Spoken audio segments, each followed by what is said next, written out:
Well, here's the big day. Long awaited. What's up, everybody? Welcome to Chicken Noodle Gamer, and today is finally the big reaction video. Now, if you're just a normal subscriber to my channel, you probably weren't anticipating this or knowing that it was gonna happen at all. But if you're in the Star vs. the Forces of Evil Discord and you know who I am, you know that this video is a long time coming. I vowed there a couple of weeks ago when this video was on topic that next time I get the urge to watch it, I'm going to record myself and try to debunk all of the claims, or most of the claims, as many as I can of the claims that Blue Order makes in this video. Because I am a defender of the Star vs. the Forces of Evil final season, and Blue Order is a bit of a hater. So, before I start this, I just want to say I have a ton of respect for Blue Order. I don't think that he's stupid. If I call him stupid in this video, it's not because I actually think he's stupid, it's just because I'm mad. But, yeah, if we could... I'm just going to react to the entire video. It's going to be a long video. This is a meaty video, so this reaction, I'm expecting it to clock out at around 3 hours, which is going to be a lot for some people, but if you're willing to stick around, you know, just watch the video in chunks, do what you got to do, it's all good. Let's just get into this reaction video. So I've watched this a couple of times, and I don't like or agree with a lot of the points that Blue Order makes in this video. And again, I totally respect his opinion, but I also have issues with his opinion, and that's what I'm here to voice. So this is a video called How Star vs. the Forces of Evil Fell from Grace, and it is a 2-hour long fucking essay, ballad of hatred towards the show.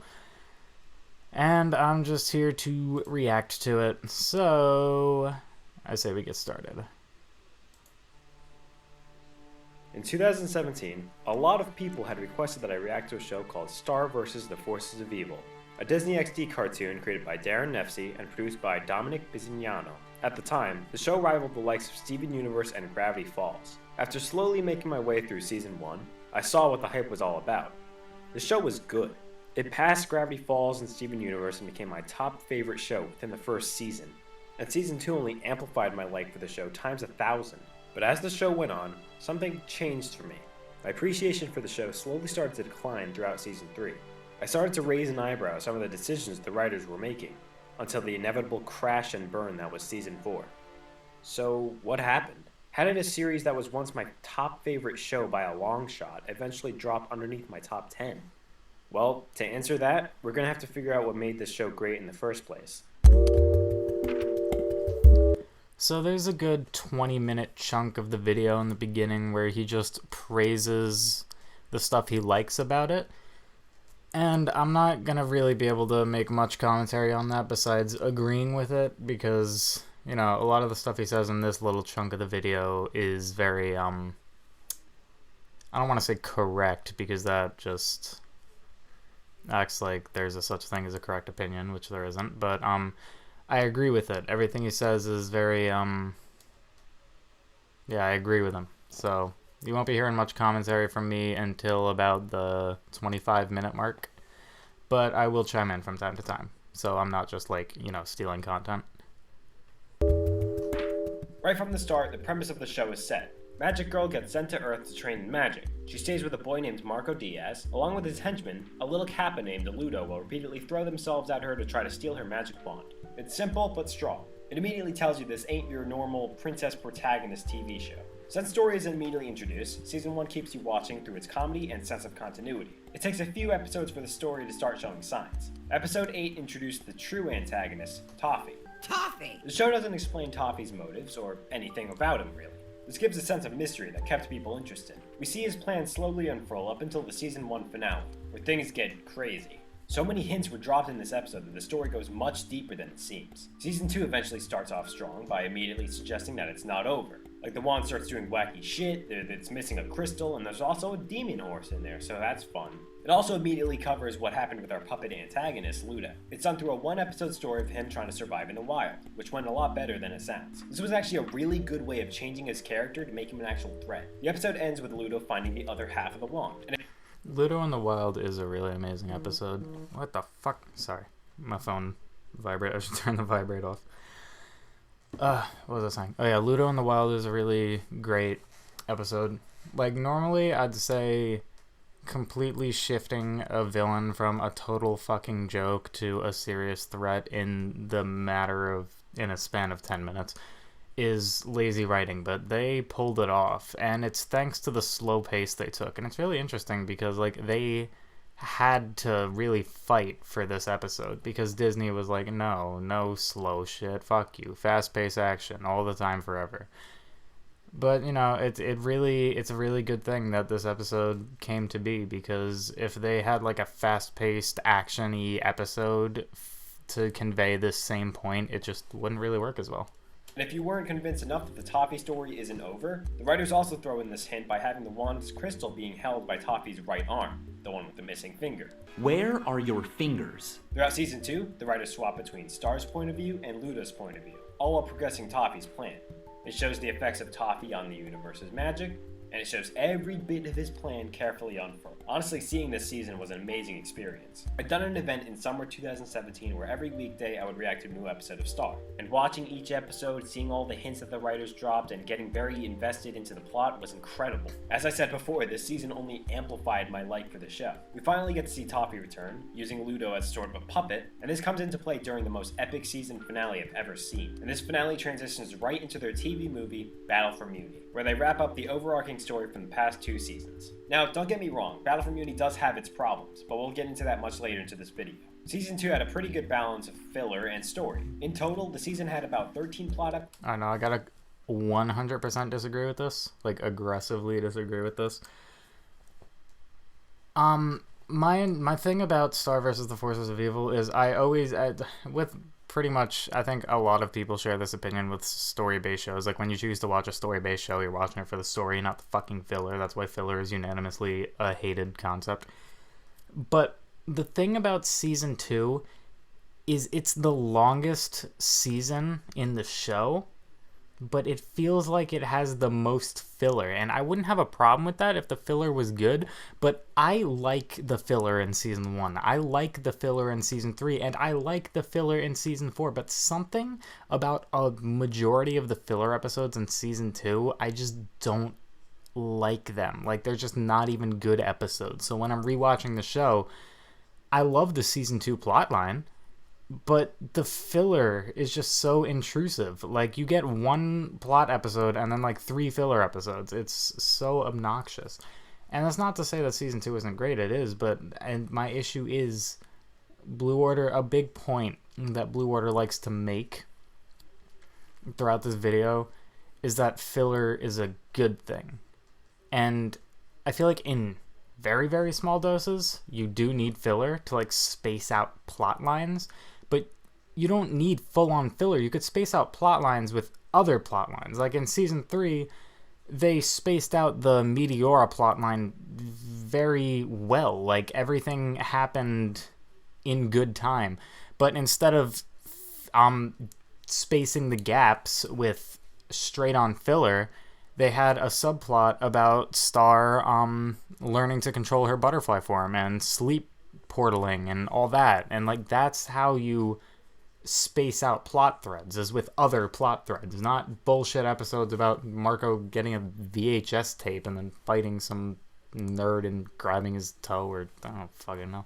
Episodes and about 9 filler episodes. And if we're counting by the half episode format that the show uses, then there were about 24 filler episodes and about 20 plot episodes. And I'm not using filler as like a bad term either. All of them were enjoyable episodes, even featuring a lot of my favorite jokes from the series. And most of them, it never felt like it was wasted time, as the lessons learned seemed to grow and contribute to Star's character. I'll touch more on this in a bit. Hold on, I think I'm forgetting something. Oh yeah, literally the best episode in the series. wouldn't say best episode in the series. This episode isn't even in my top 5. It is a fucking amazing episode, though. I'll give him that. Bon Bon the Birthday Clown did everything so well. It was a really heavy story episode, and it continued the shipping side plot in a way that wasn't intrusive. Literally, the first minute of this episode explains why it's so good. Like, I remember being pretty low on energy with starting out with this reaction. Like I wasn't fully awake or something. Then the clown fucking exploded.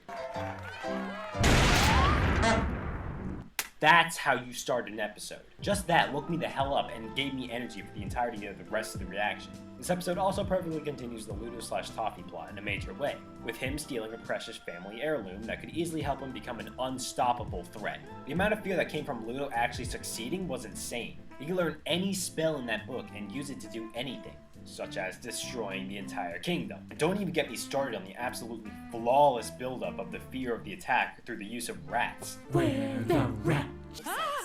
There's rats. There's rats everywhere. I can guarantee you guys, I didn't feel... Oh, sorry, that reaction was funny. feel that kind of real fear anywhere after Battle for Muni. And I think Nicholas Devia summed up this episode pretty well. It had both normal problems that people could relate to, and Muni-related problems, which progressed the story. That's really what it was all about. It was a mix, a balance.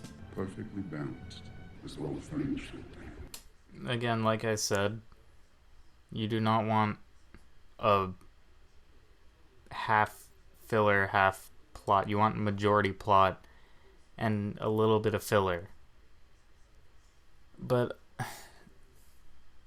I'm not gonna say that what that comment he just put up is wrong, because like you can enjoy the quote relatable problems in the show all you want, but at the core of it, this is a show about a magical princess from another dimension.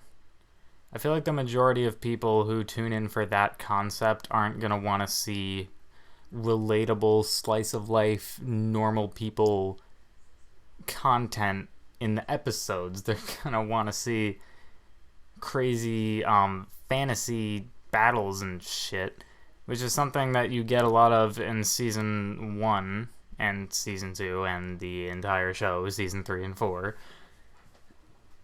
But whenever I was watching this show, I wasn't like, you know what this show needs? It needs more Earth problems. I want to see these characters go to school more.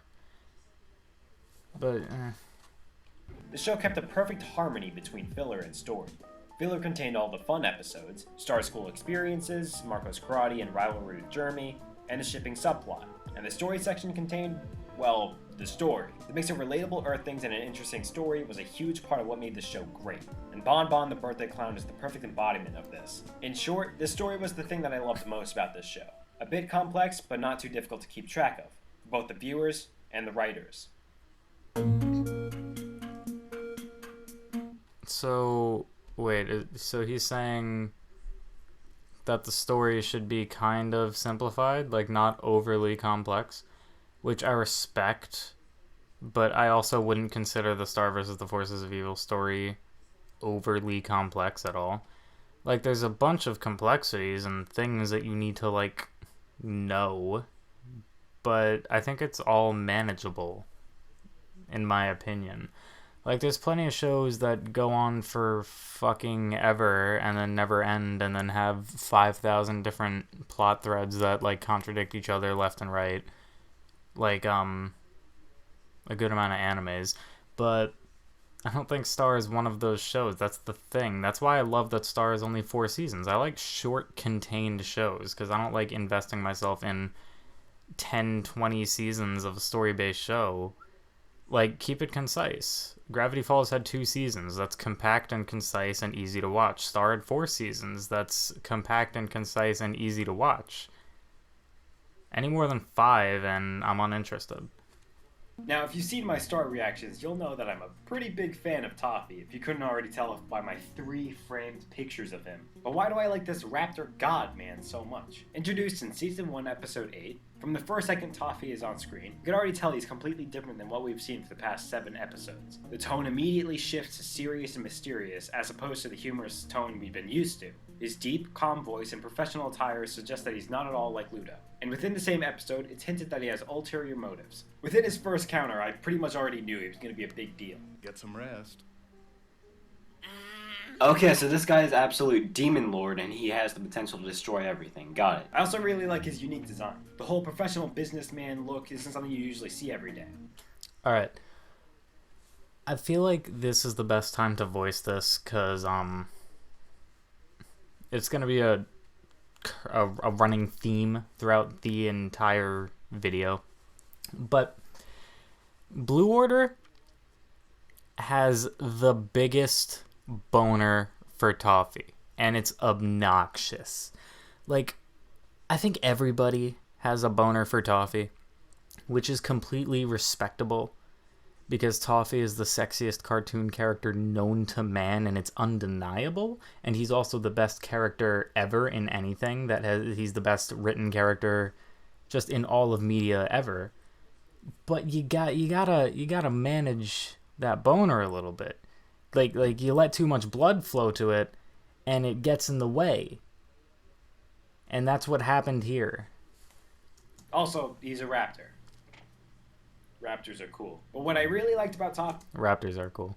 is how much potential he had for the story. It's made clear that Toffee isn't some random raptor guy that crawled out of nowhere just to destroy everyone. He's been shown to have connections to Star and even Marco. Having this kind of hinted connection with the main characters opens up for a whole bunch of potential plot points. He's gonna talk about this a lot, but the the connection between Marco and Toffee is like non-existent. It's all speculative, and he acts like it's some fucking dropped plot thread, even though it just wasn't. And in the official Magic Book of Spells, there was hints that Toffee is connected to a potential endgame villain, which would have been an amazing finale. Overall, Toffee is shown to be a very big threat to the universe, and honestly is one of my favorite antagonists. On the other hand, we have Ludo.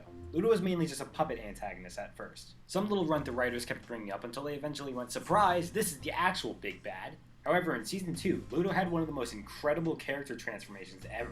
In the Season 2 premiere, we immediately see what happened to him after he was chucked into the void as a last-minute gag from the previous episode. Through a single episode, we get to see him progressively learn how to fend for himself, as opposed to how he was in Season 1, not doing anything for himself and instead bossing around his henchmen to do so. By the end of the episode, he's able to conquer and tame two wild beasts that had given him trouble, and he also finds the other half of Star's wand, which puts him on a whole nother level of threat. Throughout the season, we get to see him build this whole giant army, one step at a time. The tone clearly shifted whenever he was on screen. Before we got, haha, funny green man, get annihilated. Afterward, it's more like, oh god, funny green man has a gun, holy shit, rats are here, arachnid, avian combo, time to run. Like seriously, I'm gonna bring this up again. Look at the real fear in my eyes after I realized the symbolism of the rats. This transformation isn't even unrealistic or out of character. It was done really smoothly. The pacing wasn't too fast, so nobody really batted an eye when someone who was so useless in Season 1 suddenly becomes one of the biggest threats ever. I said basically that earlier, but yeah, I agree. Parts of his Season 1 self still shines through at times. He'll still blindly follow Toffee, albeit without knowing it's actually him that was in the wand. And he still shows signs of his immaturity from the first season. Certainly doesn't make him any less of a threat though. Let's just take a moment and view what this little man has accomplished. He tamed and weaponized a wild bird and giant spider. He weaponizes his negative emotions, conquers, enslaves, and weaponizes his entire army of giant rats, masters and weaponizes a simple transportation spell, and attacks and takes over Muni. I mean, look at this man. He's going to kill you! Seeing the point of view switch between Ludo and Star really solidified that this season and its story was important. This is the story of the show. The combination of Ludo and Toffee as a threat really made Season 2 interesting to watch.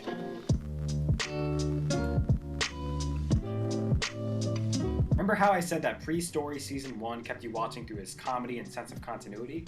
Well, this is what I mean. The way this show worked, it never really felt like the filler was wasted time. As I said before, each lesson that was taught seemed to have actually contributed to Star's character and overall growth. And even the little things in some of these episodes would stick. Laser puppies are spawning as a joke. No, I don't know if this is a point he's trying to make, but he just basically said that the episodes followed a structure, that Star misunderstood some stupid Earth thing, and then she realized that she fucked up, and then she grew from it. And I don't think he outwardly says, hey, it should have stayed this way, and it's a problem that they changed this formula.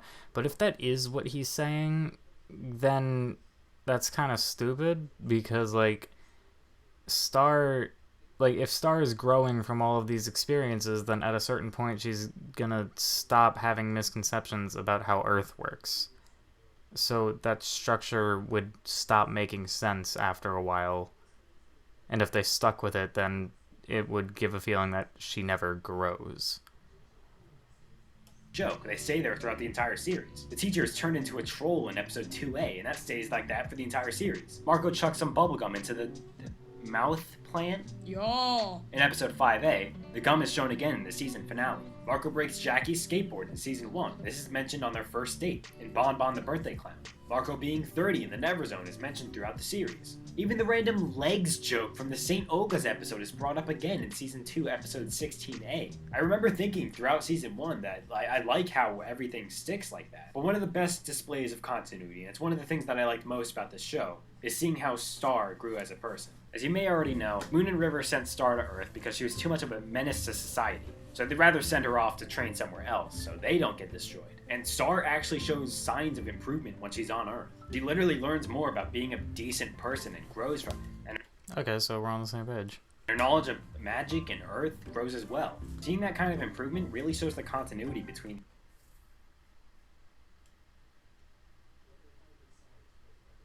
Sorry, I just had to read that. the episodes. And again, it makes every episode seem worth it. You see her turn into an actually decent person. Another thing is, the writers also usually made sure there was a smooth introduction to various plot points. Glossrick appears briefly in season 1, episode 3A, when the book is first shown. He doesn't say anything, he just blips in as Star's frantically sorting through the pages. But this shows at least they had a plan set out, and they took the time to show his existence before his actual introduction. Tom is introduced during a joke where Star says call mom, and it ends up calling Tom. While it's not completely clear, we do get ex-boyfriend vibes from the brief encounter. Tom is later formally introduced in episode 8A, Blood Moon Ball. And St. Olga's is geniusly set up through the use of recurring jokes, as well as various characters running away from being sent there. This leads up to season 1, episode 10, where they actually go there and tackle the problem head on. Eclipsa was hinted all throughout season 2 before her actual debut in season 3. The Magic High Commission members each had their own separate episodes to introduce everyone before they started actually doing important shit. The effects of Toffee are all hinted and demonstrated before the reveal and battle for Muni. Even side characters like Jackie, Jaina, Buffrock, Red Lobster, and River have clear introductions before they become relevant. And of course, the story itself has continuity. For a lot of the stuff established outside of the main story, it definitely seemed like they had plans for it. There were the various past queens, there was the Monster Arm, there was Toffee's ominous final message, and unfortunately, you'll see how that turned out in a bit. Turned out great. The characters.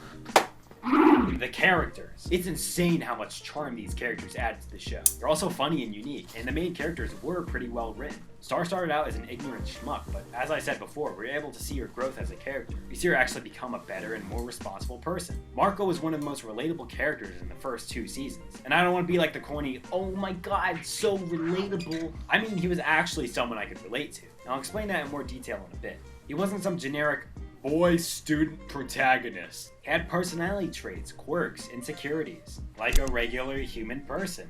Overall, Marco was a really nice, likable character. And even the background characters are freaking awesome. For starters, here's some background characters that are recurring. They show up in multiple episodes. They're not something that the storyboarders just like coughed out after being told, fill the background with children's. They're all surprisingly distinct, unique, and they gave the show a lot of charm. There's the guy that constantly says Star Butterfly rules. I hate him. Nerdy Man, guy whose I hate him. I like the caveman guy or whatever. birthday happens to fall on completely random days. The Skolnick, the principal, Oscar, Ludo's whole army, Starfan 13, beautiful businessman, Brittany, this random janitor that just wants to burn shit. Yeah, Blue Order loves the fucking Earth side characters and kind of refuses to acknowledge the existence of Muni side characters. But I hate a lot of the Earth side characters. They're all very obnoxious and one note. I like the Muni side characters so much more. I know it's another differing opinion thing, and I can't get mad at him for liking the Earth side characters. I just find them all obnoxious, annoying. Alfonso and Ferguson. And those are just the characters that I wrote from the top of my head. As for Alfonso and Ferguson, they're kind of a special case. Evidently, Disney had butted in during the writing process and said that Marco should have more male friends. I'm not really sure they had to specify male. They did end up saving Marco's character a bit. Think about it. What other friend would he have in the beginning of the series if Alfonso and Ferguson didn't exist? literally no one. Except maybe Gustav. Really, he just would have been some lone kid chasing after a girl, which is kind of sad. So I'm not really sure what Darren's plan for him was there. Regardless if they were forced or not, Alfonso and Ferguson were actually funny and good characters. They were likable, and again, they added charm to the show during season 1. However, I assume that the producers only had their voice actors being contracted for season 1, because throughout season 2, they don't speak or do anything. Their absence is even referenced as a joke in season 2, episode 20A. Yeah, actually, the thing about Ferguson and Alfonso is I don't like them. I do think they're kind of annoying, but I don't mind it due to the fact that they're only very relevant in season 1, and then they are exclusive to cameos for the rest of the show. Because when they do that, it kind of makes me get an appreciation for their character. Because even though I dislike them, whenever I rewatch the show, I'm like, yeah, you know, I can appreciate these characters right now while I'm in season 1 because I don't have to deal with them in the rest of the show. It's that sort of thing. So, like, if Ferguson and Alfonso remained relevant throughout the entire show, I'd fucking hate them. But because they're basically season 1 exclusive, I don't mind them. That kind of sucked. Like, you should treat your background characters with more respect. Especially if they're the only people close to Marco before Star showed up. Like, really, you shouldn't just drop characters out of nowhere like that. Moving away from the background characters for a second, let's talk about some people that are going to be very important later on. Magic High Commission. If you watched the series already, you already know how these guys turned out. Romulus was actually really likable when he was introduced. He was flawed with trusting his gut, but he genuinely had good intentions. Good guy overall, just bad judgment. Omnitrax is similar to Romulus. Again, he was really likable in season 2. He didn't really show much of a personality though, but he certainly wasn't bad. There wasn't much to go by character-wise outside of Math Magic, which many consider to be a generally forgettable episode. Hekabu was probably given the most character out of the Magic High Commission. Also ended up being the most consistent member throughout the series. And like I said before, likable in season 2. And there was also Lekman, which Lekman did not deserve to die. He's just a nice old goat man that wanted to help out. Dude, look at him. And finally we have Glossary. Glossary didn't really have much of a role in season 1. He was mainly just used as a glossary, which hence the name. In season 2, he got a bigger role that really solidified him as the all-seeing mentor. The idea of him being tied to the book was well executed, and his death was pretty powerful. All these characters just made the show feel so villain. Like, you definitely see Echo Creek as some sort of, like, home. Combined with the good character writing, it felt like all these characters were actually people that you recognize and know.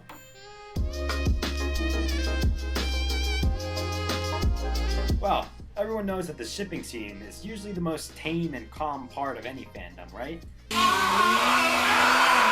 In all honesty though, the shipping subplot was actually pretty good. And yes, I say subplot. Shipping is not the story of the show. Apparently, some people don't get that. And if you genuinely believe that, let me ask you a question real quick. What's more creative? Raptor Man manipulates Little Green Man, leads up to him blowing up a castle, splitting one of the most powerful relics in all of the universe, and then continues to manipulate said Little Green Man from beyond the grave, and leads him to complete all the steps for him to return and grab his finger, or the high school romance drama. Blue Order, buddy, the fuck are you on about? If you want to make that point when it comes to shipping, then you need to apply that same logic when you're talking about relatable Earth drama and how, or not drama, relatable Earth things, and how that should be a big part of the show. Like, everything you just mentioned that's more interesting than shipping is more interesting than fucking filler episodes about teenagers running around town renting VHS tapes and getting their happiness sucked from some creepy Preston Changeo guy. Fucking hell. I think we know which one is more creative here. Moving away from that, the shipping was originally done really well in this show. For the first 2 seasons, the 2 primary ships were mainly limited to Jarko and Starko. Let's go through each one. Although it was one of the oldest cliches in the book, that being the school crush, Jarko actually offered an incredibly unique and new take on this cliche, and that gave it new life. Remember what I was saying before about Marco being relatable? Well, this is where it shines most. Now, the thing that sets this apart from the usual school crush cliche is how Marco went about the relationship. Marco was shown to have a crush on Jackie Lynn Thomas for a long time in his life. He wrote out a whole plan to eventually get with her. Now, this is something a lot of people, myself included, can relate to. With me, I've liked someone for a few years now, and I even made this whole giant plan to eventually get with them. But just like Marco, I was unable to actually really progress with it. And each step in this ship's progression is surprisingly realistic for a show about a magic girl. Marco eventually having to confess his crush on Jackie was really an intense moment. This relationship has been building up since episode 2. The fact that Marco had to do this as well was a nice touch. Normally, he would have never been able to do that himself, like he wanted to, but he didn't have the courage to do it. And this moment is especially powerful because of Marco's little speech that he gives here. I told you, I have a crush on Jackie. At least I think I do. But what does that really mean? I put her on this sort of pedestal. So, do I like the image of her, or for who she really is? I mean, I like her enough to know that she deserves someone who wants to get to know her, which is definitely me. Seriously, everything is right about that scene right there. A lot of crushes form, mainly just with the want of getting to know the other person better. And the way that Jackie responds to this is realistic. She doesn't immediately fall head over heels for him, and she doesn't reject him either. She feels unsure, which is a pretty realistic response in that situation. She's respectful to Marco about it too. She doesn't make fun of him for it. Overall, their interactions are really realistic and relatable. And each step afterwards feels really natural and well paced. When they finally get together, we see them genuinely happy as a couple. And in Jackie's case, we started out not really knowing a lot about her personality. But as time went on, we saw her develop character. It seemed like her extroverted and casual personality was a perfect opposite to Marco's introverted and worried one. It's like they kept each other centered.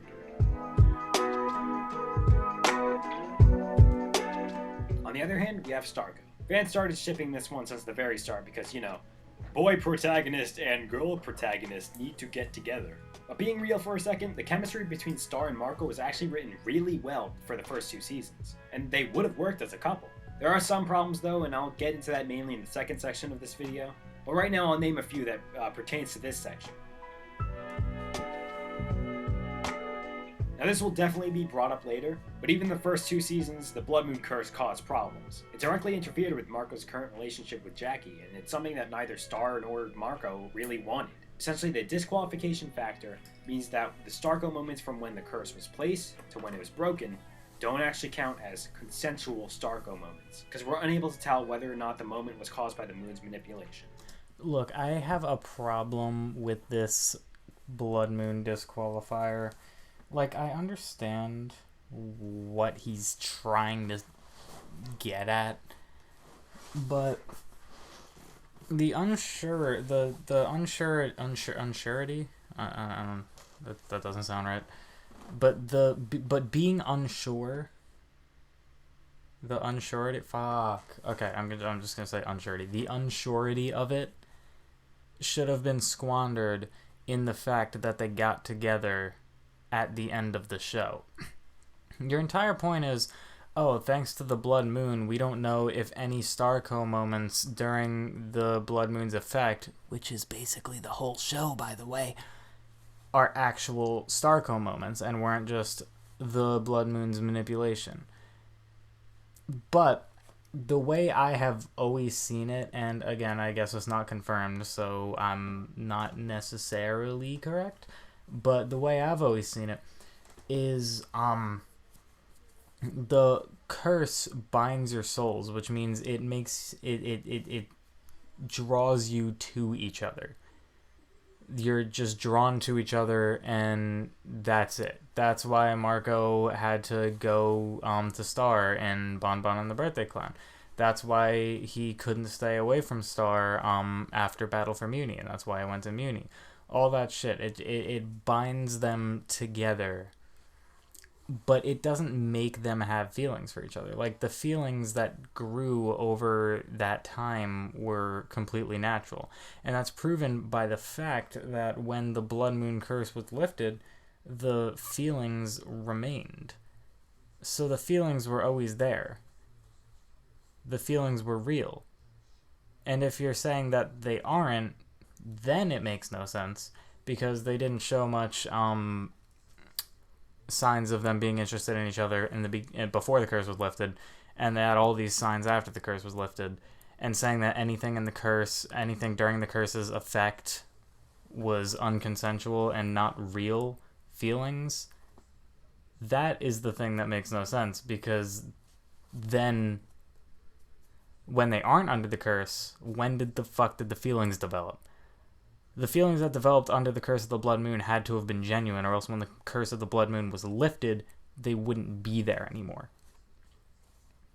So essentially, in that case, there isn't a lot of concrete establishment for Starco that isn't caused by the Blood Moon.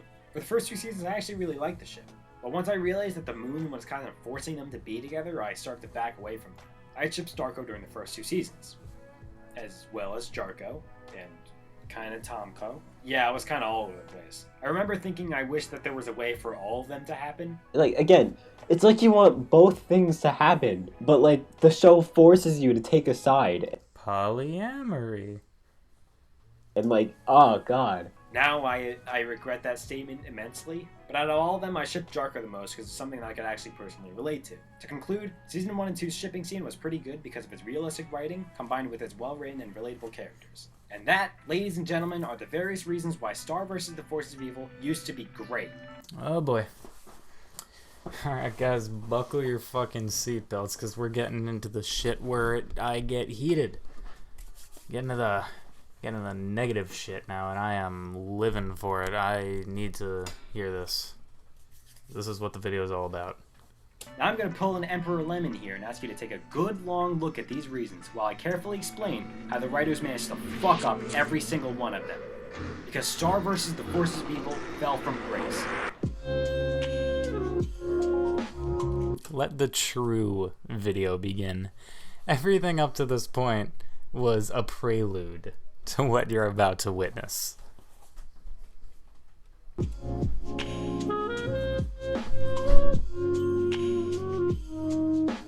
Uh-oh, ads. Fucking... I'm about to move. Not sure where to start. Do you remember the strong starts to Season 1 and 2? Yeah, well, let's take a look at Season 3 for a second. Let me just say the Battle for Muni doesn't count as the Season 3 premiere. It was its own separate TV movie that closed up the overarching story from the past 2 seasons. Okay, this is like cherry picking what is what. Like, Battle for Muni is literally Season 3.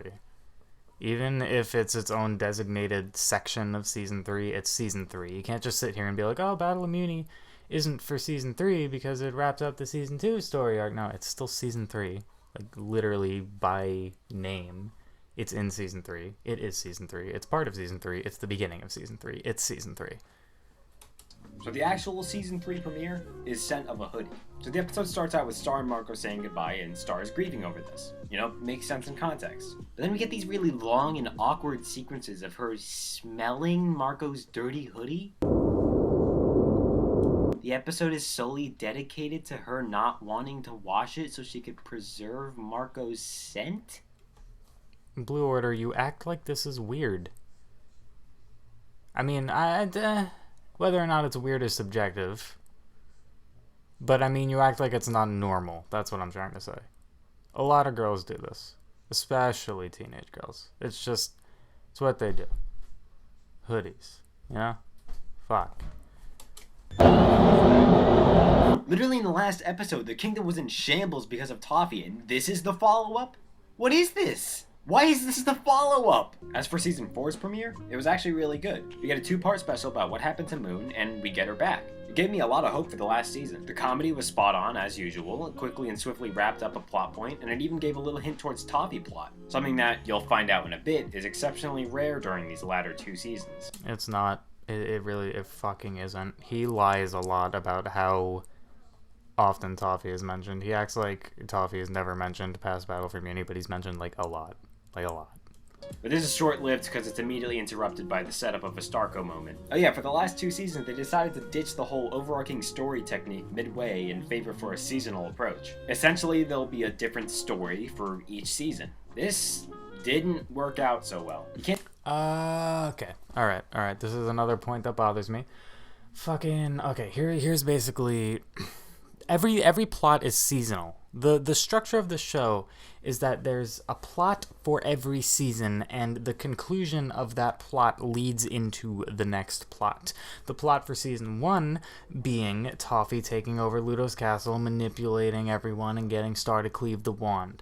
The payoff and conclusion to that plot is the destruction of Castle Various, Ludo getting tossed into the abyss, and Toffee, quote, dying.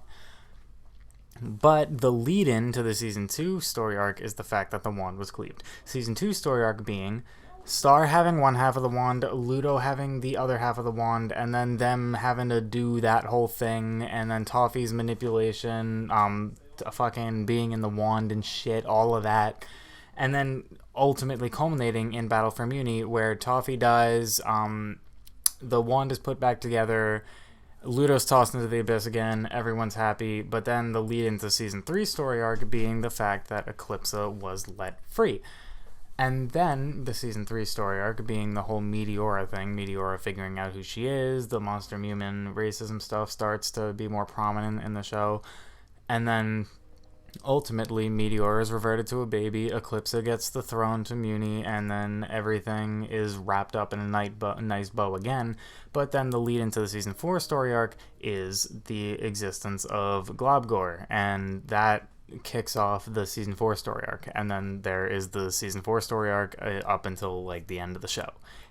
Everything is seasonal, but each seasonal story leads into the next. Ludo is the main antagonist for Season 1, Toffee is the main antagonist for Season 2, Meteora is the main antagonist for Season 3, Mina is the main antagonist for Season 4, and Toffee is the overarching main antagonist for the entire series. That's just kind of how it is. I understand why he thinks that it was like an overarching story and then shifted to seasonal stories. It's because of the villains. I guess he doesn't consider Ludo the main villain of Season 1. He just considers Toffee the main villain up until Battle for Muni, but that's just not how I see it, since Toffee, just literally wasn't in the majority of Season 1, so how can he really be the main villain? He was hardly present. But, whatever. It's just how you interpret it. You can't just like swap that kind of thing out of nowhere. Like that's literally the structure, the fundamental structure of your show. You can't just change that midway. It's not what the audience is used to, and it doesn't give a lot of time to develop each story. During the overarching story, whenever something important happened, it had much more of an impact rather than when something important happens in the seasonal plot era. And all the change really did was confuse people. In my case, I kept thinking that Toffee was going to return, because we spent a full 2 seasons hyping him up to be the big bad main antagonist, only for it to end with a rushed anticlimactic death that doesn't even make sense continuity-wise. Toffee himself even hinted that it's not over. You can't just like drop that. You can't just... Well, he didn't say that it's not over, he just says that he knows how this all turns out, and he kind of was, he kind of did, even though he didn't. Like, he died, but he got his way in the end, which that was the payoff to that hint. I feel like it would be repetitive if Toffee came back, and I'm a firm believer in this. Like, I love Toffee, everyone loves Toffee, who doesn't love Toffee, but Toffee coming back would have been repetitive. You introduce a character, you kill him off, and then you spend an entire season building up the fact that they are still alive, and then you kill them off once again, and then you're going to revive them again? No, you had your time. Leave a thing like that out there and not do anything with it. This also leads into my next point. Nearly everything from the overarching story was forgotten and hardly ever mentioned again. Not at all true. Let's go through a list of times Toffee was mentioned since Battle for Muni. Dave, of all people, mentioned Toffee in Club Snubbed, and Moon and Marco mentioned Toffee in Sweet Dreams. And, those are all the mentions for Season 3. Not true at all. I can't list all the mentions off the top of my head in Season 3, but you could look it up on the wiki. I'm not going to do it, because that would be a time waster on an already very long video, but if you don't believe me and you want proof, just go to the wiki, look up Toffee, find Toffee's wiki, and then scroll down to like mentions in the show, and then it should be all sectioned out for you and how many times he appeared and was mentioned in the seasons. There's a lot more than 2 in Season 3. There's like 7.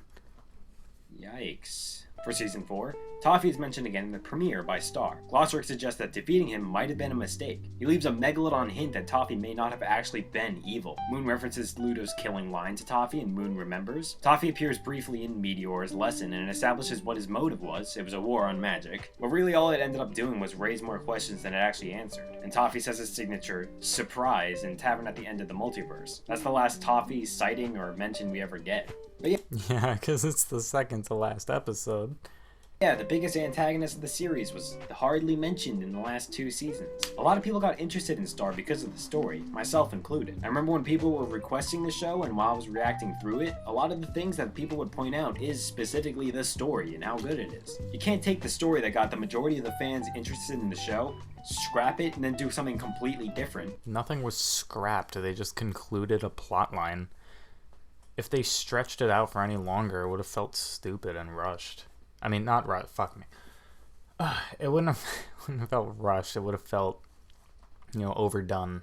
Like, I like how they ended Toffee's life. And again, just because Toffee's life was ended, just because he died at the end of Battle for Muni, doesn't mean he doesn't have an effect on the rest of the show. He has a big effect on the rest of the show. It's not scrapping a plot line. It's concluding a plot line and then building off of it to create another plot line, because that's what you do with story-based shows, unless, of course, you're Gravity Falls and you just want to have one plot line that is just very short and concise and 2 seasons, and that's perfectly fine too, but That's just whack. Oh, and by the way, there was a lot of interesting stuff about Toffee dropped in the Magic Book of Spells. Information that definitely should have been introduced in the show. Like the fact that Eclipsa used to know and date Toffee, or that Toffee turned around and killed Queen Solaria. So they gave away a lot of information. Was that really in the Book of Spells? I have the Book of Spells. It's sitting a couple feet away from me, but I don't remember it saying that Toffee killed Solaria. I'm not going to deny it. It's probably right, but...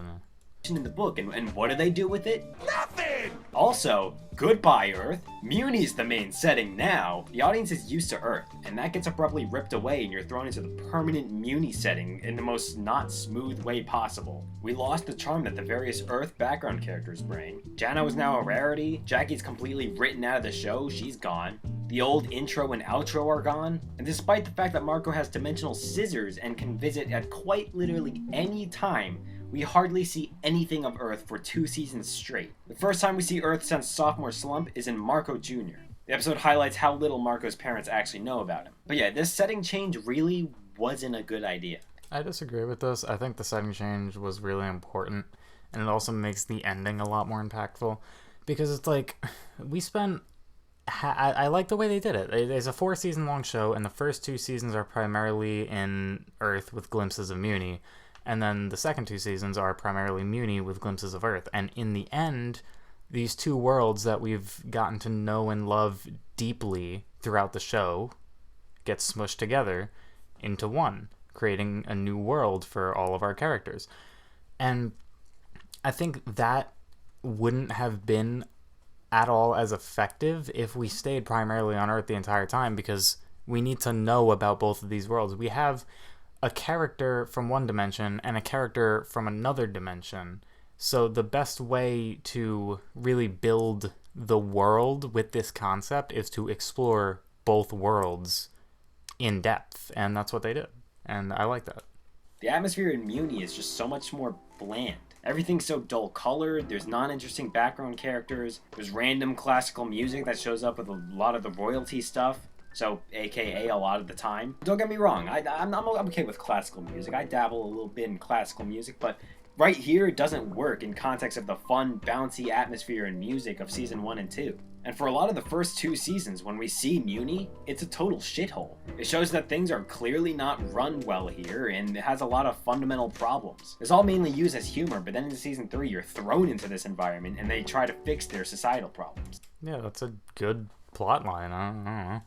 And speaking of societal problems, oh boy, that's like the main thing of this show for a long time. Essentially, the whole monster-mumin racism plot has been hinted since season 1, when Star realized that the monsters really had it bad during Independence Day. Civilian monsters are first introduced in Raid the Cave, when monsters start to live in Ludo's abandoned hideout. But even so, here they're introduced as alternative monsters. I'm not entirely sure they intended for monsters to be like regular citizens. Well, alternative monsters, it's a societal thing. Like, the reason they consider themselves alternative monsters is because society, human society, considers all monsters to be fighting or normal or typical fighting monsters, or however they put it in that episode, Raid the Cave. So they have to identify themselves as alternative monsters because they don't fit in with what the world sees their species as, or not their species, their type, their race. I don't fucking know what to say. Monsters.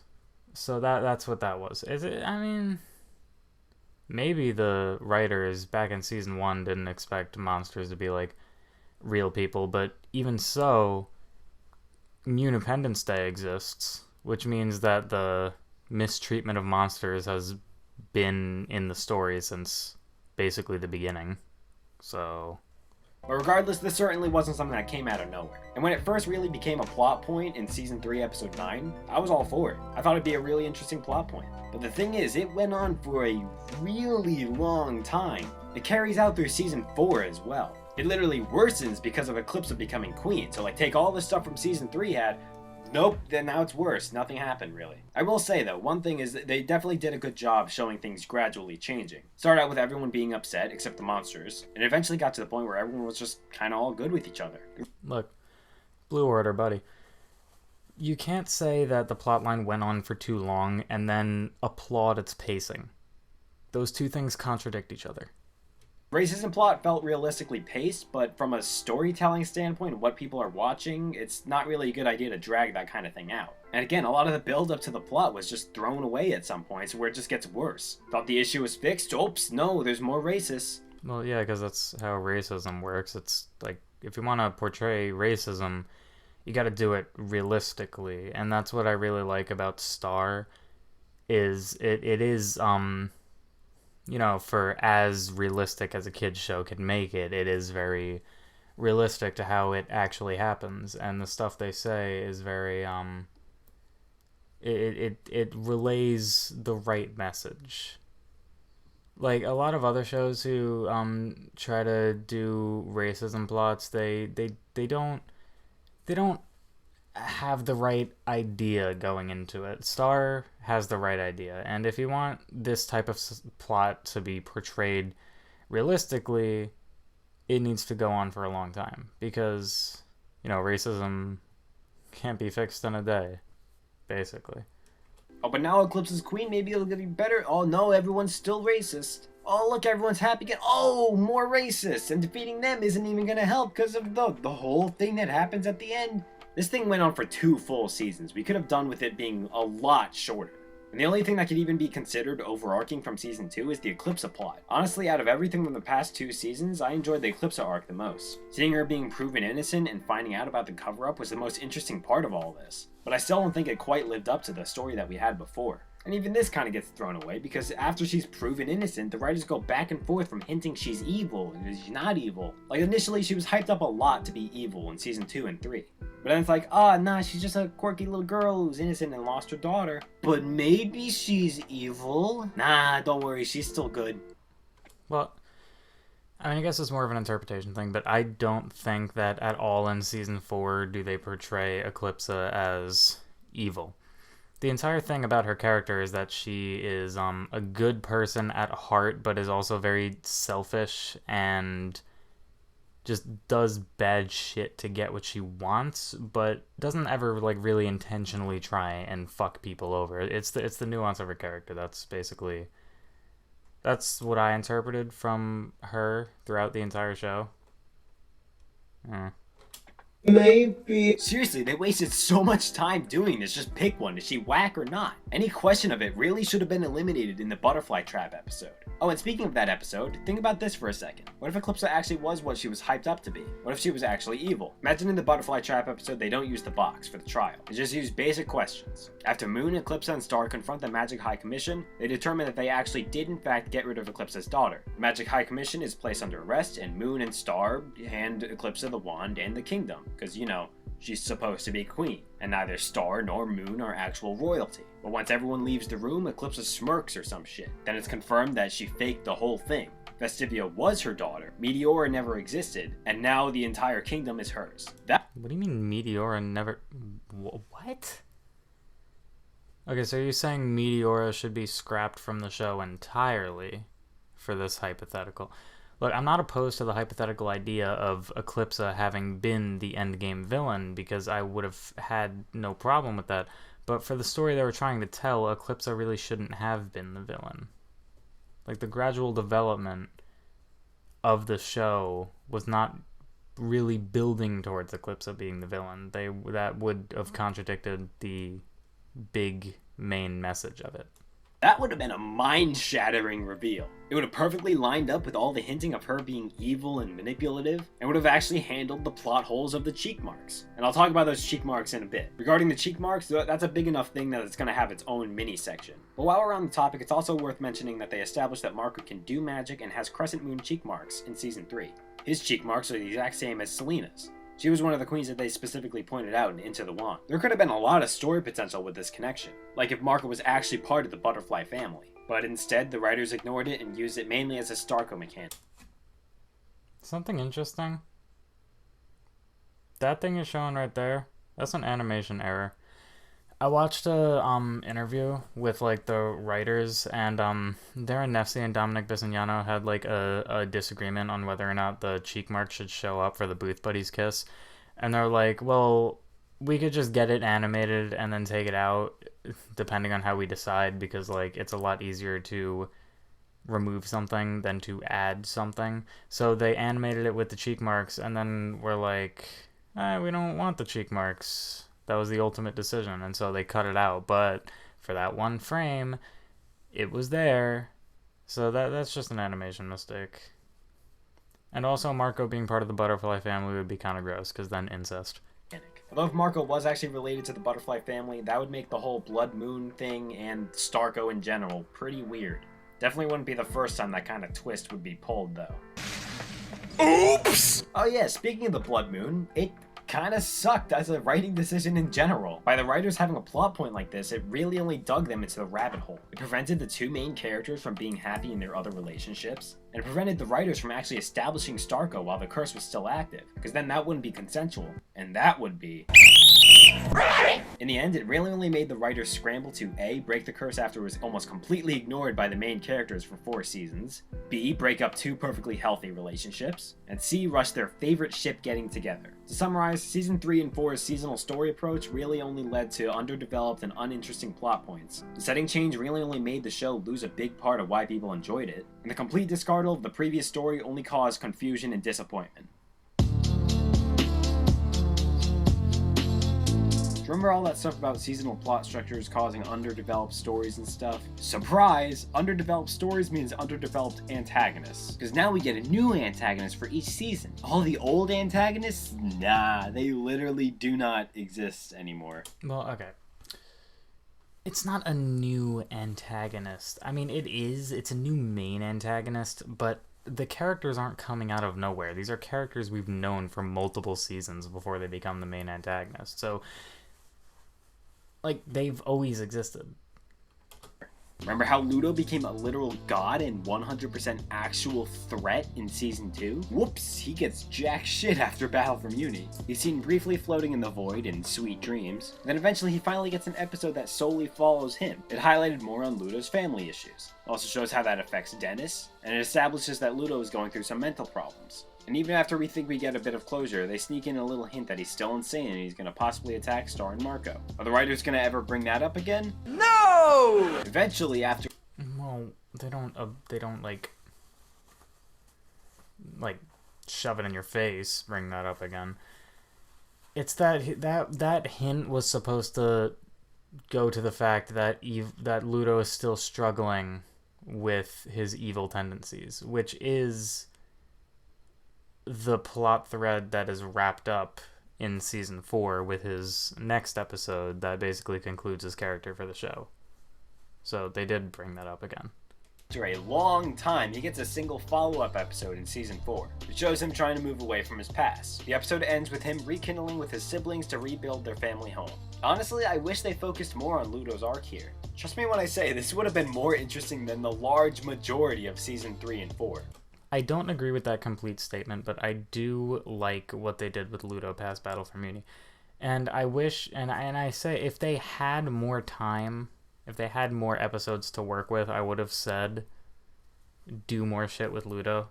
But they didn't have a lot of episodes, like 20 episodes, all things considered, like 21 episodes per season is not a lot to work with.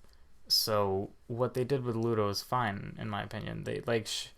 They removed him from, like, main conflicts because he was no longer necessary. He served his purpose in the main story, but they also knew they couldn't just drop him entirely, so they gave him his kind of little side subplot that they would just occasionally develop throughout the show, or the rest of the show, in literally 2 episodes, 1 episode in Season 3 and 1 episode in Season 4, but it's effective. And with Toffee, you already heard me say that they, never mention him again. Which genuinely sucks. There were so many things about him that still needed to be answered. They did pull something nice at the end though and confirm that he was right all along, kind of. But even though he was right in the end, he's the only antagonist that didn't get off the hook. Meteora gets off the hook after killing the entire kingdom because she was turned into a little baby. Mina gets off the hook after threatening mass genocide because of... Why didn't we just kill her again? And Moon gets off the hook because she's Ma, and we can't kill Ma. But not Toffee, nah, he's dead. And it sucks because Toffee had the most potential. I mean, especially if you take in consideration his boss. Oh wait, you didn't know? Huh, what a concept! If you didn't know already, in the official Magic Book of Spells, a Septarian named Seth was depicted. He was revealed to be behind the whole rebellion against the Monster King, and he led the war on magic and humans. Basically, Seth is the motivation for Toffee to kill Queen Comet and Queen Solaria. Alright. I'm gonna knock this out of the way right here and right now. I fucking hate Seth. I hate the idea of Seth, and I also don't consider Seth canon at all. And here's why. I believe that for anything to be canon, it has to have some, even the tiniest bit of proof of existence in the show. If something Darren said on the Reddit AMA doesn't match up with the show fully, then I consider that not canon. Like in the Ask Me Anything, Darren Nefsey says like, oh, Tom still has his portal abilities even though magic is destroyed, but that doesn't line up with the show, therefore it's non-canon. But then she says, oh, the laser puppies survived after the destruction of magic, and that does make sense, and I consider canon because it does line up because of the fact that when Romulus was killed after the destruction of magic, his snakes remain sentient, so that works. And the same applies for shit in the Book of Spells. Not everything in the fucking Book of Spells is 100% canon. There's like SoundCloud links in Dehernia's chapter or whatever. Like, not everything in there is canon. And Seth is something I don't consider canon because even if he's in that book, sure, he never got a single appearance, not even a mention, not even a depiction in any way in the show. So how can I consider Seth canon? And I also think that the existence of Seth also diminishes Toffee's character, which is something I feel like Blue Order would agree with me on, since he loves Toffee. But having Seth be the mastermind behind everything kind of makes it seem like Toffee was less impressive in hindsight because he's just doing Seth's bidding. And like fucking... If Seth really was the mastermind behind Comet Butterfly's death, you think that would be displayed in Moon the Undaunted, but no the fuck it wasn't, because it's non-canon. It's just random bullshit they put in the spell book. Seth is behind all of this. He would have made a fantastic endgame villain. This is an absolutely crucial part of... He would not make a fantastic endgame villain, and here's why. I don't want to waste time, I'm just going to make my point, because again, I don't want this video to be too long. But Seth would not make a good endgame villain because he was only ever portrayed in the book. And so if they introduced him in season 4, it would have been completely fucking random. All our antagonists had build-up. Toffee got build-up in season 1 before becoming the main villain of season 2. Meteora got build up in 1 and 2 before becoming the main villain of season 3. And Mina in 2 and 3 before becoming the main villain of season 4. All these characters have build up, and that's what I love about the antagonists in this show. If you've seen any of my previous Star videos, you know that. But Seth... appearing out of nowhere and just suddenly being the one that's behind fucking the death of Comet, even though that was never portrayed back in Battle for Muni, to anybody who hasn't read the Book of Spells, that would feel completely out of place and random, and literally just bad writing in general, because that's just shit you pulled out of your ass, and that's not how you write a story. Everything that they did in season 4 was built up some way, somehow prior. And that is why it was written well. And we'll get into that when he gets into that, but like, you know, we'll get there when we get there. The backstory, and the show failed to mention Seth even once. Why would you give away such big information in your book and then not do anything with it? And no, this isn't a simple fun fact. The overlord behind Moon and Eclipsa's mother's deaths is not a fun fact. This is serious shit, and it plays directly into the overarching story that we had. This would have been the best continuation of the story, and they did nothing with it. And also, for a full half of season 3, we go without an antagonist. We have the running plot of Star trying to fix Muni's societal problems, but that isn't really all that interesting. And again, it ran for way longer than it needed to. The other plot is Star opening up the portals while she's sleeping, and in the end, we didn't even fully understand why that was happening. We never figured that out. And that plot didn't continue after the mid-finale. And same thing with season 4. There was like no Antagonist until midway. For both of these seasons, 2 halves went Antagonist free. That's literally a whole new full season where nothing happened. Okay. If you want to try and make this point, and you just... That's because you act like the episodes where the villain isn't present are episodes where the villain isn't active. Mina is very active, even though we hardly see her in Season 4. And the same with Meteora. Well, okay, Meteora isn't all that active in Season 3, but she's plotting behind the scenes. And like we could, and if we want to use the same type of logic, we could hop into season 2 and then pick out all the fucking filler episodes that don't mention Ludo once, and then we could be like, oh hey, look at this, about half of the season goes without a Ludo. Fucking whoop-de-fucking-do. Holy shit. But in reality, it doesn't matter. Because the antagonist is there doing stuff, even if they're not on screen doing stuff. It's very much implied that they're still doing what they're doing, even when we're not seeing them on screen. And it's the same with Ludo and Toffee in season 1 and 2. But as for the villains that we did get, well, here they are. Alright. She started out as a simple villain who aimed for Marco, much like how Ludo aimed for Star. However, once we learn the dark truth of her past, she becomes a walking apocalypse. One thing I like about Meteora is how she ties in with the Eclipsa arc, which, again, is one of the only interesting things about Season 3 and 4, and how it cleared up stuff from the overarching story. However, looking at Meteora overall, she was a really flat villain. Her primary motive was, throne mine, I go get throne now. And she essentially just killed everyone in her way to do that. You're ignoring pretty much all of the interesting shit to her character by saying that. I could also do the same thing with Toffee. I can come over here and be like, oh my god, Toffee is such a flat villain. He's just like, destroy magic.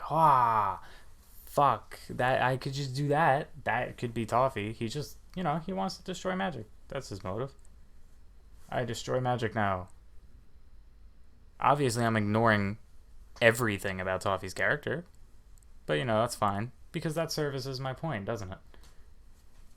Which is a complete 180 from Toffee. The thing about Toffee is that his motives were complex and interesting. He carefully planned out every single move he would make, and he's a master of manipulation. And despite him having regenerative powers, Toffee was just a guy. A semi-retired war general guy, but a guy nonetheless. He didn't have some insane strength. Like, it seemed like he had some sort of power outside of the regeneration, but the writers most likely forgot about that. And his arm gets blown off within a full 5 seconds of Star entering the room. Not even any of Ludo's army was ever hurt that bad. The most powerful part of Toffee was his 2 million IQ brain. Meteora was a brainless, power-hungry monster. I wouldn't say brainless. Power-hungry monster, yeah. She didn't have a plan, and this really made her uninteresting as a villain. It's not about her plan, it's about why she's doing what she's doing. That's the interest of Meteora.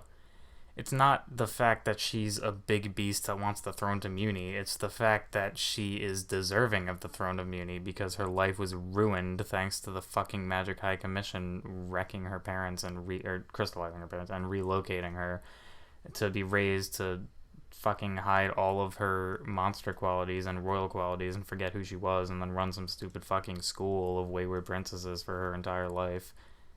That's the interest of her character, not the fact that she grew into a big beast and went to take the throne. And then in season 4 we get Mina.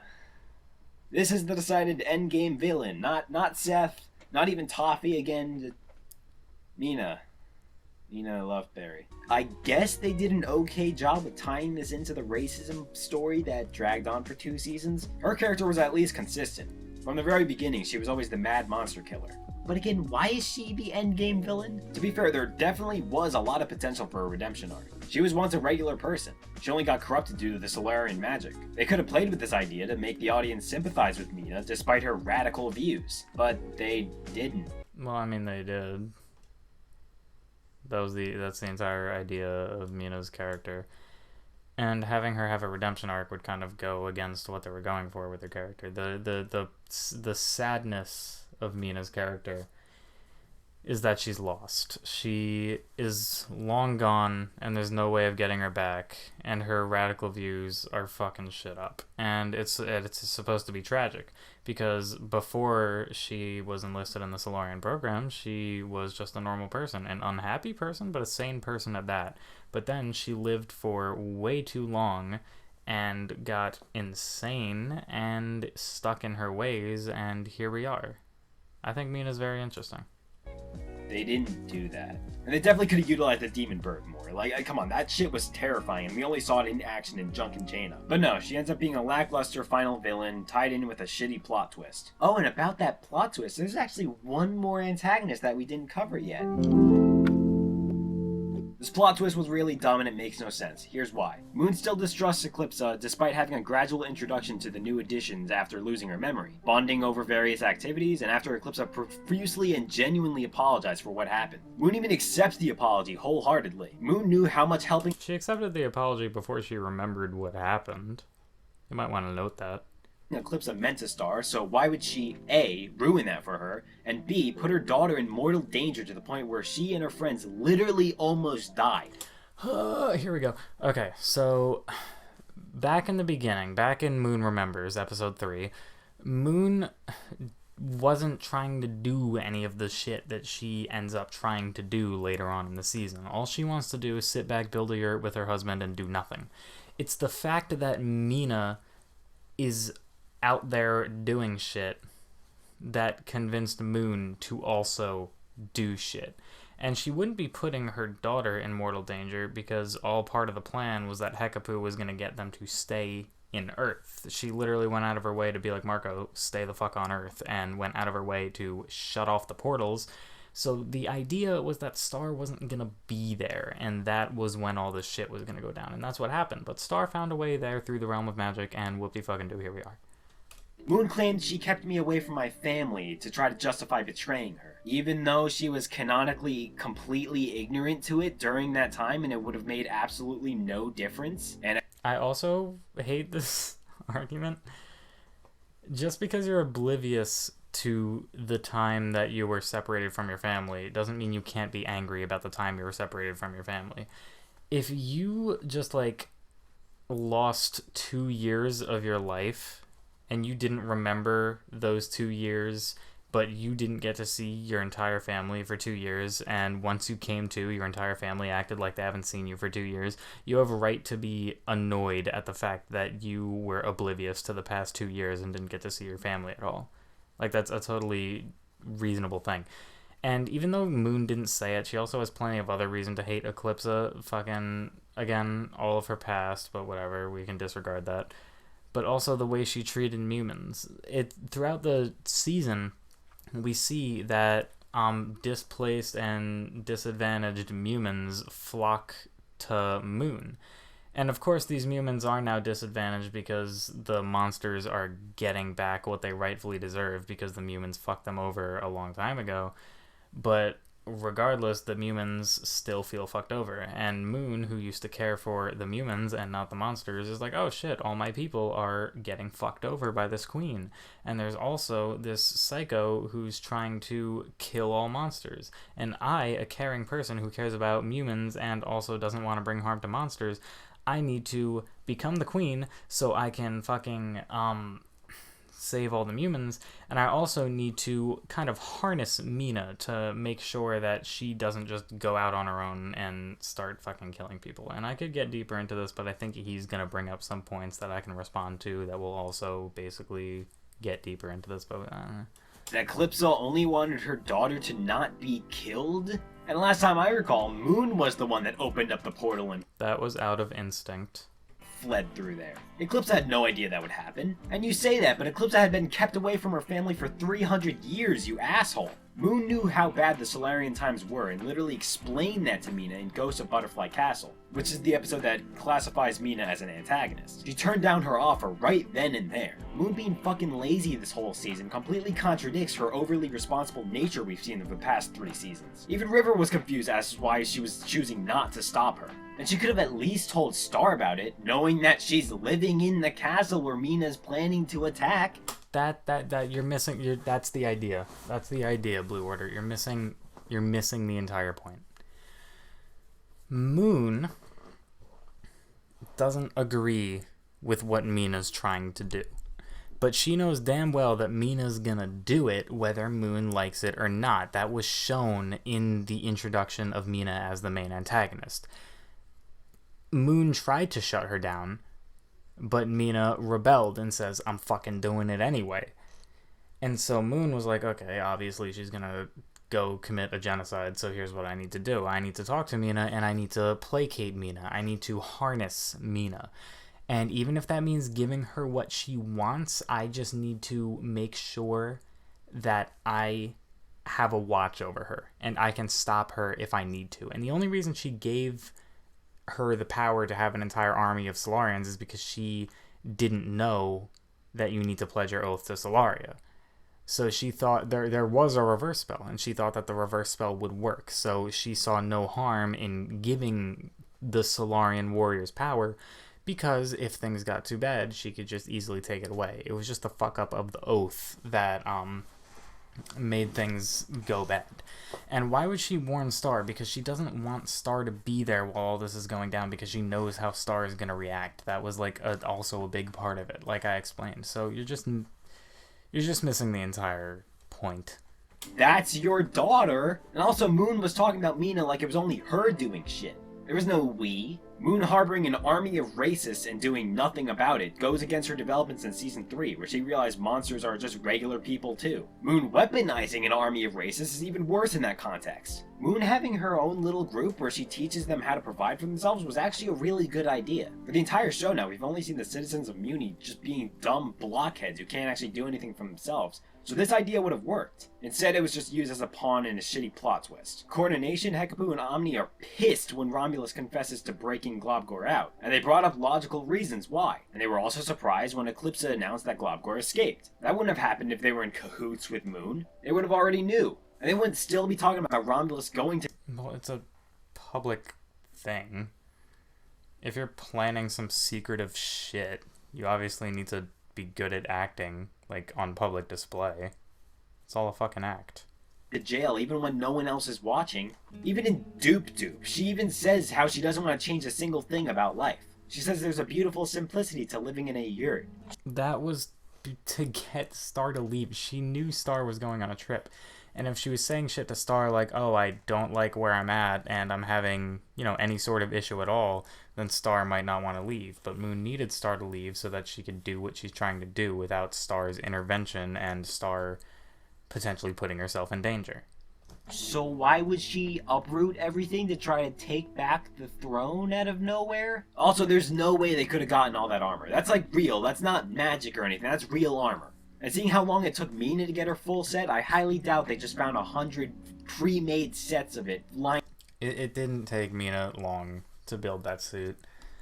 If you listen to Janna and Junk and Janna, she said that Sebastian was frequently stealing pieces of armor from Janna, which means that junkyard is has plenty of Solarian battle armor.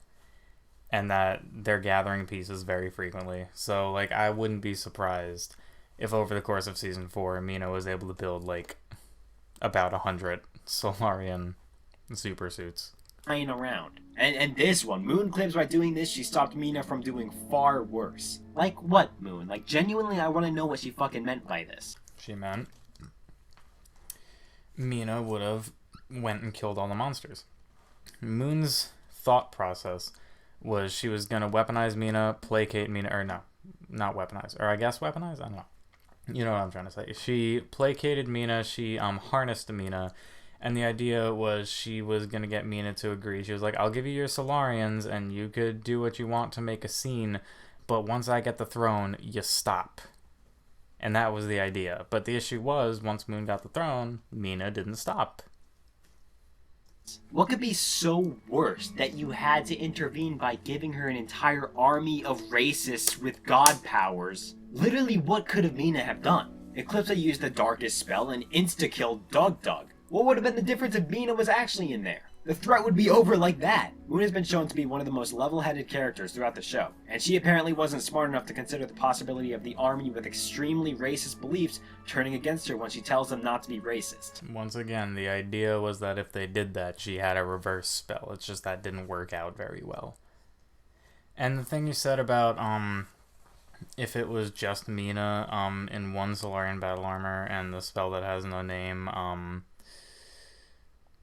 would have just killed Mina. I mean, that is a pretty good point, I guess. But again, Moon didn't even know what Mina's plan was. Like, it could have been anything. Mina could have just, like, walked up, like, blasted straight into Eclipsa's castle with no Solarian battle armor or anything, just herself, and then just, like, kick the shit out of Eclipsa and, like, tear her head off.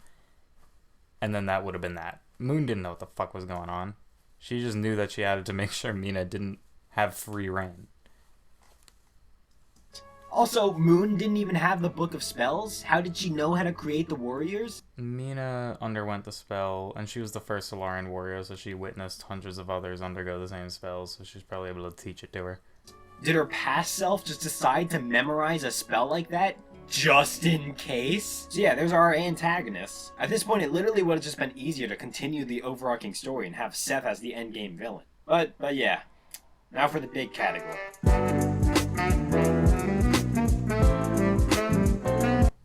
Okay, I'm gonna level with you guys for a second. I'm not sure if this can actually be compiled into an actual structured thing, so I guess let's just go down the line here. This is going to cover the entire show, whether it be stuff that they forgot from the first 2 seasons, or just stuff that doesn't make sense in context. Essentially, this category is just a dump of problems with the show. Here we go! Monster Arm had hinted that he would never be gone, yet he never actually ends up returning. It was hinted again in the Season 1 and Season 3 finale, but again, he never returned. I wouldn't consider those hints more references, callbacks. Darren had said in the Ask Me Anything that the monster arm still lives inside of Marco, despite magic being destroyed at the end. Once again, like I said, a lot of the stuff in outside sources aren't necessarily canon. You need to take that into consideration. Like, fully sentiently lives in there. It's not like Romulus or Omni or the puppies, it's just regular monster arm in there, and that kind of makes no sense. River and Star didn't know what a toilet was. Normally that would imply they don't have sewage systems in Muni, but Star also said humans put things in there, implying humans don't even shit. But then toilets are shown to be existing things in Battle for Muni. Star's family... Look, these are tiny continuity errors. I'm not gonna say that they don't exist. I'm not going to deny the existence of these tiny little continuity errors. I'll point out another one for you. In one season 1 filler episode, Star completely knows how to ride a bike, but in a season 2 filler episode, she doesn't know how to ride a bike. So they're tiny continuity errors. These continuity errors don't affect the plot at all, so they don't bother me at all. So I don't know if you share that same opinion. You probably don't, because you're complaining about them here, but that's just how I feel. You don't have to feel the same way, that's fine. In Flag Day doesn't align with her family depicted in the Magic Book of Spells. How's that? Moon apparently has an aunt, so why didn't she become queen when Queen Comet was killed? Why did Moon... I'm not even gonna explain why this is stupid. If you know anything about, like, monarchy, you'd understand why that's stupid. Automatically become queen. Speaking of the Book of Spells, it's stating that the old Book of Spells was burned. That's why all the past queens aren't shown. So what happened to Glossaric with that then? And no, there aren't 2 Glossarics. It was confirmed in Meteora's lesson that the Glossaric that we know was the one that gave the first wand to the first queen. In the book, it's stated that he's on vacation, and that's how he didn't die. And that makes no sense. Glossaric is literally tied with the book. It doesn't matter if you're on vacation or not. If the book dies, you die. There's no way around it. Buffrog saying must warn. Well, okay. Obviously he doesn't die. If the Book of Spells gets destroyed, he just gets sent back to the realm of magic and would need to be dragged out somehow, which is what Star did. But yeah. Born Star was only used as a joke in Raid the Cave. He's illiterate, so Star couldn't read his letter. But, like... That's not a continuity error, that's just more of like, Buffrog, you're stupid. He has her number and dimensional scissors. He literally could have just told her in person, especially considering the circumstances of Ludo attacking and taking over Butterfly Castle. Star's spellbook is hardly actually brought up again, it's just kind of forgotten. Eclipsa says that she forges all dimensional scissors to those that earn them. So how does Ludo have them? Ludo is royalty, so he has them. Or Buff Frog? Buff Frog used to work for Ludo, so, you know, just like in a sort of henchman passed down by royalty thing, he has them. Because he was the lookout. Or anyone. If Marco didn't earn those scissors after like 10 days of trying in the Never Zone, how the hell did anyone else get them? Because Marco's a fucking nobody. She probably makes him special for any sort of royalty. He spent 16 years getting those. Moon is so hesitant to give Toffee his finger, but it's never shown why. It's not like he gained some extreme power from it. It doesn't fucking matter. He doesn't need to gain extreme power from the finger. The reason she was hesitant to give him the finger is because the finger is the one thing that would bring him back. The finger is the thing that lets him materialize back into the real world. If he didn't have the finger, he'd be trapped in the magic realm forever. He just reformed from it and walked away. Toffee's knowledge of Star and the royal family goes unexplained. No, it goes explained in the Reddit AMA, where he was a historian and he researched it a lot. And normally I would say that nothing in the show backs that idea up, but in Independence Day you could see Toffee reading a book and studying stuff, and if you look at the inside of the book, it's clearly like stuff on the royal magic wand and shit. Toffee was shown to have some emotional connection to the Great Monster Massacre. This was never covered or played with. Well, yeah. I mean, not directly, but like it's implied, obviously. Because he's so against magic and he's existed for like generations and generations, as confirmed in Meteor's lesson. He's definitely has been alive and experienced the Great Monster Massacre, and that's probably where he got his hatred for magic. Marco's nightmare had no closure to it. It seemed to foreshadow stuff about Toffee. No, the fuck it didn't. No, the fuck it didn't. Just because he's in a fucking suit does not mean that it foreshadows Toffee. The color of the tie isn't even the fucking same, Blue Order. In the Blood Moon, but nothing came of it. Father Time warns about freezing time and potentially breaking it. It either could have been a foreshadowing thing or just an excuse for Star not to use the spell again to solve real problems later in the It's the latter. And that's totally understandable. series. Also, they never explained how Bird and Spider returned after being sent to Brita's Tacos. They just kind of show up on Muni without any question. Again, another minor continuity error that hardly matters.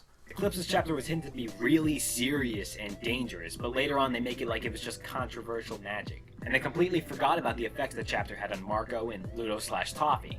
And Well, did they forget about the effects, or did they not? Because when Marco goes all crazy from reading Eclipsa's spell, Glossaric says we have a spell to fix that, and that's the end joke. So they have a spell to fix that. They used the spell to fix that. And the effect it had on Ludo was just so it could drag Toffee out from the wand and into Ludo to use him as a puppet. Like, everything's there.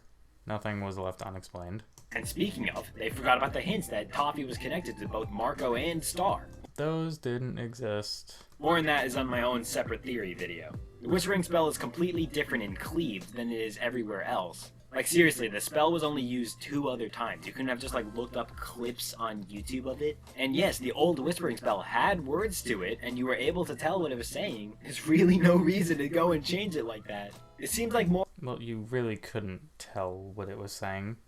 You would have to look up the words to figure out what it was saying. It's very deliberately muffled so you can't understand it. And if you look up the actual words to the original Whispering spell, it's kind of stupid, honestly. Like, the new Whispering spell is a lot better, anyway. More was going to be done with the whole moon story arc. River's staff in the intro is a crescent moon. Marco's cheek marks are a moon. Combine this with Eclipsa's dad telling Marco to go to the ball. Queen Selena's cheek marks were crescent moons. I feel like more was going to be done with it. Oh yeah, about Eclipsa's dad. In Blood Moon Ball, while sitting around in Star's room, the painting of the sailor, who is revealed in the book to be Eclipsa's dad, speaks to Marco and advises him to go to the ball. Why, though? No, like, literally why? That's never explained. That was never explained. What was the reasoning behind Eclipsa's dad telling Marco Diaz, a random schmuck from Earth, to go to the Blood Moon Ball so he'd get his soul forcefully bound with his friend, which he had little to no romantic interest in? Yeah, honestly, I'll give that one to you. It makes very little sense. And before you say Marco was just interested in Star, let me tell you why that's bullshit. The only moments that could even remotely be considered Stark are before the Blood Moon Ball, or in episode 4A with just a nice little look, and episode 6A, which is Puberty, and it's Marco's and Star's interactions here. But that literally makes it indifferent because Star was literally attracted to anything that had a dick, and Star's interest in Marco ceased after that. And even after the Blood Moon, Marco didn't show any interest in Star until season 3. And hold on, let me... Yeah, because it had to grow. He said at the end that the feelings got more intense the more he knew Star. So maybe they weren't visible at first, and then they just grew and became visible and unbearable. Allow me to define a Starco moment real quick. A Starco moment does not count as, they talked and they had a nice moment. Friends can do that. Literally anyone can do that. It doesn't mean that they're in love with each other. True. And their relationship for like 90% of the show is under the context of being friends. A Starco moment counts as either party showing romantic interest towards the other, like how it works anywhere else. That being said, here's the Starco timeline until Marco started showing interest in her. Season 2, episode 9A, Star's crush is revealed. Doesn't seem like she even fully realizes it though. She seems happy for Marco that he progressed his relationship with Jackie. The box was the one that confirmed it. And how do we know Marco didn't have a crush on Star at this point? The box literally confirmed that Marco was telling the truth when he said he had a crush on Jackie. Even that same episode also explains that the truth changes all the time, even in like a matter of seconds. So at that moment, he believed that Jackie was his love or his crush or whatever the fuck. Therefore, the box perceived it as truth. The star feeling, the Jackie feelings superseded the Star feelings in that moment, and so the box recognized that and was like, yeah, Jackie is the crush, telling the truth. But the entire idea of that episode was that the truth changes constantly, so you can't really use that as proof. Gave him props for it, so we can confirm that Marco did in fact not have any romantic interest towards Star, otherwise the box would have called him out for it. Star begins to be jealous over Marco from Bon Bon up to the season finale, where her crush is revealed to him, and then she leaves Earth. Season 3 episode 8A, Star whines about Marco's hoodie losing his scent, and Marco gets the hoodie back and likes that it smells like Star. In a sophomore slump, Marco becomes obsessed with Star and Muni and gets dumped by Jackie. When he arrives in Muni and Lint Catcher, Star wants no part of him, as she's already dating Tom now. Marco tries swoosing in, but gets friend-zoned. So Marco only started to show romantic interest in Lint Catcher. But yeah, moving on. Only started to show romantic interest. Doesn't mean that he didn't already have some sort of romantic interest. And I understand in the context of a show, you need to, show stuff. But the way they handled it, it doesn't bother me that much. Selena is the only queen shown in Into the Wand that didn't really get covered. What were her secrets? Gloucester comes back to life after Star threw a random piece of the book that she apparently had into the magic sanctuary. And her having that piece of the book makes no sense because we saw the book be completely burned on screen. There was no corner piece to that in sight. Well, I could chalk this up to just cartoon logic due to the fact that the metal corners of that book, the corners of that book are metal. And just a simple fire probably isn't going to melt that. And then they just slapped a bit of page and cover on it just so it looked more significant and nicer for the audience just to recognize it. And if you really want to look at that book burning scene and you want to, kind of stretch the imagination a little, you could say that big rock to the right of the fire pit, it's just hiding behind that. Because if you watch the episode where the book gets burnt, you never see behind that rock. So there could very well be a corner piece sitting there. The only explanation to her having that thing is that they found it when they were searching the remains of the monster temple. Even though the whole thing was burned on screen? So yeah, Gloucester returns, but he can only say Globgore. Globgore! He says that for the whole fucking season. He's done things like beat the shit out of Star in Nightlife and destroyed her room in the same episode, acted like an actual animal for the whole season, and in the end it's played off as a punchline. He had full mental capability that all that time he was just trying to tell her for months. This is a huge fucking problem. Don't pull that shit with one of the most important characters in the show. Glossaric is kind of a dick. I don't know if you've noticed this, but yeah. Evidently, Glossaric's voice actor was accused of getting all touchy-touchy, so they fired him real quick. But it seems like that threw off some plans for Glossaric's character. So they must have, stalled the situation by pulling this stunt. Which kinda sucks. Literally take all the time you need to figure that out. Literally no one's rushing you, will Disney is probably rushing them. understand. Regarding the whole evil Eclipsa tease, here's some moments that show that the writers were still hinting this. In Eclipsa's first real episode, Stranger Danger, Moon says, "It's complicated. Eclipsa can be very convincing." When Star asks why everyone's against her, Moon recognizes that she thought the same way when she first met her. That's never explained, neither is this quote. She also said she can get in your head and make you do things that you don't want to do. Again, nothing came of that. What did she do that, happened like that? She had also given seemingly shifty... Well, she has a very dark past, and she also admitted on trial to emotionally manipulating people, so it's not that far-fetched that she would have done that.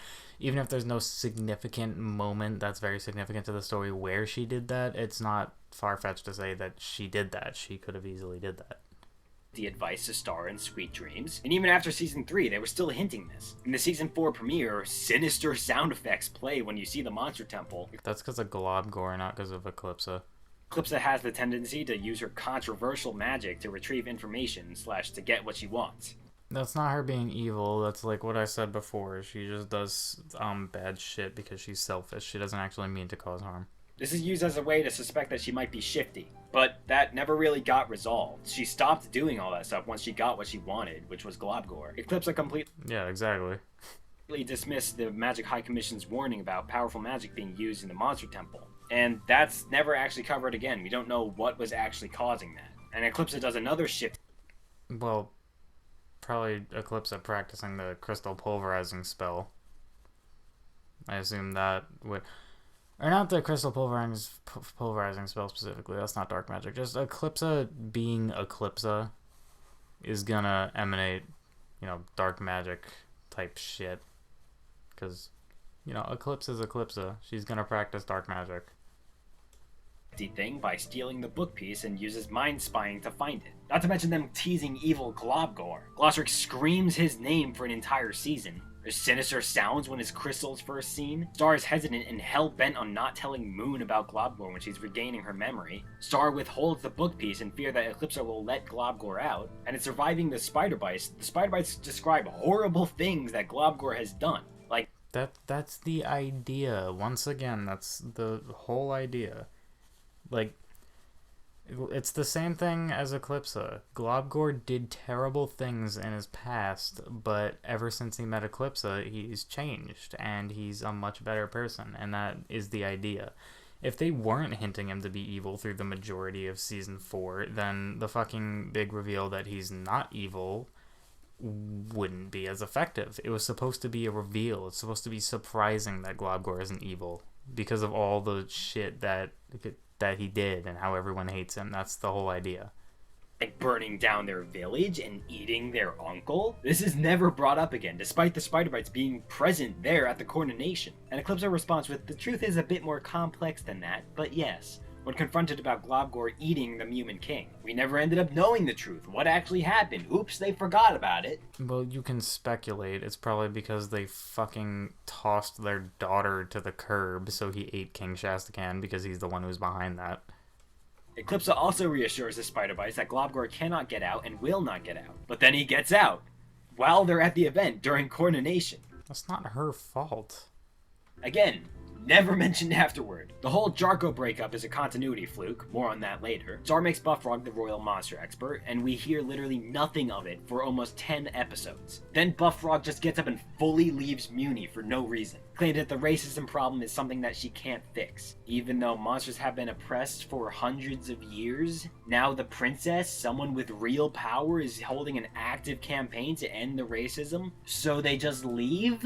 It's more of like... you're fine with not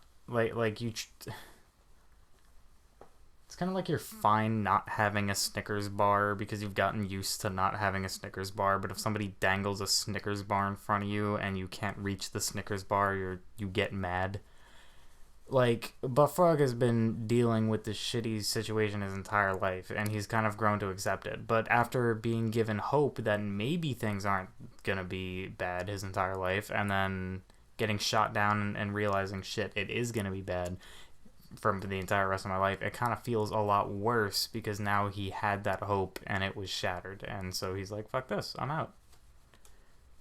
It would have made more sense if the episode was released closer to Monster Bash, but in this context, it came out of literally nowhere, and I called this in my reaction too. And Buffrog is not seen again until Season 4, Episode 10A, Cornball. So he's just fucking gone, like full season gone, for no reason. Ponyhead is still somehow able to fly when magic is gone and cleaved. Because that's not attached to magic.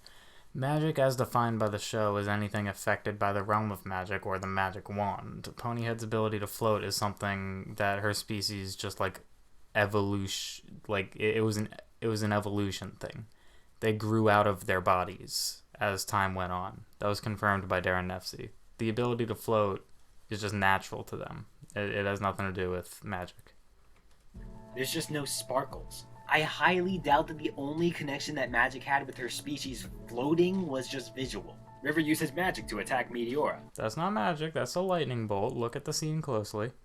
He apparently has magic with his staff. This is quite literally shown nowhere else in the series, neither before or after. In fact, that's like one of the only times we've ever seen his staff in general outside of the old intro. Mina was defeated off-screen in the Season 3 finale by Meteora.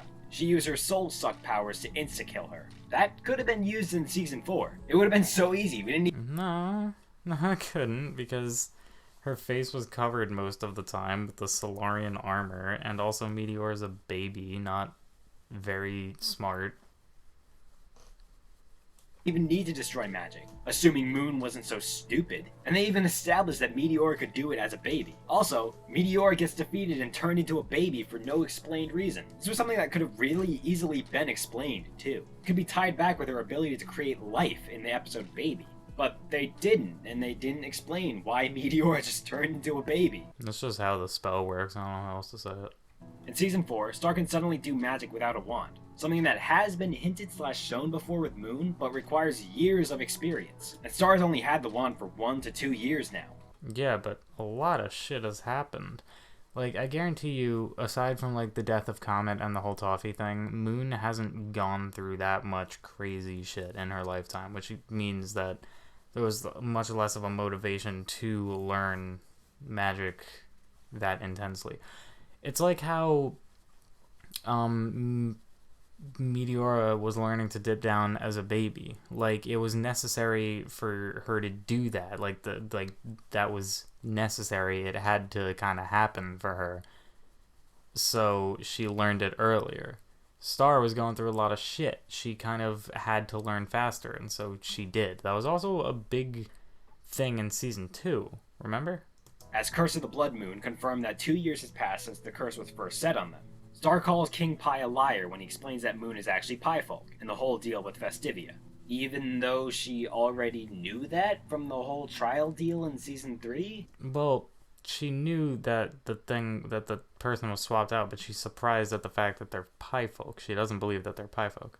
Like, you heard this exact same thing before, why are you calling him a liar? Romulus's other nipple demon's crystal breaks after he's smacked against a wall in swimsuit. This literally does not make sense in context. Those demons were there before the Fritz, so it's not even like the Fritz caused the crystals to be weak or something. And the whole conflict of this episode is Eclipsa asking Romulus to decrystallize Globgor because physical force does not work towards breaking the crystal. Yeah, I mean, I have two explanations for this, or one explanation. We could just accept that as another small continuity mistake that ultimately means nothing, because it does ultimately mean nothing. Or we can go with the theory that the only thing that can break a Romulus crystal besides Romulus himself and his ability to crystallize and decrystallize is smacking a Romulus crystal against a Romulus crystal, and bigger one cracks the smaller one. Which would be an acceptable thing to, like, say, like, hey, that's probably canon, because Romulus, like, attaches all of his crystals to the ground, or most of them. Like, they're not very portable, which means you couldn't just, like, easily find a crystal that's bigger than Globgore's crystal and then just fucking smack it and crack Globgore out. That would never happen. So why the fuck does the nipple demon get out? Star is confirmed as bi in Ransomgram because she blushed at a girl. Even though by that logic she was already confirmed in season 1, yet this is treated as the great reveal. Really good. I don't really see your point here. Like, who gives a shit? Goes to show how little the shippers actually paid attention to the show. Jaina specifically hypnotizes Marco for 14 hours to not have any feelings for Star, but the curse bypasses this. So why does Marco still have feelings for Star after the curse is broken then? Marco's bullshit, the blood moon was baloney comment. The Jaina hypnotism thing actually is a good point.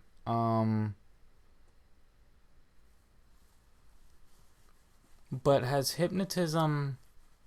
Okay, hypnotism has worked before on the show because of the chicken butt thing. Yeah,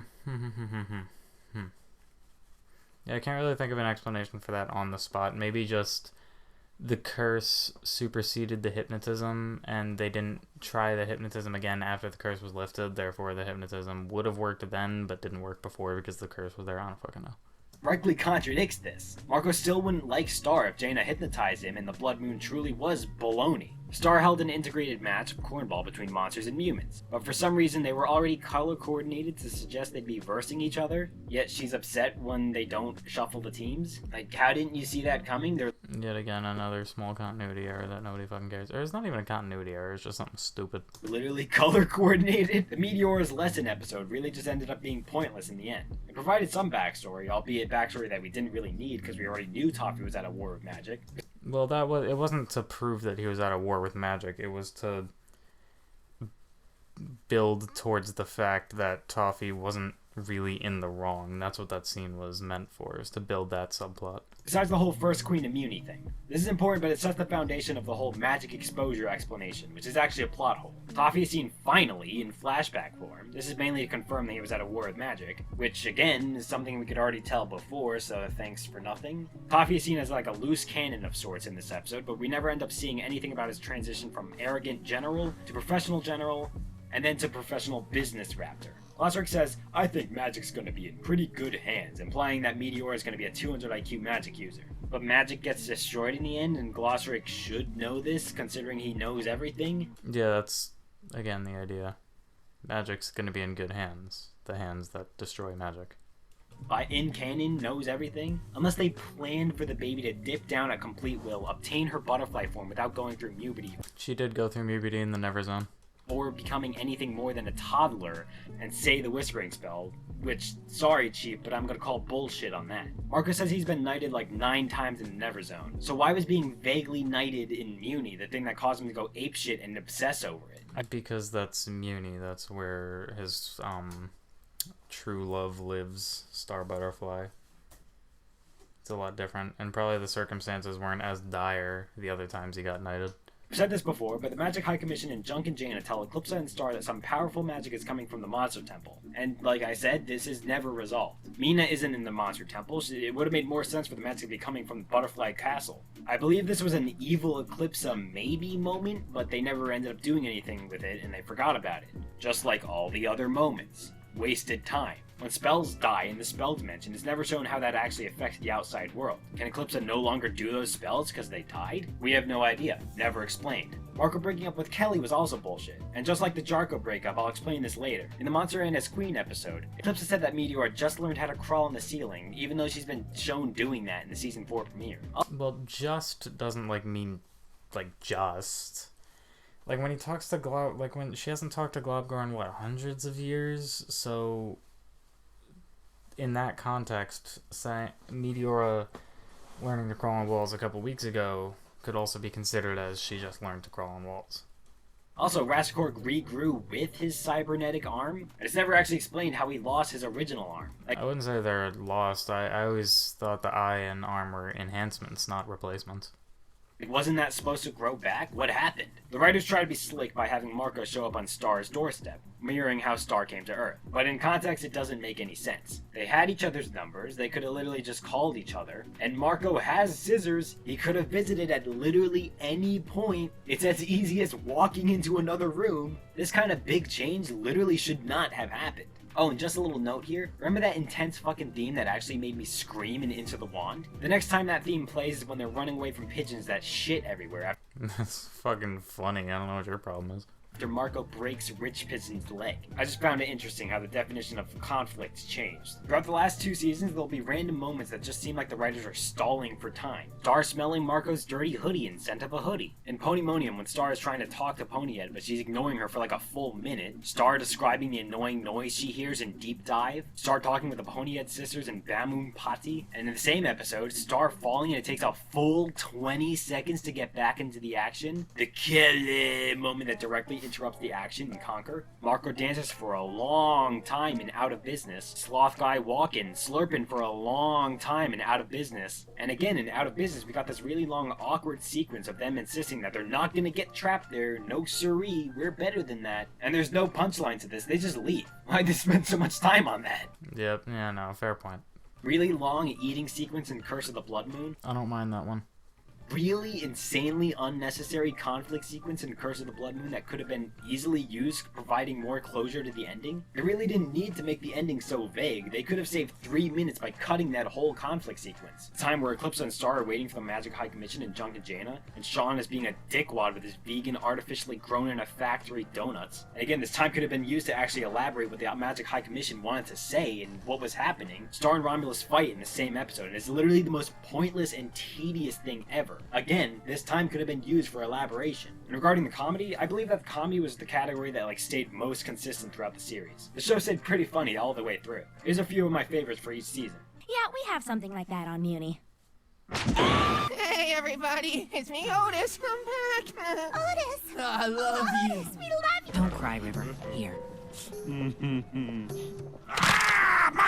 just knew we had a connection, you little hey! But even in season 3 and 4, they stooped kinda low. There's a fart joke when Ponyhead shits out treasure that she stole from the pigeons in Death Pack. The fart joke when Marco's taunting Star in Divide. Another fart joke with the alligator in Conquer. Fart joke with a mock play in Butterfly Follies, the season 4 premiere. And there's a fart joke when Marco's on nachos. Literal full fart though, why? Also, don't fart on nachos, you asshole. And there's Mina's fart analogy in Cleaved. Yeah, I don't know why they got really into those types of jokes in the latter 2 seasons. Look, I hate fart jokes most of the time, but I feel like a good 70% of those ones you just said were actually executed well and actually kind of made me chuckle a little bit. Some of them are still stupid, yeah, like Marco farting on nachos, but yeah. Okay, back to the other stuff.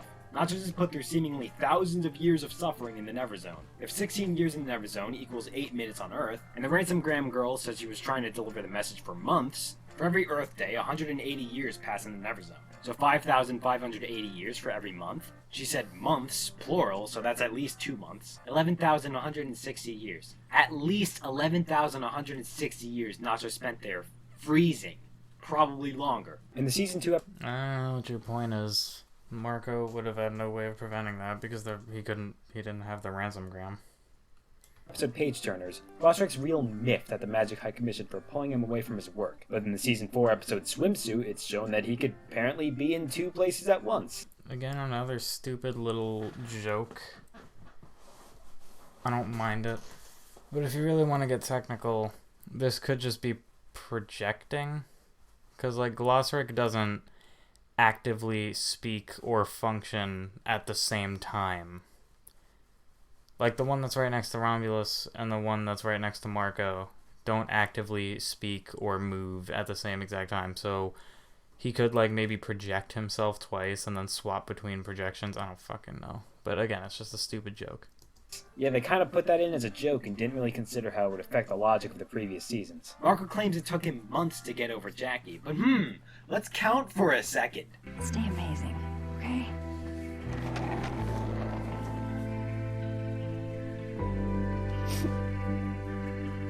7 seconds it took for him to get the idea to leave. And here he is, parading a smile about it. Marco breaks his arm in the 3rd episode, There's a definite time skip there. but in a realistic manner. Little 14-year-old man probably would have a hard time breaking 3 pieces of wood and maybe the entire cinder block. However, we never see him get injured in general for like the rest of the series. This leads into the It's because of the Never Zone thing. next thing. It seemed like the writers never really planned for mutants and humans to be like the same thing. One piece of evidence is Star constantly being surprised about regular human things during her time on Earth. Even this little movie scene suggests that they're completely different, and Marco was even hinted to be a mutant. I mean, like a lot. He was hinted a lot to be a mutant. Yet the writers just chuck in a confirmation that humans were actually humans the whole time. This doesn't line up with Marco's strength though. Like, if he's a regular human, why is he able to survive being thrown at a rock with enough force to crack it? Never Zone. Why is he able to fight a giant swole bird guy with no problem? Why is he able to kick a giant Meteora with enough force to knock her down? And why is he able to flip a horse? Oh yeah, and here's just a little side note here. By the end of the series, the cheek marks were said to be caused by magic exposure. This is a plot hole, here's why. Anus was shown to have cheek marks, besides her life having little to no magic exposure. I believe that the writers were intending to limit the cheek marks to just the royal family. The cheek marks are shown again in the episode titled Heinous, Season 2, Episode 19A. Again, literally no magic exposure in this case. First thing that suggested that Marco wasn't actually human, besides his super strength, was the fact that Crescent Moon cheek marks appeared when Marco used the wand for the first time. Also, his wand had the same wings that are on the word evil in the show's logo, which ties into how much foreshadowing was that Marco would eventually become evil. And this moment was before the whole magic exposure explanation, so it caused fans to theorize that Marco was actually part of the Butterfly family. Because even with Heinous, it was confirmed that she was part of the Butterfly family the whole time. But this is where it gets confusing though, because they also confirm that Star isn't actually a butterfly. So where did the cheek marks come from then? And I wouldn't say magic exposure. Alright, this is easily explainable. The cheek marks are from magic exposure and also genetic. If you wield the wand, you develop the cheek marks, or if you wield the wand for long enough, you fully develop the cheek marks. And then once you have cheek marks, you can pass the cheek marks down to your offspring. Very simple. Because, again, that's a plot hole in itself. It doesn't line up with Meteora having them. Jenna and Marco were both standing in pure liquid magic, so why wouldn't both of them get cheek marks in this case? About wielding the wand. More, it's about the wand. Why didn't all of the original settlers in Muni have cheek marks when they were fucking drenched in it? Also, Jaina clearly saw Marco with the cheek marks. It's weird she never said anything about them. And his cheek marks show up again in Booth Buddies, documented by picture, and Star never acknowledges it. And if they were caused by magic exposure, why would he have the same exact cheek marks as Selena then? Coincidence, or their personalities were similar? In a lot of the moments of Season 4, the writers will occasionally throw in a vague explanations to questions that were brought up. Questions that I know for a fact a lot of people legitimately had. Marco and Kelly break up off-screen for no explained reason. Instead of explaining why, Marco claims it was a unanimous decision, even though it wasn't and Kelly is still upset about it. Manfred escapes being turned to stone. Eclipsa had established before that he'd get out eventually, yet the writers still feel the need to have him say, "Ugh, I do not want to get into that," when asked how he got out. Like, you didn't have to do that here. Star declines Tom's trip out of nowhere, using the excuse, "I need time to figure things out," or "I'm free now," despite showing no disinterest in Tom or the trip beforehand. Tom justifies the breakup with, "We're heading in different places," and never elaborates. Well, they are heading in different places. Star is no longer royalty. And the reason Star felt like she didn't notice that she didn't really want to go on the trip up until when she confronted Tom was because she was like trying to find places. She was desperately trying, but she couldn't find any spots in the book or Alphonse's whatever. So she started to realize she didn't want to go on the trip. Marco even asks why they're breaking up, and Star replies with, "It's complicated." No, it's really not complicated. Darren wants Starco, Dominic wants Starco, everybody and their fucking mother wants Starco. It's not fucking rocket science. And again, Moon claims that she stopped Mina from doing much worse in attempts to justify her betrayal, but she never explains specifically what. Hey, did you guys know that in the official Magic Book of Spells book that there's... One of the problems that I noticed about Season 4 is that the writers will often bring in stuff from the Magic Book of Spells book without any prior introduction to those who don't have the book. The book itself is $20 on Amazon, yet I could guarantee the large majority of the fandom doesn't have it, simply because it costs money. The first example of this happening is in Surviving the Spider Bites. Look, I kind of agree with this. But at the same time, like... they still explain everything pretty well. Even if they utilize stuff from the book, they still explain it well. Star keeps the book piece a secret from Eclipsa. I was initially confused as to why. As it turns out, there is a spell in the book that pulverizes Romulus's crystals. This was never shown or mentioned beforehand, yet it's used as a plot point suddenly. I still wouldn't have known that if you guys in the comments hadn't pointed it out to me. The next example is in the same episode. Glossaric silk bugs were shown and described in the book, never described in the show. Thankfully, this one isn't actually a problem because Eclipsa explains what the bugs do before they're actually used. Then, in Meteor's lesson, we get introduced to Ronaldo, someone who used to be a Magic High Commission member. In the book, it said that he once spoke normally, but a queen put a spell on him so he could only speak in riddles, and this got him kicked out. This whole interaction confirms technically again that Glossaric is actually the father to all the Magic High Commission members. The original confirmation is said with 2 lines when the Magic High Commission is first introduced in Season 2. These are kind of completely forgettable lines, and considering how much screen time the Magic High Commission had overall, they definitely could have reinforced this more. Again, Ronaldo is only shown in the book, yet he's introduced like everyone knows who he is. Eclipsa uses the spell, the exact same one from the book, to try to free Globule, without any prior introduction to those who don't own the book. This is a major plot point here. Why is there no introduction? Marco the Solarian Blade is only mentioned in the book, and context is given after Globule is already inflicted with it. Yeah, moments like this really only confuse the people that don't have the book. Well, no, I think that's a good thing. Like, you want to have, like it was a mystery. Like, the Solarian Blade was a dark, kind of mysterious thing. Like, when it's first shown in the show, it's like, well, what the fuck is that?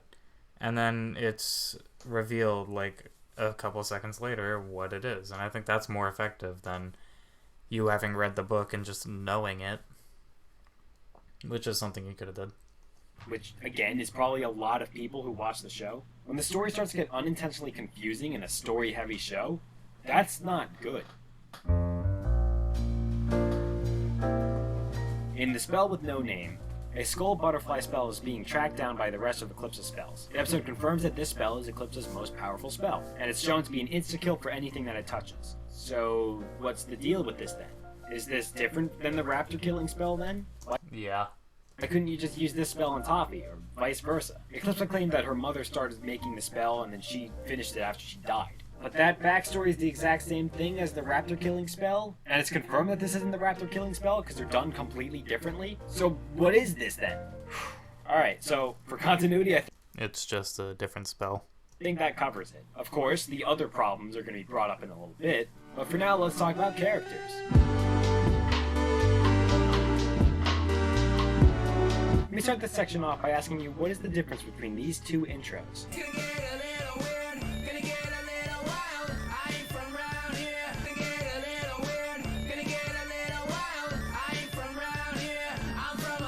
Ooh, did you notice that right there? Well, if you didn't, let me spell it out for you. Yeah, where the fuck is everyone? Oh right, they're gone! As another side effect of the setting change to Muni, we lost all those various characters from Earth that we've known for 2 whole seasons that gave the show its initial charm. The various characters that rarely did anything ever. Oh yeah, and while we're talking about the intros, take a look at this. In the first intro, they loosely tell the whole story of the show. Magic Girl gets a magic wand, causes some trouble, her parents send her off to Earth, and she meets a boy named Marco. Along the way, we got various notable characters and Ludo's armies running at them constantly. Boom, geniusly set up. What the hell did the second intro tell us? What story is there here? Doesn't show Marco coming to Muni or anything, they just slide down the castle and ruin dinner. Well, this is when you know what, like, this is supposed to be when you're familiar with the show. People typically, unless they're just like watching reruns, they're not gonna like just hop in the middle of season 3 for no fucking reason. They're gonna start at season 1, episode 1. Why are they fighting the goblin dog guy? The only parts that tell us anything about the story happen 30 seconds in, and they show up for 2 seconds. It's Meteora / Heinous, Eclipsa, and Toffee / Ludo. And the ending part is so sad. In the first intro, we see a shit ton of these characters, and I can name all of them from memory. They were all so distinct and memorable. In the second intro, we only get 6 characters. Because that's pretty much the bulk of it. That's the bulk of the characters that we see in the Muni setting. For main characters, we got Star, her parents, Marco, Eclipsa, Ponyhead, Jaina, Tom, and Kelly. Secondary characters can count as Seahorse, Rubariot, and Fulduke. And of course... Monkey! Seriously, the monkey was fucking hilarious. I love the monkey in season 4. But aside from these characters, who else is there? We've got guys like the laundry dude, Manfred, this family, Polite giant monster person. Quirky guy. Talon Raven Talon. And whoever else. I actually literally can't think of anyone there. And Jorby. regarding Manfred, his Tad. literal character design is to be annoying. He's a nuisance whenever he's on screen. I mean, just look at his face. What an asshole. A lot of the unnamed background characters are just plain annoying, because all of the background characters in Muni were only used for the racism plot and nothing else. Most memorable background character for me was the fucking Lady Raptor, because I screamed their name every time they were on screen. Fresh. Raptor! Spy. Raptor! Raptor! Honestly, who do we have? You guys can point out some like memorable background characters that we had in season 3 and 4. Point that out in the comments. I genuinely want to know. I can't think of any.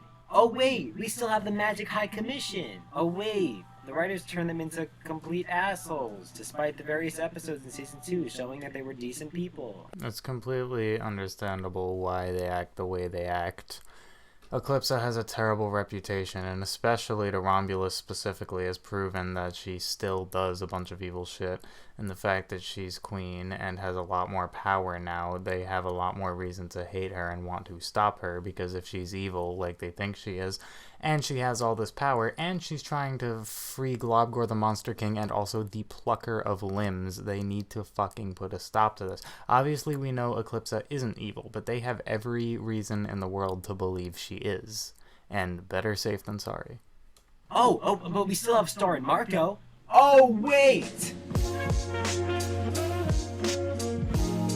Marco goes away from being quirky and relatable and becomes annoying with his obsession with Star and Muni. That happened in sophomore. The obsession with Star and Muni that lasted for like maybe literally one episode? Fucking sophomore slump, the one episode where he's obsessed with Muni. Slump. This is where his character takes a turn for the worse. He tells off Sensei for trying to be like him. He completely screws up his whole relationship with Jackie, something that for him had an actual decade of build-up, all because he wouldn't take off his fucking cape. He's a dick when Star puts him as a squire to the laundry guy. He's an asshole to the rich pigeons and breaks the prince's leg. And he makes various wisecracks after that, even though he's the one that caused this. He puts several dimensions in danger by not telling Hekapu that it's actually Star opening the portals in Nightlife. He put Star in danger for that exact same reason. He kept it a secret for his own personal entertainment because he liked working with Hekapu so much. He never talked with his parents after he left. Didn't even know he was getting a baby brother because he's too busy. None of this was intentional. Like, he wasn't intentionally, like, he wasn't doing all this shit with malintent. He was just doing it because he's a little dumb. Like, characters are flawed.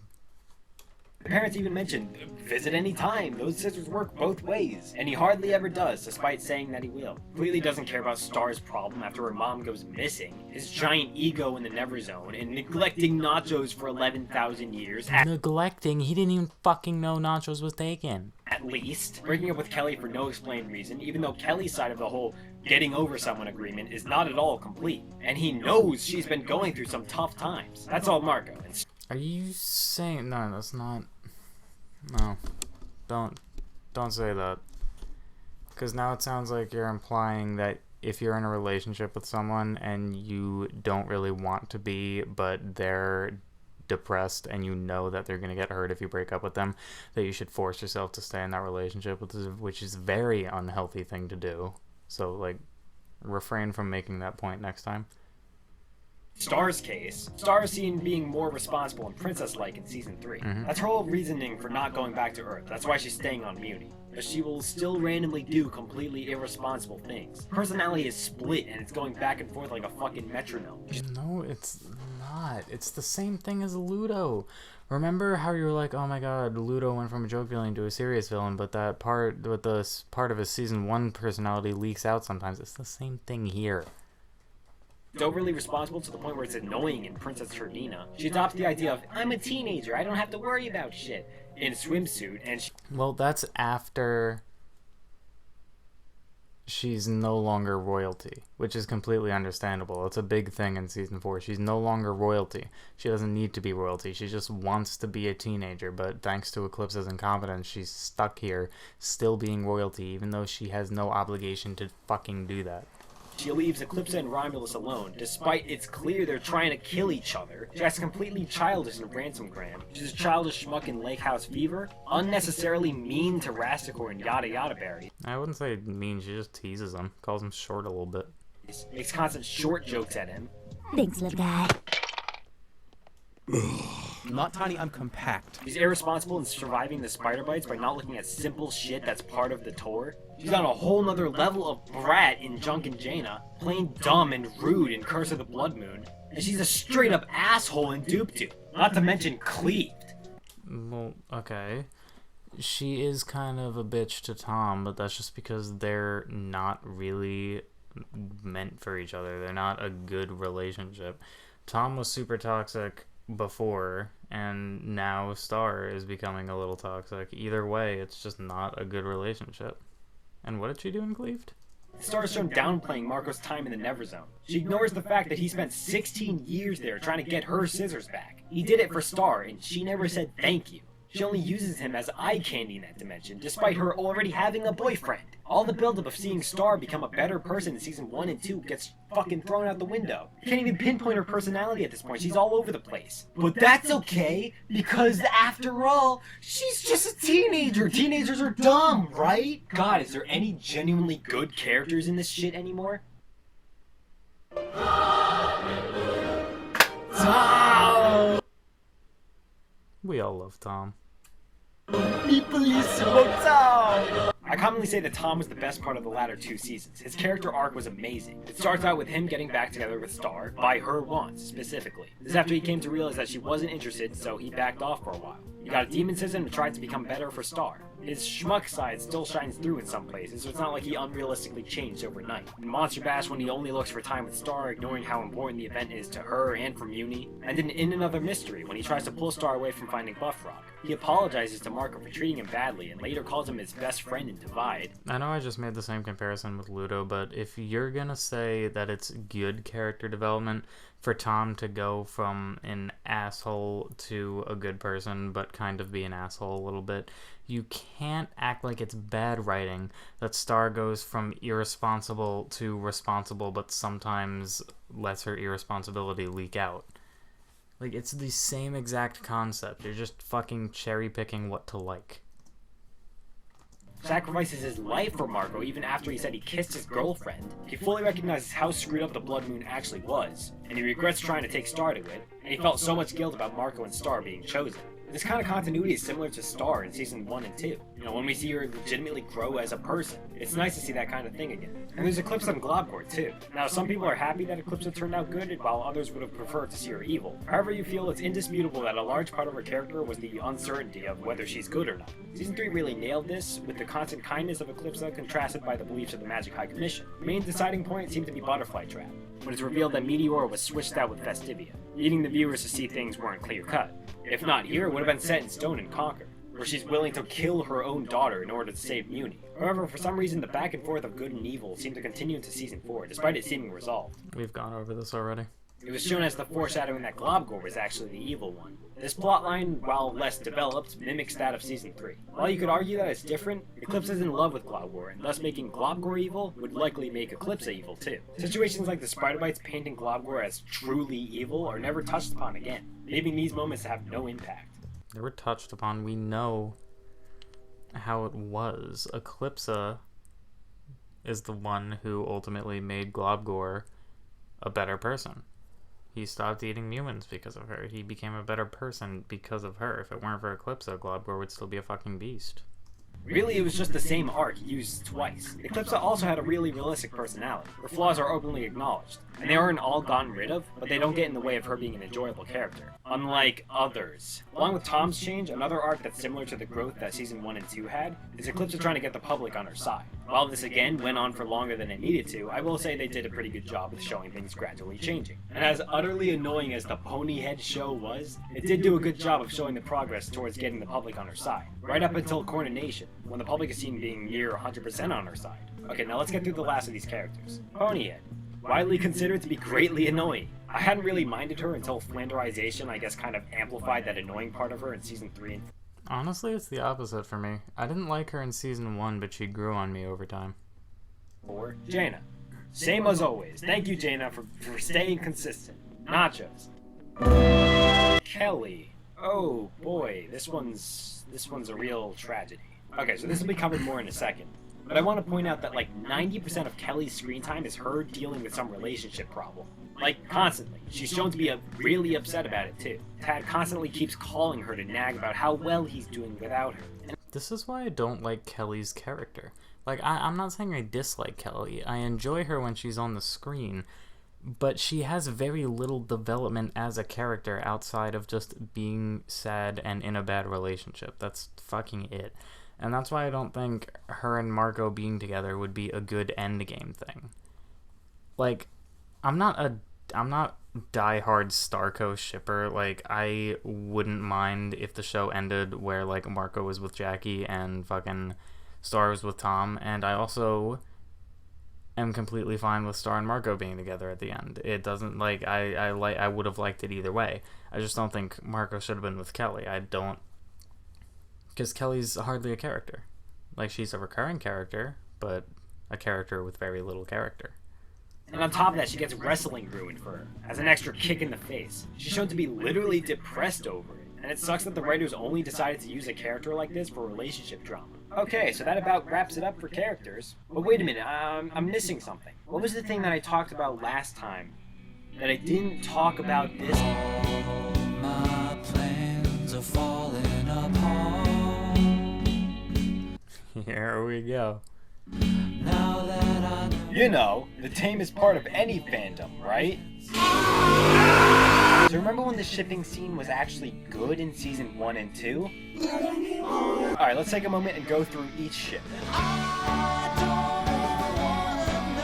Whether you like it or not, this ship had the most establishment throughout the series. Jarko build-up went on for so long. Marco was shown to like Jackie for his whole life. It made so much sense for Marco to eventually get with her. Most, if not all, of the shipping episodes in season 2 was based off of Marco getting with Jackie. The ship had been set up since season 1, episode 2. I just thought about what I said earlier, and I actually think it would be kind of stupid if Marco ended up with Jackie in the end of the show, considering the fact that Jackie was with Chloe. So I rescind that statement. But, you know, same point still stands. Like, I would be fine either way if Marco and Star ended up together or they didn't. I just didn't think Marco would be with Kelly. I don't think that would be good. And it's not a fan establishment, it's a canon one. And I cannot express how important it is that it was a canon establishment and not a fan establishment. They literally canonically said to our face, Marco likes this girl. Jackie's character kind of started out pretty flat. Moments like Naysaya and Marco's blunder and Bonbon gives her character. Oh, and one thing I found interesting. The Naysaya curse was said to prevent the host from asking out his one true love. So what happened then? Why would it appear when he's asking out Jackie then? Wouldn't it be Star? Wouldn't it be what his brain thinks it is? Who says that a demon curse is decided by fate? It's a demon curse. It's gonna, like, whoever Marco thinks is his true love is who it's gonna fuck with. Like, I don't know.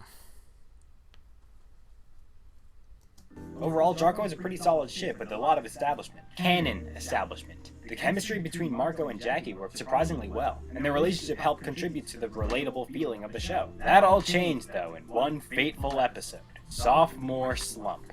If you didn't know already, this episode is centered around Marco annoying everyone with his obsession with Star, Muni, and his stupid cape. This was a problem that was introduced only in that episode. When Jackie tried to talk some sense into Marco, it seemed to work. Marco agreed to be better for her, and again, it seemed like it was working. But he apparently just kept the cape in his hoodie, which causes her to break up with him. The only hint of this obsession is him wearing the cape for a brief scene in Season 3, Episode 8b. Nowhere else could we have possibly guessed that this would have been a problem. Jackie and Marco had been together for 3 months, and a lot of it was spent long distance. It is now also nearing the new school year. Evidently, Marco had spent more time in Muni than we thought. And Sophomore Slump was actually a fun episode right up until the ending. Episodes like that was what Season 3 lacked, minus the breakup, of course. This episode gave Jackie so much more character, it's a shame seeing it all thrown away like that. Oh, by the way, the "You're my best friend, Jackie" line is bullshit and it throws away all the previous establishments of the ship. Again, this ship has been building up for nearly a decade in canon. And then Marco just immediately leaves. Like the day after, kind of immediately. Like again, he got the idea 7 seconds after she broke up with him. It's a fucking, like, desperate attempt Like when you get your heart broken like that, you're like, oh my god, I gotta fix this, I gotta get away from this. Pretty much anything on Earth that he was familiar with would probably remind him of Jackie. So he's like, alright, time to relocate, time to go to Muni and be with my best friend. And the reason he called Jackie his best friend was because he knew in his heart of hearts that Jackie wasn't the person that he loved anymore. It was Star, blah blah blah blah blah, blah all that shit. You get the idea. And that doesn't make sense. This single episode completely throws away real buildup over the course of many episodes since season 1. This single episode. The cape obsession was a problem that was introduced and resolved in the same episode. And it was resolved with him going to Muni. Also, I'm not sure what was so great about Muni that caused him to go apeshit. Literally the moment he... Star. It's not Muni. It's Star. How do you not understand this? He arrived, it was a dump in shambles. Then Ludo took over, which only amplified that negative aspect. The only possible likable factor is Star. This way, it can also be inferred that the moon caused this newfound obsession. It definitely wouldn't have been the first time the moon interfered with the relationship. I've already talked about the blood moon. The problem is immediately diffused, and Marco's ego is put in check when he's laughed at by real knights in the following episode. Turns out, he was never actually a knight, and the cape didn't mean shit. We don't even see the cape again until season 4 episode 11A, Night Shift, when Marco actually gets knighted. And that doesn't do much anyway. We don't see the cape again, and Marco turns down being knighted after learning about the commitment required. Wow! Good job, Marco! Good thing they throw out an entire ship over it then. But yeah, Jackie's completely written out of the show at this point. It's almost as if they only kept her around for a shipping drama with another character. Jackie eventually returns in the late season 4 episode, Britta's Tacos. Writers attempt to add some closure to the tragic end of the Jarko ship by A. Having Marco realize that he was a terrible boyfriend and confirming that Jackie broke up with him because she thought he was in love with Star, which was actually true. And B. Having Jackie be implied bi. Now, I feel like this was an okay way to pick it back up, but I can't help but feel they're only doing that for the fan reactions and for the sake of being inclusive. Yeah, that's the end of Jackie's story. Next.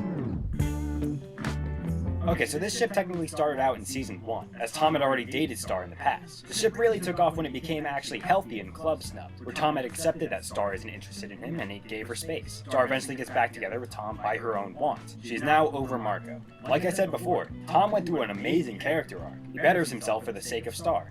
She's not really over Marco, she just thinks she is. In Booth Buddies, it's kind of imply that Star is still into him, or else she wouldn't have had such a fucking drastic, gaspy, freak-out reaction when Marco was like, oh, you know, things are weird because you told me you liked me. Star was actually being integrated to what was the story at the time, the racism plot. And it honestly gave it more charm and made it feel legitimately important. It even had probably one of the best lines at the time. I'm a monster, you're a human, if we can make it work, then there's hope for everyone. Usually this would be sweet, if the ship wasn't only used as a ploy to eventually make Marco jealous. Tom Star kind of seemed doomed from the start, considering the blood moon and the loud majority of the fans and the people working on the show wanted Starco. Throughout its course, it demonstrated what seemed to be a semi-toxic relationship, but the show never committed to this path. It was a strange in-between situation where neither partners are in the wrong or right. And speaking of that, Star was a terrible girlfriend to Tom. Here's why. Glad we're on the same page. That's why the relationship didn't work out very well. Star uses Marco, someone she knows has a crush on her, as eye candy in Ransomgram as well as Gone Baby Gone. Star never told Tom about the kiss. Marco did. And when Tom confronts her about that, she gets mad and tries to leave. Star commonly mistreats him and nags him about little things, throwing the lava suit on his face in Lake House Fever, angrily asking him to translate in Curse of the Blood Moon, blowing on his face after Tom wanted to kiss her in Monster Bash. Tom went through this whole arc of changing himself for the better, for her. He literally rebuilt his entire character from the ground up, all for her, shown in the Lake House Fever episode. Once again, that's the idea. Like, he bettered himself for Star, but it doesn't mean he needs to be with Star. He can be a better person with someone else. If the relationship with Star doesn't work out, then that's perfectly fine. Just move on. And that's what he did. Tom went through so much for Star, and Star never returns the favors in any way. Star and Tom had so much history, too. They knew each other and had romantic history since they were little. Star's horns were a gift to her from Tom, and yet she forgets about him in the magic dimension. Tom was at her going away party to Earth, and she never noticed him there. Tom even let her know her mom is afraid that she'll hurt him again, and Star used the default excuse, Everybody breaks up, that's what teenagers do, teenagers are dumb. I mean, it's true. I also hate that line, but you can't deny that it's true. Also, Tom didn't really have any other friends. He even said this in Friend Enemies. He started hanging out with Jenna in its own episode, but only because Jenna wanted to blast the bird. He considers Marco to be his best friend, but that doesn't help the fact that he's about to be cucked. What great friends. Tom literally had no one before they started dating again. And Star has the audacity to treat him like shit and run to Marco's dick right after turning down his plan of a romantic vacation. Moving on. Kelko had started out in Season 3, and it surprisingly had more build-up and establishment than I initially thought. Kelly x Marco is first introduced in Lava Lake Beach when they have a heart-to-heart. They bond over the fact that they're both having relationship troubles. Tad and Kelly broke up again, and Marco has feelings for Star that he can't get rid of or act upon. Marco doesn't want to be in love with Star, and Kelly doesn't want to be in love with Tad. There was actual, real chemistry between them, and the relationship was shown to be getting better and better since then. Kelly asked Marco to dance in Monster Bash. Kelly and Marco are seen hanging out together in Booth Buddies. Kelly and Marco tried doing a cooking segment on Ponyhead's show, and when it falls through, Kelly invites Marco to cook at her house. In Kelly's world, Marco and Kelly officially get together as breakup buddies. Also in the same episode, they were able to do a duel move, which was said to require perfect synchronization between partners. I feel like this would have implied they were pretty good partners. Kelly and Marco are only seen as an actual couple in the episode Cornball. This is after the Blood Moon curse was broken. Marco didn't even hang out with Star at all at this episode. They didn't even talk. Marco himself even further confirmed that breaking the curse worked, and Kelly is actually happy. Compared to how she was in Kelly's world, this is a miracle. She was dealing with borderline depression, if not actual depression, and the fact that being with Marco flipped that around for the better is amazing. But it all gets ripped away. After all of this, Kelly and Marco's relationship ends with an off-screen breakup. Now, I don't care who you are, I don't care what your show is. Never, ever break up a relationship off-screen. Why would you ever think that's an okay thing to do? First of all, it's a time constraint thing, which I respect. I also agree you shouldn't do things off-screen. That's why I feel like the giving of the beach day photo should have been on screen. Star finding the corner of the book should have been on screen. But again, these are just tiny things. They don't faze me that much. But Kelko wasn't much of a significant relationship. It had little, tiny little things to it. Maybe 2 whole dedicated episodes to the idea. But not a lot really went into it. Like, where exactly would it have gone narratively? They kind of hit a narrative dead end. Like, Tad's gone, the Blood Moon curse is broken, they're together, what more do you do? And so they were probably just like, alright, let's break them up and get things moving along. Because, what are we supposed to do with this here? I don't know. I might just be biased because I don't like Kelly too much, but I have no problem with this. That is just disrespectful to not only the characters that you created, but your viewers as well. You're gonna go out of your way to have a whole episode dedicated to these two getting together. At least give them the respect of having an on-screen breakup. This off-screen breakup also made Marco look like even worse of a character, considering Kelly never really got over her hardships with Tad. She finally found happiness with Marco, and then he goes and breaks it off for no explained reason. And it's completely glossed over within 5 seconds that the breakup or the ship in general happened at all. This ship literally served no purpose to anything. Not to emotionally develop other characters, advance the plot, cause jealousy, nothing. Actually pointless. And Marco didn't give a single shit about Kelly after the fact. You dick. Yep. I don't care what you ship. Breaking up a relationship off-screen is a horrible writing decision. Especially when you refuse to give reasoning after the fact. But why? Why would all these perfectly healthy relationships be just killed off like that? Unless... Okay, now, before I say anything, let me just restate that I used to ship Starco. Marco and Star were both very likable characters, and they would have worked very well in a relationship. And had things been done differently, I would have been all for a Starco endgame. But things weren't done differently. If you're a Starco shipper who's listening to this currently, I ask that you please at least hear what I have to say before you kill me in the comments. Now let me carefully explain to you how the writers managed to completely fuck up what is probably the easiest ship they could have done. In Season 1, Marco and Star were really close. They quickly became best friends, albeit a bit too quickly, and although there weren't too many moments that suggested romantic interest, it wasn't too far off an idea for them to actually get together. But then the Blood Moon happened.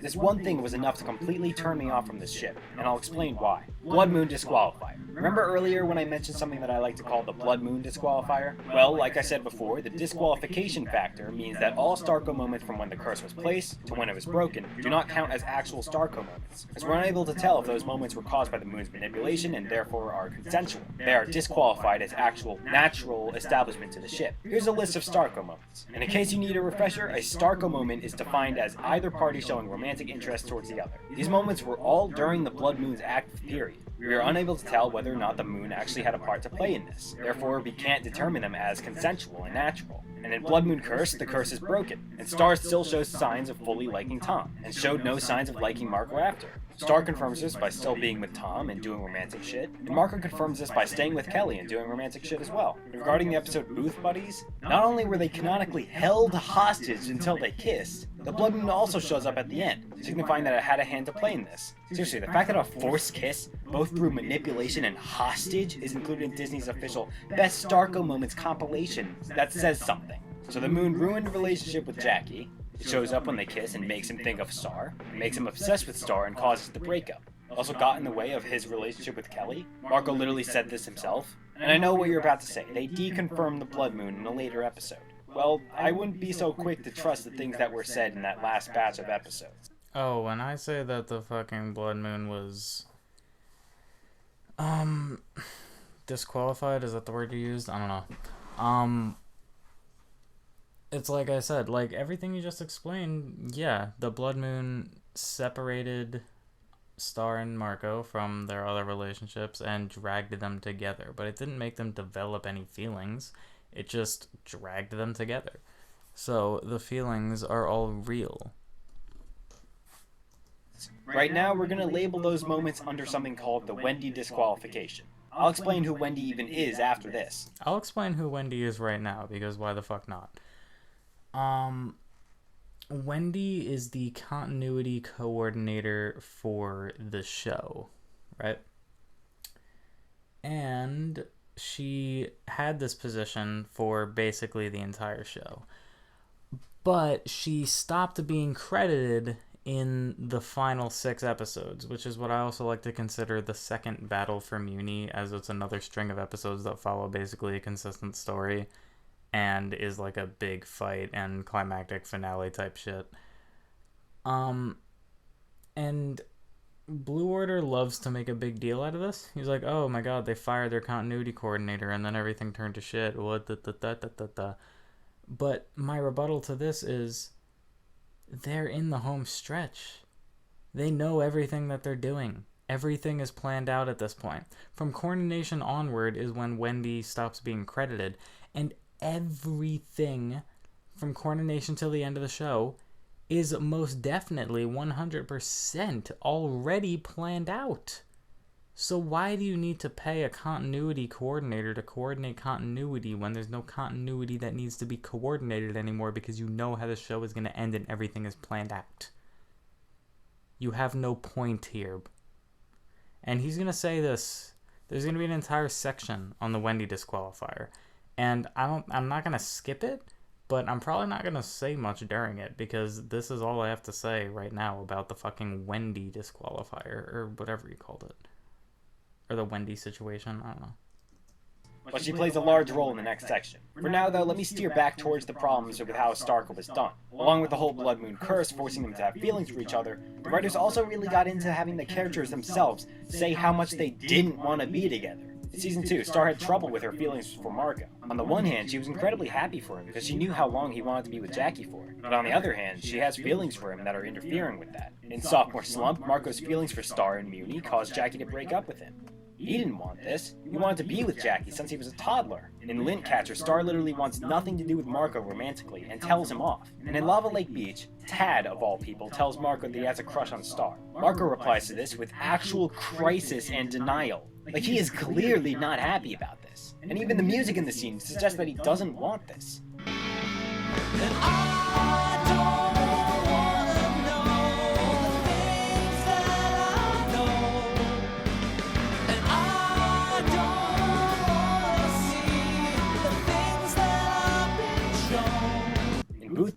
Can we just admire how amazing that song is for a second? And also, it's basically implied in the Curse of the Blood Moon that the reason that all this hatred and denial for it is there, it's all situational. Marco doesn't want to have feelings for Star because he knows Star is with Tom. Star didn't want to have feelings for Marco because Marco was trying to get with Jackie. It's all circumstantial. Once all that fucking bullshit was cleared out of the way and it was just Star and Marco and they were both single, Starco happened, like, pretty much instantly. And that's my point. Buddies, both parties react negatively to the forced kiss. I mean, They react negatively to the forced kiss because Star has a boyfriend, not because they don't like each other. times where they just flat out say they don't want to have feelings for each other. I mean, I don't want to have feelings for Star. Every time I think I'm over her and I like someone else, I get marshmallows. Do you have a spell to make my feelings go away? But they hurt. I just don't want to have feelings for her anymore. This kills me. Let's go destroy our feelings! Like, if this was the planned ship from the start, you'd think they'd try to make the characters at least a little on board with it. And even after both Marco and Star are single, writers still take up several episodes without them getting together. Marco doesn't actually show any real signs of being romantically interested in Star until the episode Mama Star, when he confesses to her while under the influence of the magic dimension. And even then, they waste more time and then throw them together in the second to last episode. Then they try to make the relationship a major emotional factor in the finale. Honestly, this moment would have been much more powerful if they had just gotten together much beforehand, or even if they just stayed friends. The fact that they're willing to die over a relationship that just started in that same day is a bit weird and forced. I have two things to say here. First of all, just because you recently started becoming romantically together officially doesn't mean that it's an entirely new relationship. They're willing to die for the 2-year-long relationship they had throughout the entire show. It doesn't matter if just 2 days ago they decided to make it official and romantic. And the other thing that I wanted to say, which I am currently blanking on, which is annoying, is that, I'm gonna rewind a little bit.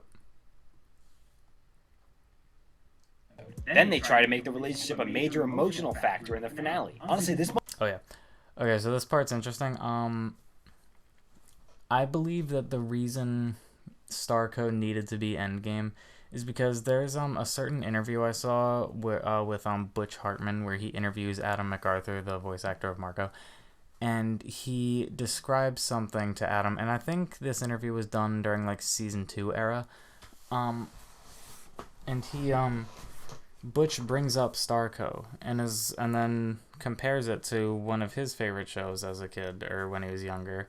And he said that everybody loved that show and the relationship tension between the two main characters, but they got together at the end of the second to last season, and then the entire final season was shit because of it, because nobody was interested anymore because all the tension was gone and all the interesting shit. And I think my theory, none of this is confirmed, is that I think they might have wanted to save Starco for like Endgame because of that fear of making Starco official too soon and then taking a lot of the fun out of the shipping part of the show. Weird and forced. But yeah, Starco didn't have any natural establishing moments, all because of this one writing decision. So really, this whole shipping thing was supposed to be a subplot, and instead it turned into something that completely sacrificed the pacing and quality of the story. Oh, and by the way, I called it. I called that the ship wouldn't work in the Curse of the Blood Moon episode. Doing that would literally sacrifice the whole pacing and quality of the story. Because by the way, this show is ending really soon. There's not enough time to like naturally progress things in a way that Star and Marco are gonna get together. Unless they do some wacky times at the end. Which is definitely gonna feel forced. Fucking called it. But this kind of behavior is completely justified, right? After all, they're just teens. Darren Nefsey commonly tries justifying the shitty relationship drama in the show with the explanation that they're teenagers and teenager relationships are messy. She claims that having relationships jump all over the place like that is realistic. It is realistic. But just because something is realistic doesn't mean it's good. This still doesn't justify the completely whack pacing or the fact that multiple characters and relationships got screwed over in the matter of days. Well, the idea in writing a character is that you write a character realistically. You can't be like, okay, so they wrote a character realistically. But I don't want them to write a character realistically. Just because it's realistic doesn't mean it's good. Then what is good? Unrealistic relationships? Like, what the fuck? Why would you want that?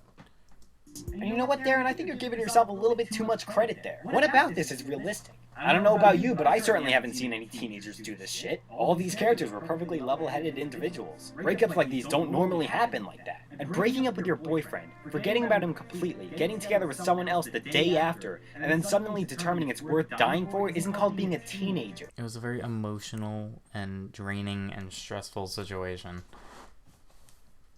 It's called being a sociopathic megalomaniac. From what I've seen, the primary audience of this show ranges from tweens to young adults. Teenagers are right there in the middle. By pulling this shit and turning around saying, that's what teenagers do, teenagers are dumb, you're completely failing to cater towards your demographic. And I can imagine I'm going to get a lot of comments ignoring everything that I've said and just saying, you're just mad that your ship didn't happen. And while that's not true, let's say for one second, that I am actually upset that my ship didn't happen. So is everyone else. You have to understand one thing about this show. There was a lot of ships, and this divided the fandom into many little groups. One thing's for sure, Starco was the most vocal. But the problem is, by the end of Season 4, the writers had managed to piss off every single group except Starco. They pissed off Jargo shippers by breaking up a relationship with 2 seasons build-up due to a Muni obsession that was established and resolved all within the same episode. They pissed off Kelko shippers by ending a relationship with 2 seasons build-up off-screen for no explained reason. They pissed off Tomstar shippers by doing a breakup bomb nobody would have been able to predict from the show. I say specifically from the show because I was able to predict it beforehand by taking into consideration that the writers have a clear bias towards Starco. They pissed off Markapoo shippers by damaging/ending their relationship through Marco's selfishness. They pissed off Tomco shippers by Markapoo was never actually anything that would have ever actually happened. Teasing the ship, carrot on a stick style, even though there's no canon probability of the ship anyway. The entire Friend Enemies episode and its promo art, Tom says, if I kissed Marco, wouldn't you be mad? Tom sacrificed himself for Marco. This little quip after the Kelko breakup. Hey, everybody. Whoa, the lovebirds finally show up. Hey, careful, Tom. Being breakup buddies isn't all it's cracked up to be.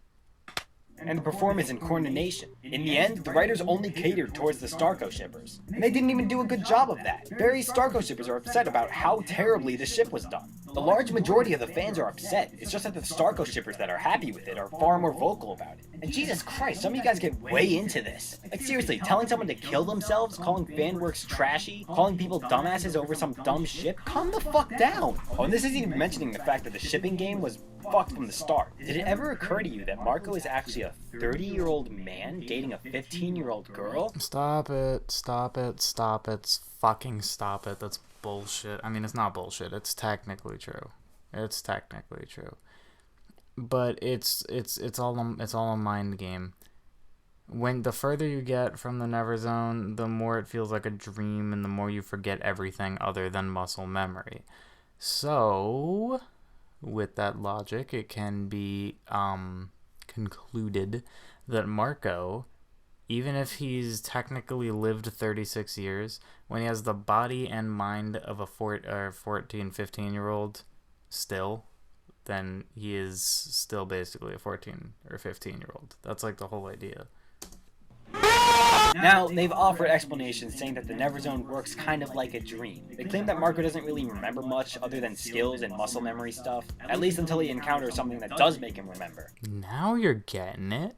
But regardless, the show canonically recognizes Marco as over 30 years old. And by the concept of time through human perception, Marco has been alive and growing for 30 plus years. And this wouldn't just screw up Starco, but it would screw up every other ship he's been in. Besides maybe Markapoo. That one would at least be illegal. Honestly, that whole thing is like a creepy moral gray area that I don't want to touch with a 10-foot barge pole, so let's move on. Now that the shipping category is done, I want to take the time to look at each one of these ending episodes, one by one. This is what I call the post-Wendy era.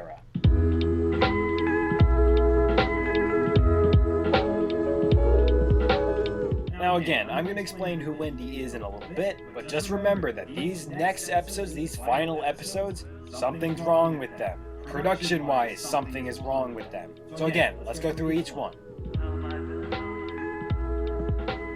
Marco officially moves back to Earth, which was hinted in Night Shift. Eclipsa's father is shown briefly, under the name Alphonse, but nothing is ever done with this. Again, no explanation as to why he had Marco go to the ball. Star and Tom travel to visit various characters before they head off for their trip, but Star is shown to be stalling for time. Also, Tom even says, "I love you so much" in this episode. Buff Frog specifically warns Tom to watch out for her, yet Star is the one who ends up hurting Tom in the end. Buff Frog should have gave that warning to her.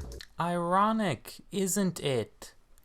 Moon says more things that directly contradict the upcoming plot twist. Star shows We've already gone over why that's bullshit. no signs of not wanting to do the trip, until like 3/4 into the episode when Doop Doop is first brought up. Again, nothing would have suggested she'd back out, and the whole Doop Doop encounter was downright uncomfortable. The encounter is funny in the context that it's Justin Roiland voicing Doop Doop. This type of humor is right up his alley, but in the context of Star versus the forces of evil, not so much. Eventually, she hits Tom with the I think I need time to figure things out.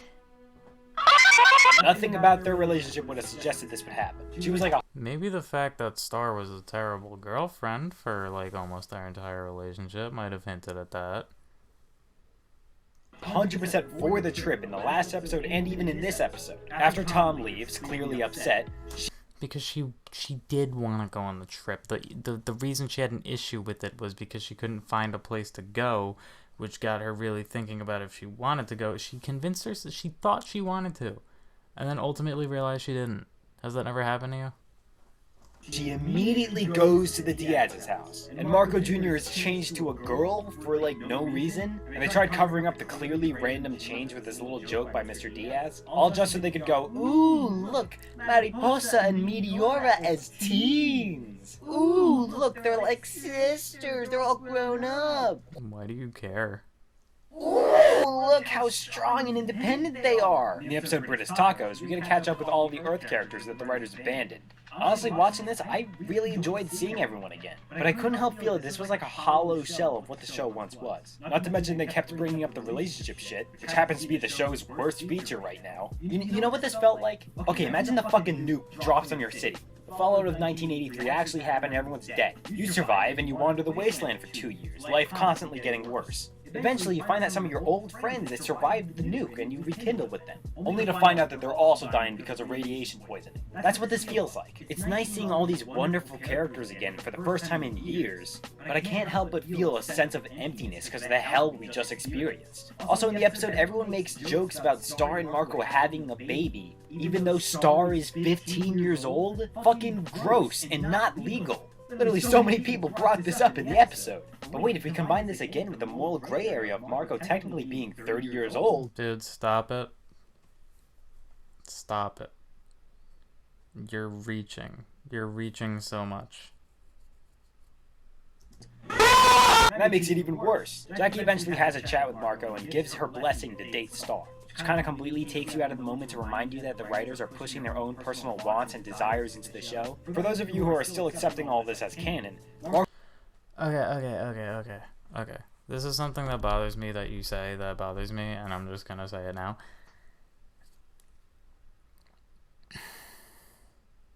You say that you act like it's an issue that, quote, the writers are putting their personal desires into the show. Isn't a writer supposed to write the story they want to write? A writer putting their personal desires into a story is basically just a writer writing a story. Is it not? Is it not the same fucking thing? Oh my god, the writer wrote what they wanted to write. How fucking terrible. Marco even says himself that they broke up because Jackie thought he was in love with Star. From the very start, the whole premise of Beach Day directly interrupts Toffee plot given by Glossary.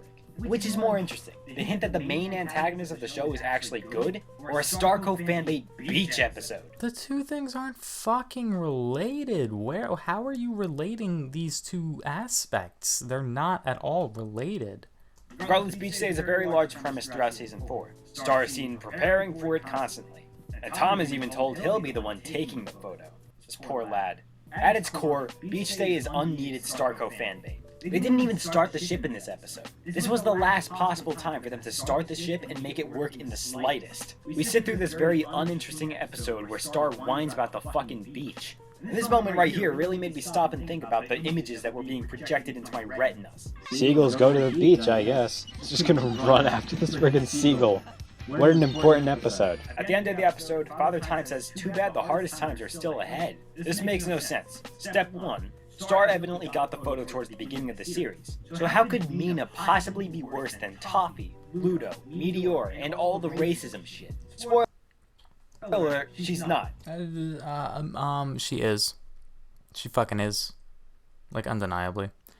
What did Toffee do? He soul-sucked the Magic High Commission, and he, corrupted the magic. In context, these two things are pretty bad. They were very detrimental. It fucked a lot of shit up. But in terms of dangerous, or like the worst times yet to come, I wouldn't really say it was that terrible. Because once Toffee was reformed physically, it wasn't that much of an effort to kill him. Like, Toffee was a big threat, but it wasn't because he was powerful. And ultimately, Battle for Muni got resolved. Toffee was killed. Everything ended up fine. So, those weren't the worst times. As for Meteora, she was a lot more powerful than Toffee, but she wasn't doing the same type of shit Mina was doing.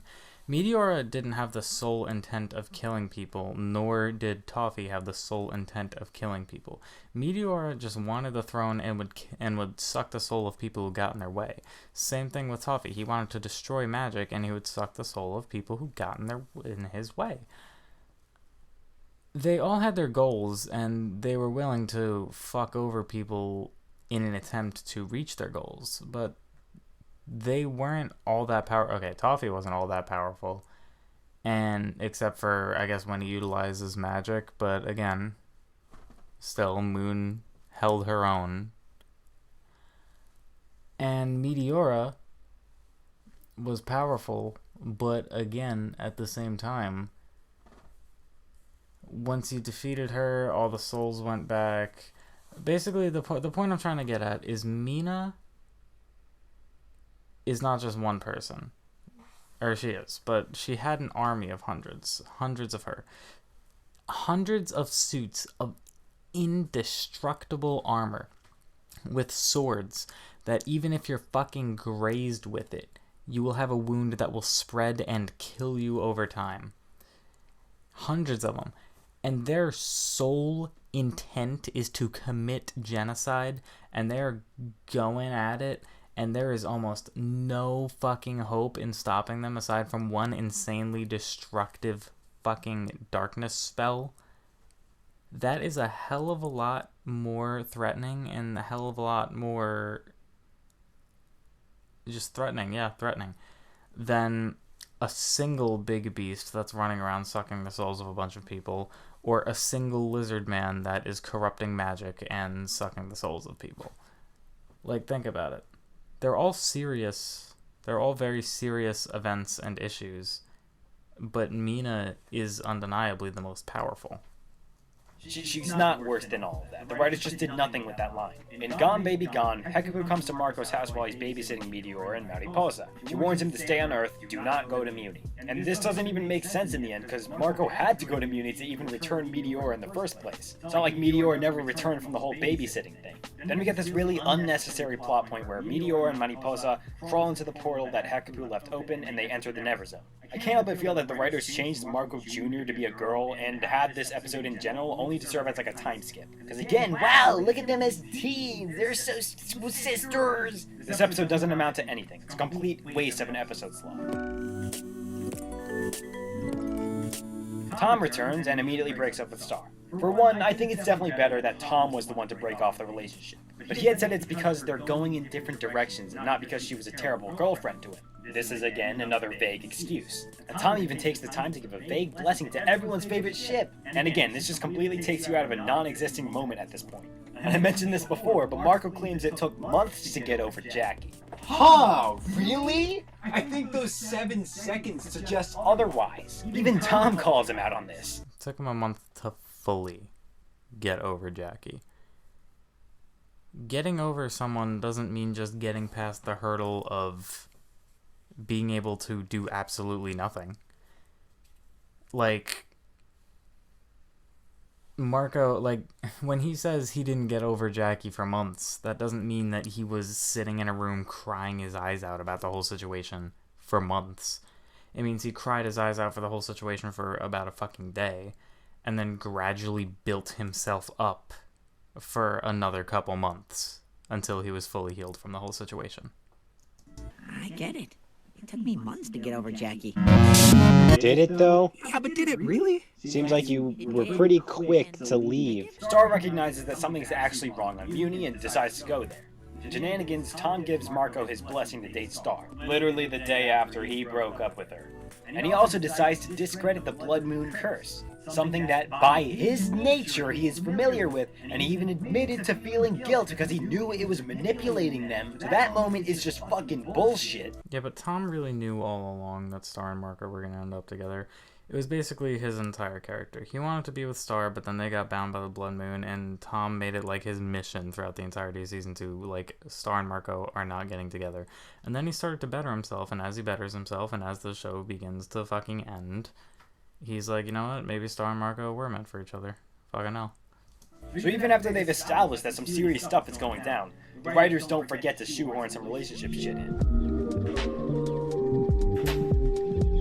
Star and the gang chuck Oscar's car into the well and have the Firstborn take them through the magic dimension to the Muni well. The majority of it is a filler episode, filled with the characters acting like dumbasses due to the effects of magic. Marco had this weird split 2017 moment, which would have suggested evil Marco, but let's face it, there's no way that the writers are going to tie up any loose ends at this point in the downward spiral. Instead, he spouts some shit about being in Star's pocket, technically confessing his love for her. That apparently just like spawned out of nowhere, because may I remind you, Marco showed no interest in dating Star up until this point. Corruption from Moon's shit in the Season 3 finale has spread in the magic dimension, and has corrupted the unicorns there. The small unicorn from the finale shows up as a big horse and attacks the Firstborn. It's later revealed that she's dead. And Tom gets left there. Star never realizes or considers this, despite the fact they were dating just 2 days ago. More Starco shit with them raising a unicorn. It directly interrupts the tension and everything. Also again, if cheek marks are caused by magic exposure, why doesn't Jana have cheek marks?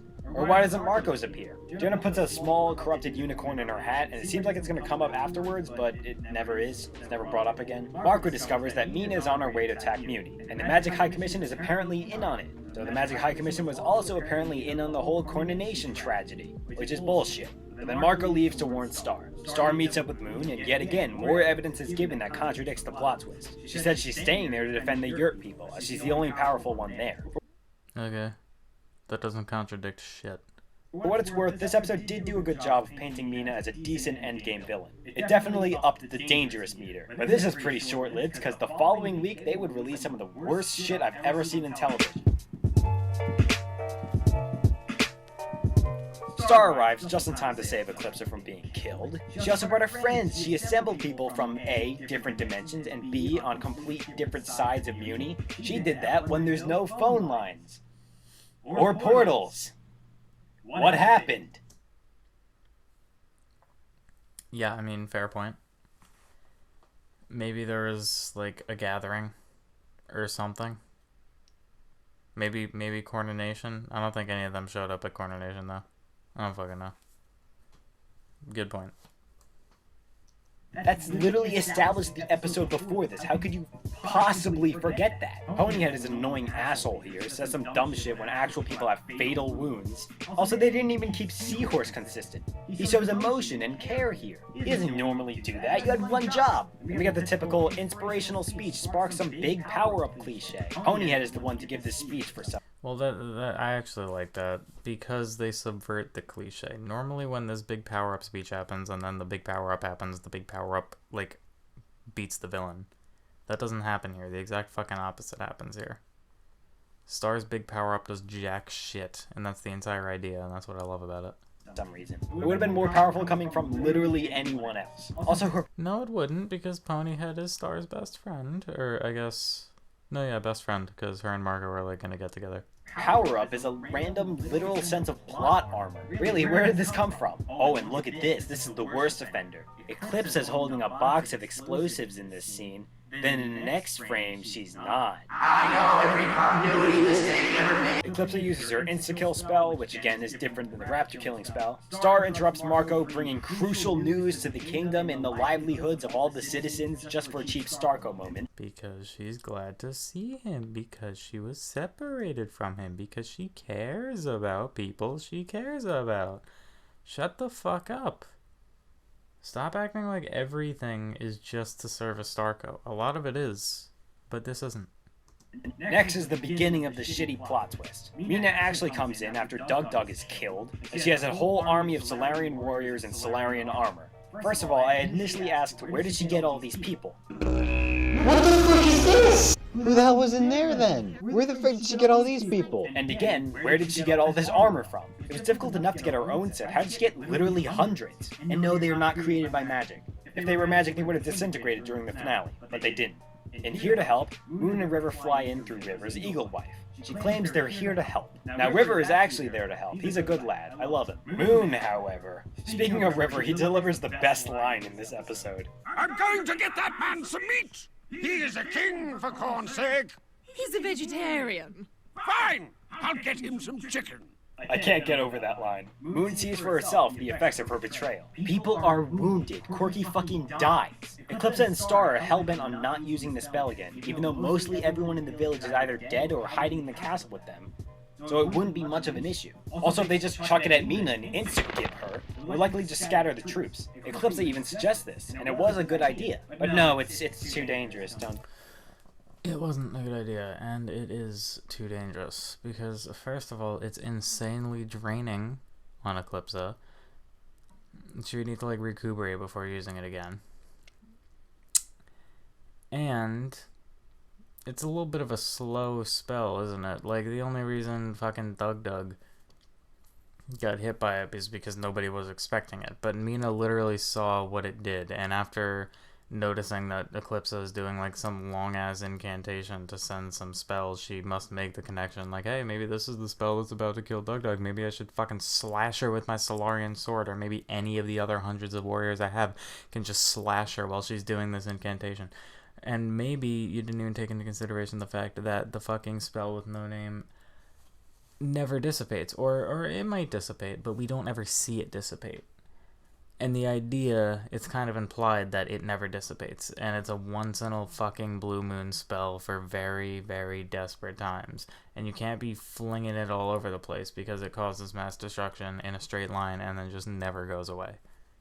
So don't do it. And get this. While everyone's off to go do some important shit, Star takes Marco away to go take care of the pig goats. And now we get the worst fucking scene in this entire godforsaken show. So right off the bat, I'm already saying, why does this matter? Why are we doing this rather than anything else? It's to get the main characters away. It's for two reasons. It's to confirm Starco, and it's to get Star and Marco away from Moon and Eclipsa, so Moon and Eclipsa can have the falling out and then have the big reveal that Moon was the villain.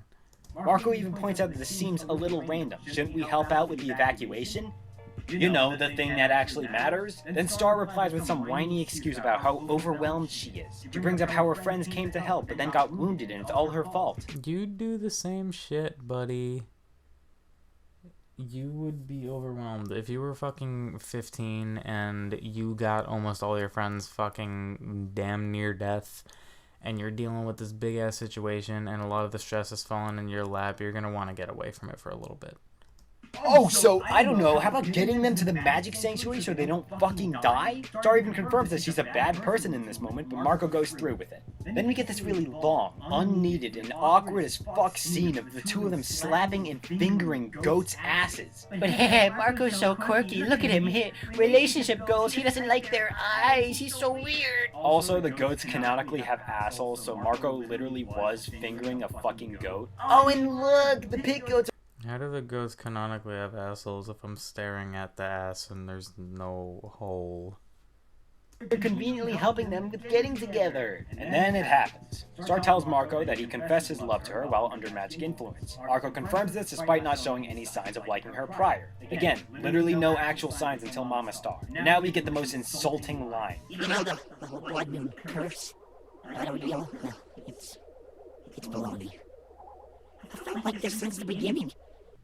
This line, everything about it is wrong. Marco canonically did not show any interest in Star until season 3. And this line is just the final confirmation that the writers have zero interest in quality storytelling. And the images being projected into my retinas and the sounds I'm hearing is just a hollow and shallow shell of what was once a fantastic show. Like I said before, feelings don't need to be visible for them to exist. I think that's pretty self-explanatory. We all know this. You could have feelings for someone without outwardly displaying your feelings for that person when you're with that person for like a very long time. It happens to be created by writers who will sacrifice any quality they had for the sake of desires/ship of themselves and a rabid fan base. Then they kiss. Eventually they finally get the fuck back to the important shit and we find out that Moon betrayed everyone. Now, I've already said why that makes literally no sense, so we're just gonna move on. This episode starts out with a flashback to how Mina was recruited into the Solarian army. We finally get to see/hear Solaria, one episode before the finale. This flashback is short-lived, it only lasts about 2 minutes, and it establishes that Mina was once a sane peasant girl who joined the army out of ignorance. But they never do anything with this. Mina never returns to sanity, nor is this ever used to induce sympathy from the audience. Again, nothing. Cut back to reality to see Star fighting with Moon about the twist. Moon claims she stopped Mina from doing much worse, which again doesn't make any fucking sense. And she claims she doesn't like Eclipsa because she was trapped in the magic dimension because of her. Which again, bullshit, she was ignorant to the whole thing. And Eclipsa says, I tried my best, but it appears my best wasn't enough. But she was literally doing fine. The majority ended up supporting her in the end. The only reason this happened is because Moon kept these people from dealing with reality like everyone else. Yeah, but just because the majority of people who have no power fucking like Eclipsa doesn't mean that there aren't hundreds of Solarians slashing the shit out of people and Moon saying, I'm only gonna stop him if you give me the fucking wand. What the fuck is Eclipsa supposed to do? It doesn't matter if most of the fucking citizens like Eclipsa now, when there's this fucking small group of radicals fucking shit up and threatening her and saying, give me the fucking wand or else I'm gonna kill you. Moon also claims she never intended for the soldiers to attack monsters, even though she literally already knew that all the townspeople were racist assholes who would attack monsters if given the power, and she acts like this isn't a big deal. They're literally about to cause a genocide and they've already wounded various civilians. We also get a scene of the Magic High Commission. Romulus is now 100% irredeemable asshole. So is Omni. Even Sean, who's supposed to be just neutral to everything. Hecapoo's the only sane one. Eclipsa surrenders the throne and Moon tries to call off the warriors. But big surprise, they don't do it! Also, the oath excuse for the power spell makes no sense. This wasn't supposed to happen. Wow, good job! Star seemed to be the better character here for calling. I wouldn't say the oath made no sense. Like, it was set up. Again, in episode 9, Ghost of Butterfly Castle, Mina says it. She says, I swore an oath. And then the oath is mentioned again in the beginning of this. Solaria's like, then swear yourself to me, and blah, blah, blah, blah. The oath was set up. And the big payoff to the existence of the oath is that you can't reverse the spell unless you were the one that they pledged their oath to. Calling Moon out for her bullshit. And on top of this, we get a half-hearted This Is Sparta reference. And then Hecapoo rescues them just in time. Thank you. Meanwhile, River is actually just the best character. He helps Globgor escape Mina and he's taking them to the Magic Sanctuary. Thank you, River, for being one of the only characters that stayed consistent throughout the whole show. Then in Tavern at the End of the Multiverse, it starts out with a really dumb Marco line that has no business being there in the first place. Hecapoo, we were kinda in the middle of something. I'm sorry? You were literally about to die, Marco? That's what Hecapoo says in response to what Marco said. Shut your mouth? Hecapoo decides that a better solution is to hide out in the tavern. Eclipsa eventually tries going back to help her husband. Globgor needs my help.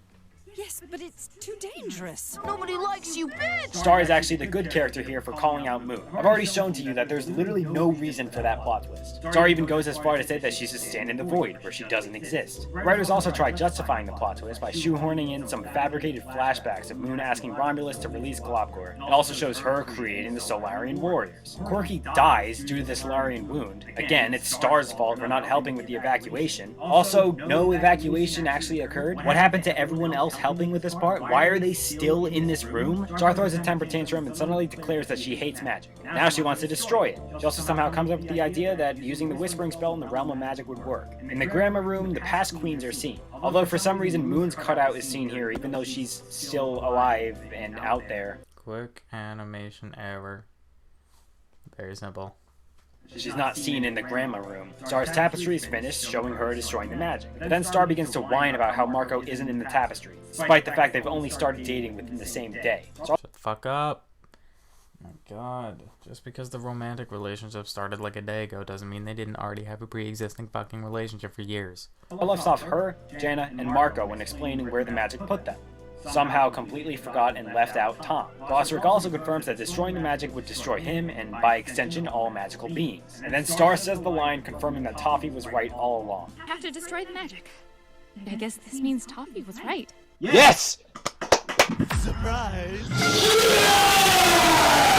This is the last moment I felt actual happiness with this show. And again, it's also the last sighting and mention of Toffee. But we're not done yet. We have one more.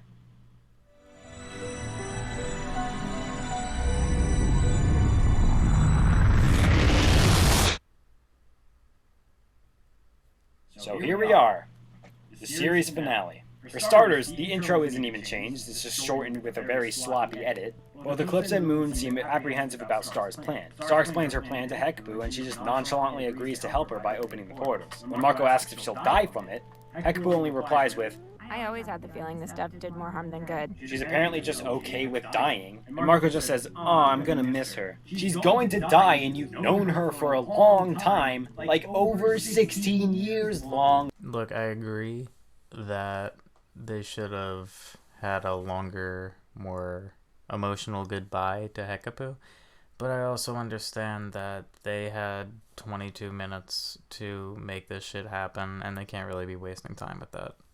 Like, the point got across. That's what matters.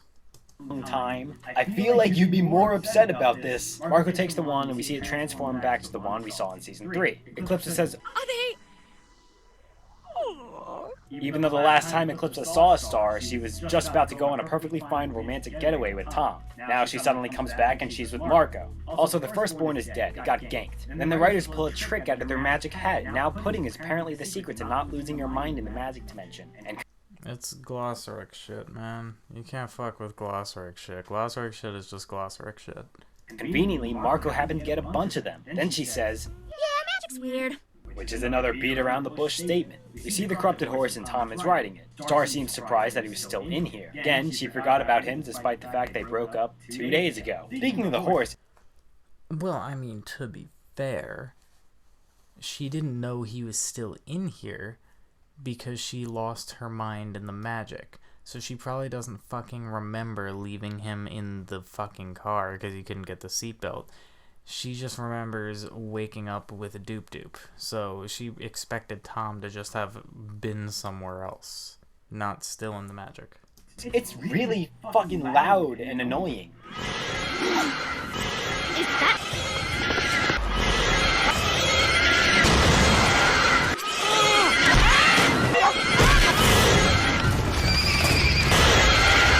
Like, shut up. Well, when you fucking compile it like that, it's loud and annoying. You fucking... Oh my god. I was never annoyed by that horse noise in the actual show when I was watching it. Up! Mina and the rest of the warriors happen to find Eddie, River, and Globgor near the sanctuary. They pull the thing up and conveniently hear Star saying the whispering spell. You know something funny about this? Not only is Star considerably far away from the Muni well, she's also saying the whispering spell. You know, you're supposed to whisper? Who cares? It's the realm of magic. Maybe the magic just fucking projects the voice.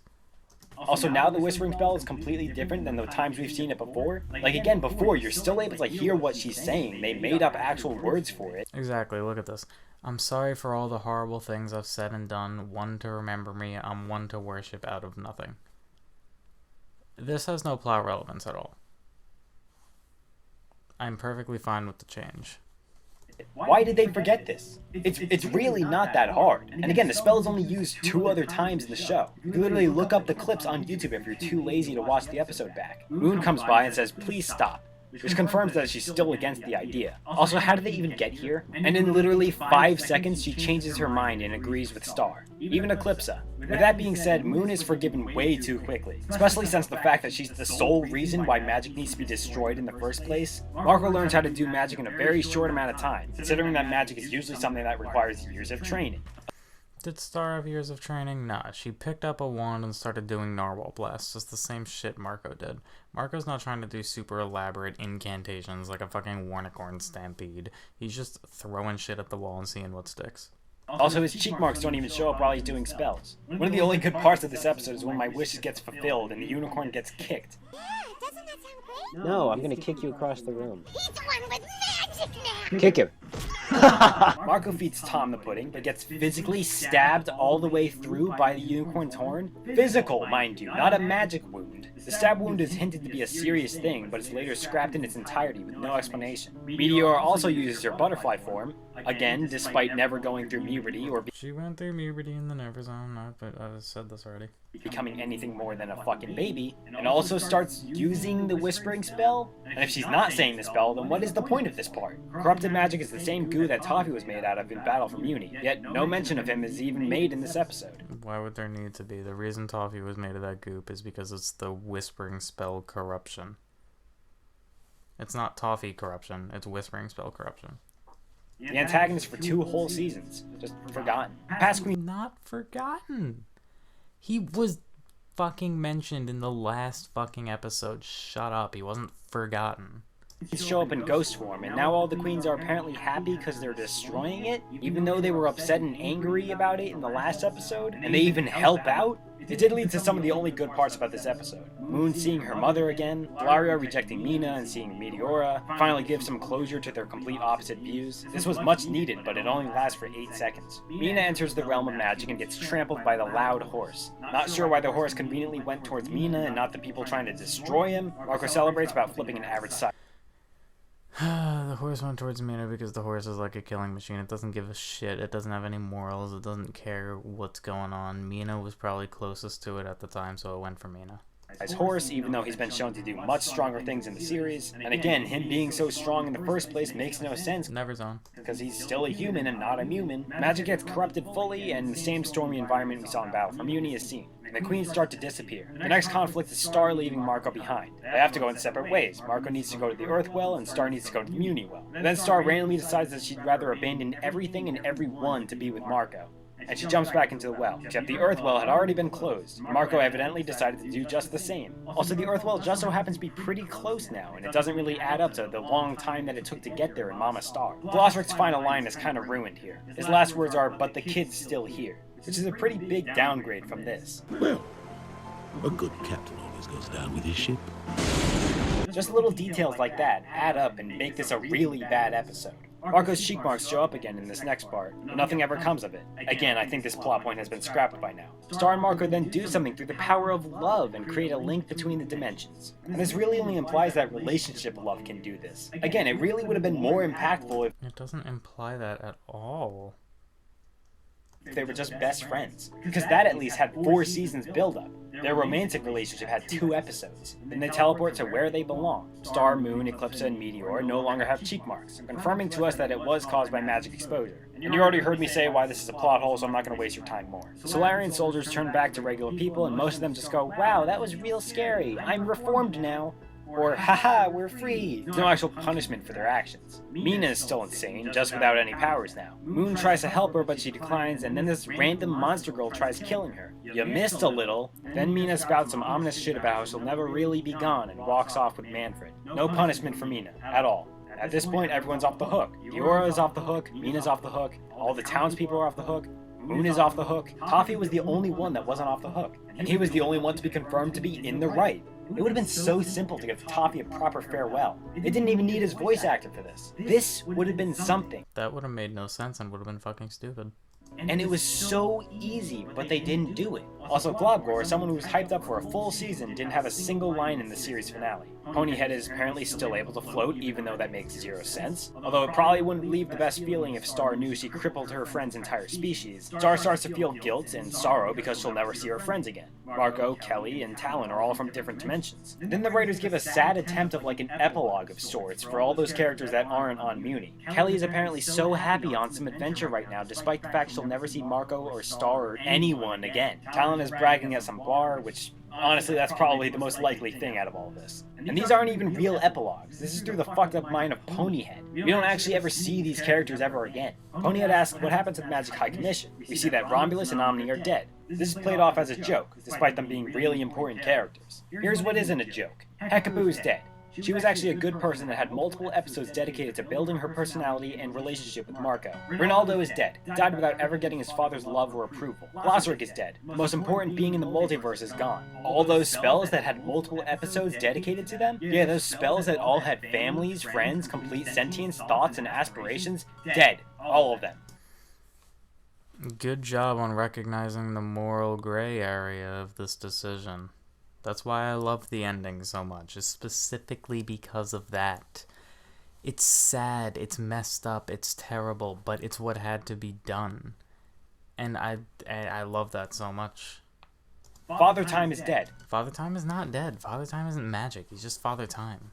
Those animals that helped turn his wheel are dead. In that case, Time is dead too. No one's pushing that fucking wheel. Doop Doop is dead. And the laser puppies are apparently not dead. At first we were very skeptical of this, as it doesn't really make much sense. The puppies were made from magic, they just pooped out of existence through Star's wand. How did they survive and not the Magic High Commission? But later on we were given an explanation that makes sense a little. There's still problems with it, but I'll cover that in a second. Star destroyed magic with only Muni in mind. She never considered the dire consequences. Countless dimensions with societies that rely on magic to function are gonna collapse. You mean non-existent dimensions? Name one dimension that was actually portrayed in the show, not that you just made up in your head, that is very reliant on magic to the point where if magic is removed, then the fucking society collapses. Not a single dimension that fits that criteria has ever been shown in the entire show. So this is an invalid point.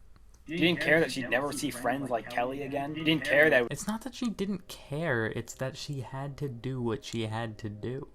Cripple the Ponyhead's entire species, because again, the fact that they could float without any magic makes no sense. And she didn't care that she would cause a full genocide on magical beings. She never considered that destroying magic would render them powerless against any remaining Septarians who still have grudges on the Butterfly family and humans. Well, that could be worked around. Thanks to the cleaving of Earth and Muni, we have kind of like earthy type weapons, I guess. Like, oh, I don't know, Seth? Because hey, by the way, he's still alive, canonically. Where is he?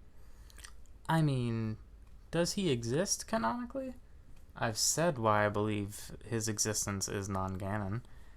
But if we are considering outside sources canon, then no the fuck he's not canonically still alive because Darren said that he died.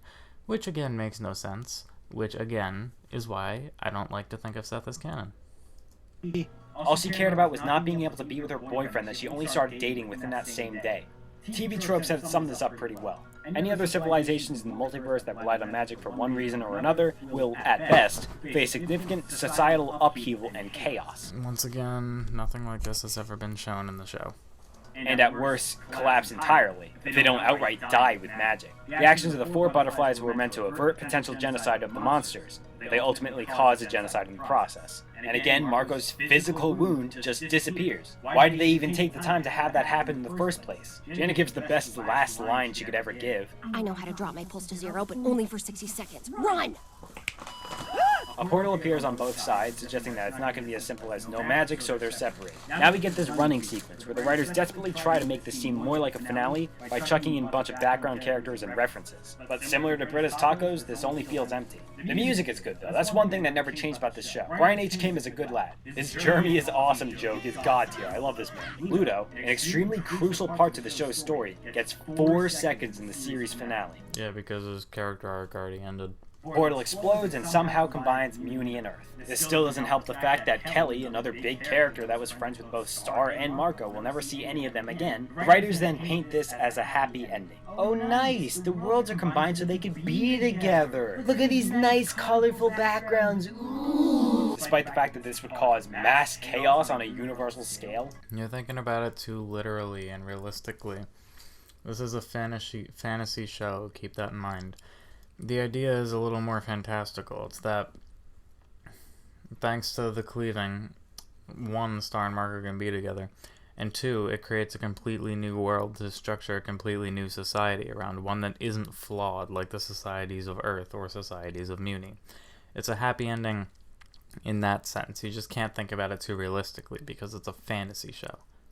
Not only does Star uproot 2 or more dimensions for the sake of being together, they likely cause the racism to get worse, cause governmental panic and chaos by merging a monarchy with a democracy, cause mass panic to both sides. Citizens are not used to this and they are literally screaming. I don't see very much happy about this situation. But don't worry, because they could be together now. That's what we've always wanted.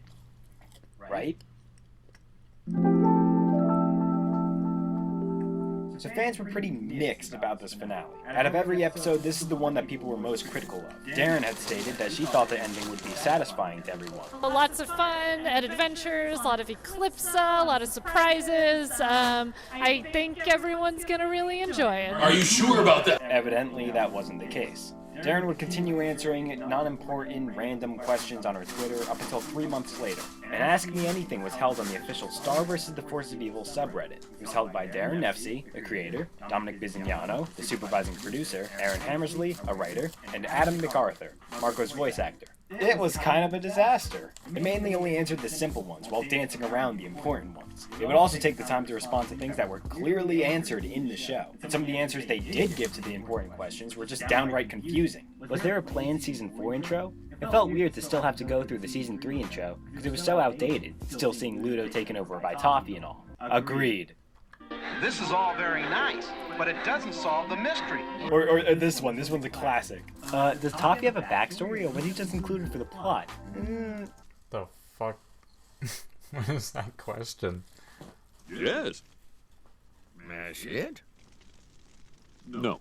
Like, what even was that? Also, apparently Toffee's a historian, and that's how he knew about the Whispering Spell? I'm not so sure about that one, Chief. I highly doubt the spell that can delete an entire element of the universe can be found at your fucking local library. Also, that still doesn't explain how he knew that that was the first spell her mother taught her. For all we know, the first spell she taught her was fucking doop. And apparently now, Toffee's only motive was to just get his finger back, even though they literally confirmed in Season 4 that he was at war with magic, his finger back.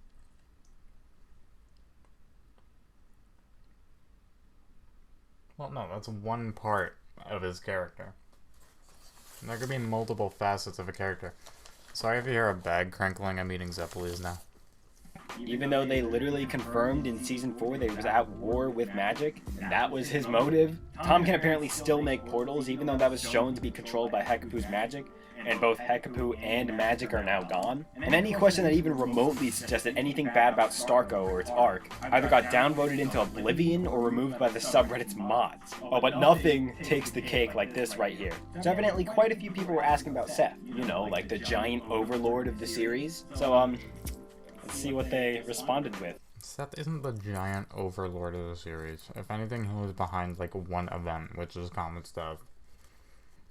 He had nothing to do with most of what happened in the show.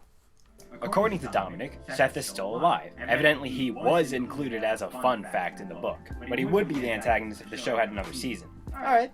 Yeah, you know, that fun fact part is kind of whack, you know, that's kind of a big thing to have as just a fun fact. But oh well, yeah, good answer, good job. Let's see what Darren said. Seth has been dead for a long time. We only get so many episodes per season, so he'll just need to be in the book for now.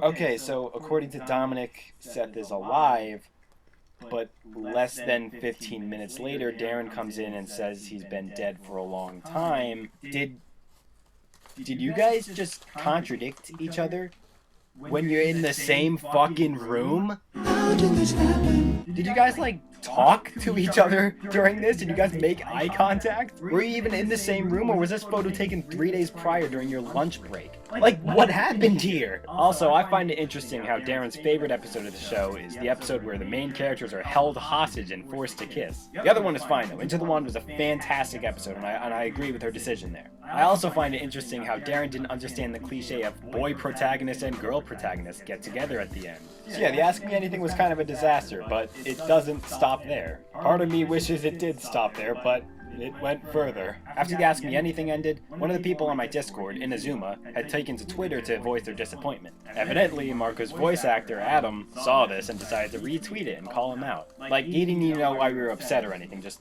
yoink, post it right there, call him out.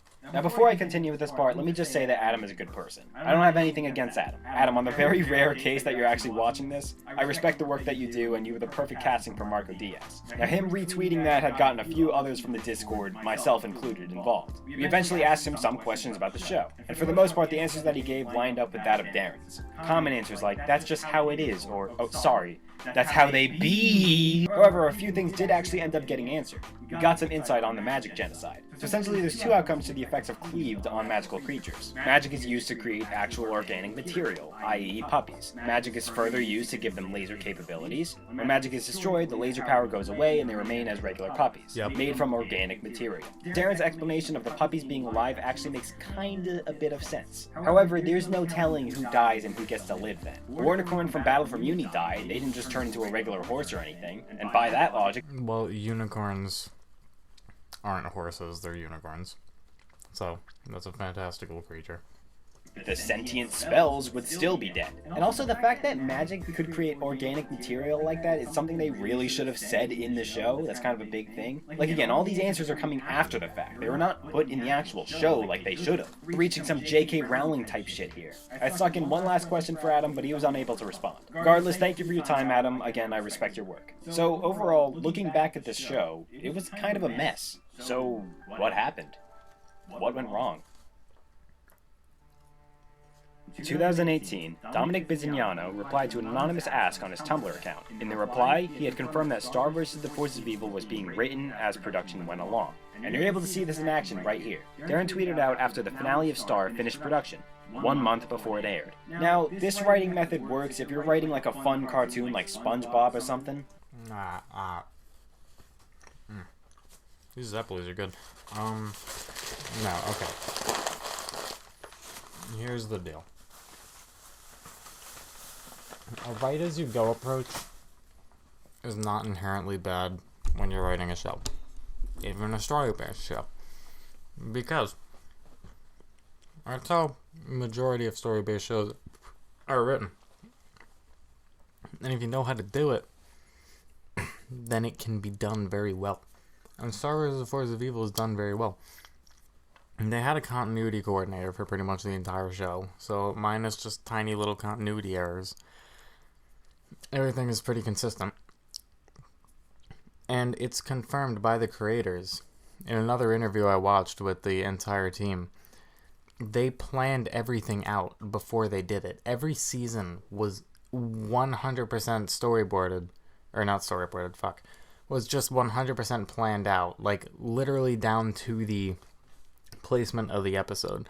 They constructed this plot for the season, and they were like, okay, this is going to happen here, this next event is going to happen in this episode, and this next event is going to happen in this episode, and then all the blank space is going to be filler. That's how they did it. Every season was constructed completely before they started writing episodes and doing all that shit. And that's how you need to do a write as you go. You have someone to coordinate the continuity. You write the entire season. You write everything you're going to do. Like, write all the concepts. And then you build more in depth into it. And then you do it. And then you have yourself a whole season. And then if you get renewed for another season, you go from there. You build a whole nother season. Like that's perfectly fine. Like making a big deal out of that is just stupid. But if you're writing like that for a story-filled show like Star vs. the Force of Evil, that's a big problem. Writing without a set plan is dangerous. You're more susceptible to forgetting past plot points you established. And sure enough, there are a multitude of plot points that they set up in previous seasons that they didn't do anything with. I really don't understand how Dominic flaunts this like it's a good thing. Every person I've asked about this has agreed that this is a terrible idea. If you scroll down, you'll find a post of him contradicting himself when he's accused of pandering to Starco fans. And I love how he suggests that the fans have no influence on the show in that way, yet if you scroll up for 2 seconds you find this shit. Also, Darren had said in this interview something that suggests otherwise. By writing as they go along, they're able to see what works for people. So yeah, they alter stuff based on fan reception. Also, Darren in the Ask Me Anything had said that she had started working on Star since 2007. Even though the premise that she pitched in 2007 is like completely different than what we have today, she had originally wanted Star to be a 4th Vader who only thought she was magic. I'm not sure what kind of story could have come out of that. And in the same interview, she says this: "When I started pitching Star in 2007, no one wanted to make a show with a female lead character." I'm not so sure about that one. Alright, getting away from the interview, I'm not done yet. While rewatching the show, I decided to pay a bit more attention to the credits, and I discovered something. Throughout the show, there was a role called Continuity Coordinator, held by Wendy Jacobsmeyer. As the name suggests, she's in charge of continuity, and mainly making sure they don't break it. Wendy stayed with this role for the entire show up until Coordination, where she suddenly placed as animation checker for 2 episodes, and then gone. Wendy is completely taken off production, and no one holds the role of Continuity Coordinator. The role was gone in its entirety. Why? No, literally why? Why would you remove a role that's sole purpose is to make sure you don't break continuity in a show that has a lot of story and continuity? No matter what way you look at this is a problem. Writing without a plan and then taking away the one thing that prevents you from making mistakes is a flaw. No way around it. Once again, they didn't get rid of the continuity coordinator in fucking season 2 or season 3, or even the beginning of season 4. If that were the case, then I would totally understand where you're coming from. But she stopped being the continuity coordinator in literally the home stretch of the story. Once everything was set up and all they had to do was just make the shit happen. The shit that they already knew was gonna happen, they just had to make it happen. You don't need the continuity coordinator at that point. But, wait! Disney rushed them! Disney bad! Okay, let's say for a second that Disney did rush them. I get it, it happens. Problem is, they decided to prioritize shipping drama over the story almost entirely. Even if they were told, hey, by the way, this is the last season, like midway through the season's production, they still made the wrong choice by choosing to ignore so many loose ends in favor of shipping. But hey, wait a minute. What's this? Darren confirmed herself that she knew she was only getting 4 seasons prior to all this? So what the hell happened then? Then what was the point of any of this? Okay, now, again, I just want to restate, I don't have anything against you guys as people. I'm sure you're both very nice and sweet people, and if we talked over lunch, we would have a good time. I'm sure you're all great people. But as show writers, you guys got some stuff you gotta work on. And that's what it boils down to. This was Darren Nefsey's first show. Most writers' first shows don't even get this far. She had a show that had the potential of going down as something amazing, but in the end, they dropped the ball.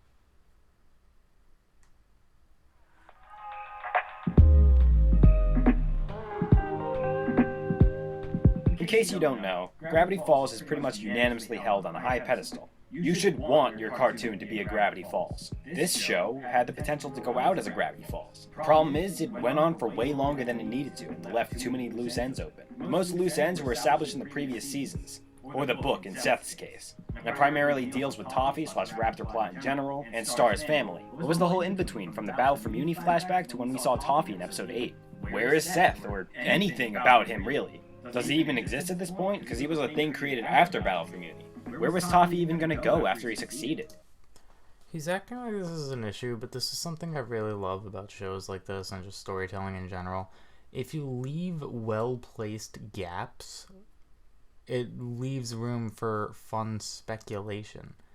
Like, to speculate what happens without it feeling like there are literal gaps in the story that they just forgot to write is fun, and I like that. I like speculation, when the room for speculation is well placed. And in Star, it's well placed. How did Toffee really know about the whispering spell? What's the deal with Toffee's hinted connection with Marco? What's the deal with Selena, or anything about her in general? What are her secrets she apparently had? What is Marco's connection with Selena? Where's Marco's monster arm? What's up with Marco's cheek marks? And again, magic exposure is not a reasonable excuse. It could have been so easy connecting it back to the Butterfly family, considering Eclipsa's dad's little cameo here. Though it still wouldn't explain why non-Butterfly family people, like Moon or Star, still have them. So really, Marco's cheek marks should have just never happened. It only caused confusion. Ludo's redemption arc was horribly underdone. 2 episodes ain't enough. They never elaborated on Toffee's ties with Eclipsa. How did Toffee even corrupt magic in the first place? Did he use the whispering spell? Like, that could have just been answered in 1 second. What was the deal with Marco being hinted to be evil so many times? There were so many opportunities to explain all these, but they missed them and instead favored filler and random shipping drama. And with them continuing it for longer than it needed, it opened up for lazy writing, which caused all of the problems I just stated before. So, how could have it been done better? I had mentioned before how this series had the potential of going out as a Gravity Falls. The thing about Gravity Falls, Alex Hirsch knew exactly when to end it. He understood that a story that has a beginning, a middle, and an end, and he took it upon himself to end the show. That's right, Gravity Falls was ended by his own will, not cancelled, not rushed, no bullshit. He ended it. That being said, Darren Nefsey should have known when the perfect time to end her show would have been, and that time is right about here. Battle for Muni. This event was the conclusion of the overarching story that was being set up for the first 2 seasons. Also, if you'd notice, it's the only special event of the entire series. Even the series finale wasn't considered a special event, and any large writing issues happened after this event. Ending it here would have left it off at a high note. But admittedly, Battle for Muni isn't perfect. Not at all, actually. But I believe with a few tweaks, this could have been a fucking awesome series finale. I mean, I can't disagree with them. I love what they did after Battle for Muni. And I'm not saying that if they cut all that out and ended it at Battle for Muni, the story would have been better. But I'm saying that it would have been perfectly fine had they not done anything after Battle for Muni. If they tweaked it a bit and made it more conclusive, then that would have been perfectly fine too. I still prefer having the rest of the 3rd season and the 4th season because I think it wraps a neater bow on everything. But, you know, Battle for Muni would have been a fine ending if that's what they wanted to do. Toffee's death in the original Battle for Muni was rushed, and never really explained. How on earth did Star revive all of magic from a tiny little nugget of uncorrupted magic? She birthed a new mill horse, and that mill horse just kind of spilled magic, I assume. And his death doesn't even make sense. Raptor Killing Spell was specifically designed to kill Septarians that could regenerate, and it took time and effort to develop the spell. Yeah, but that was from Eclipsa, and it was set up in Season 2 that Star was very similar to Eclipsa, and like could have even surpassed Eclipsa. And no power, or like Baby sensed no power out of anybody except for Star since Eclipsa. So Star's power is similar to Eclipsa in some sort of way, which makes it believable that her big blast could kill Septarians, seeing as Eclipsa is the only other queen who figured out how to kill Septarians. Enough time was taken that Solaria had originally started to develop the spell, but then got killed by Toffee in the process, so Eclipsa had to finish it. And Star just comes in and does this mindless anime blast that doesn't even one-shot him. The final blow is the pillar falling on him. Like, what is realistically stopping him from regenerating from any of that goop, or this eye that's perfectly intact? If a random magic blast could kill Septarians, then the rebellion wouldn't have been a problem in the first place. It'd be just like any other monster attack. I feel like cleaning up this ending a bit so it isn't as rushed and anticlimactic would make this a pretty good finale. So yeah, once again, it's the fact that Star is a lot more powerful than all the other queens, or most of the other queens. And yeah, it's also a big part of the fact that Toffee's actual body was like incinerated in the blast at the end of season 1, because that's not his real body that he gets in Battle for Muni. That's just a bunch of the corrupted magic formed into something that looks like his body. Because like when Marco punches through him, he's got the black goop on his hand. When Toffee's incinerated, he's nothing but black goop. It's not really his full intact body, which definitely plays another part in it.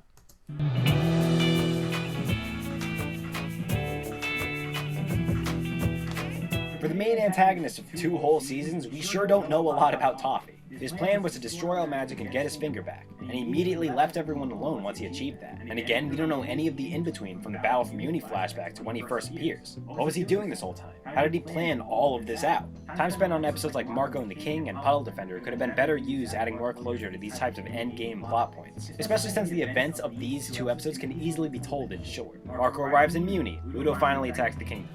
Done. Moon begins to be a little less racist. Star heads Butterfly Castle. Done. That's 44 minutes that was just kinda wasted. So yeah, utilizing that time to cover endgame plot points is a must.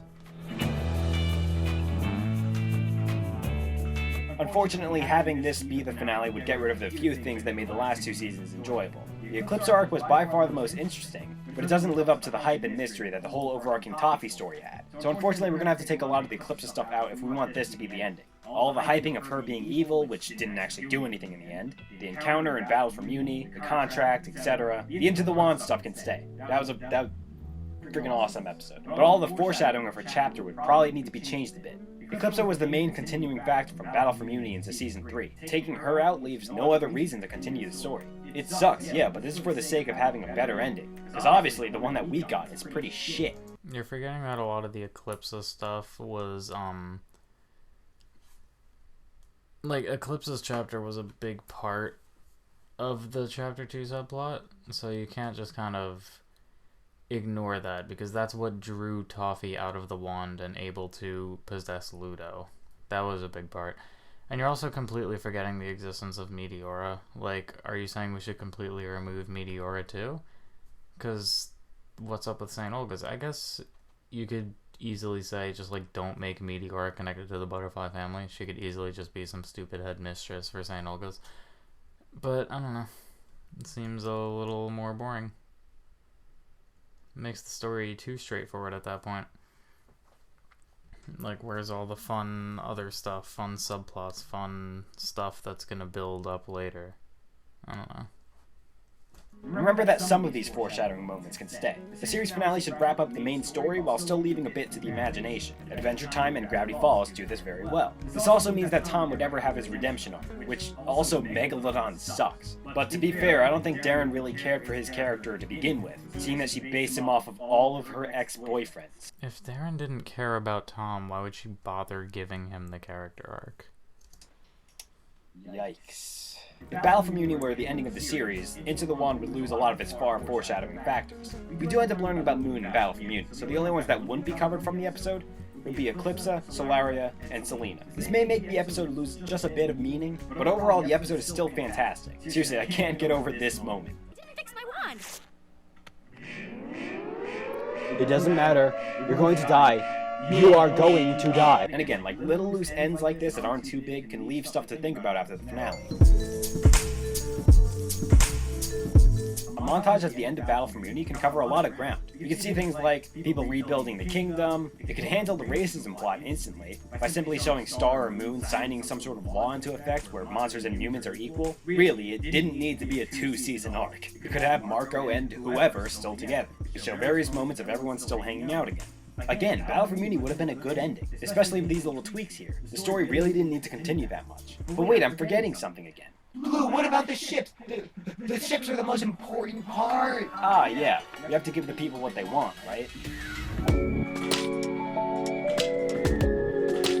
So it's no surprise from this video that shipping is one of the show's main flaws. It overpowered nearly any logic or quality of the story, and evidently it's what people care about the most for some reason. Even though if all you wanted was teen romance drama, you could watch literally any other show. So with this vision of a Battle for Muni ending in mind, what do we do with the ships? Keep in mind this is assuming that the Blood Moon incident never actually happened, because I feel like this writing decision only caused trouble for the show. Again, the writers just kind of dug themselves into a rabbit hole there, and they would need to dig themselves out before they established Starco, because otherwise it'd be established through manipulation, and that would be whack for everyone. So there are 2 paths that could realistically be taken here, Jarko and Starco. I'm going to go through what the finale would look like through each ship.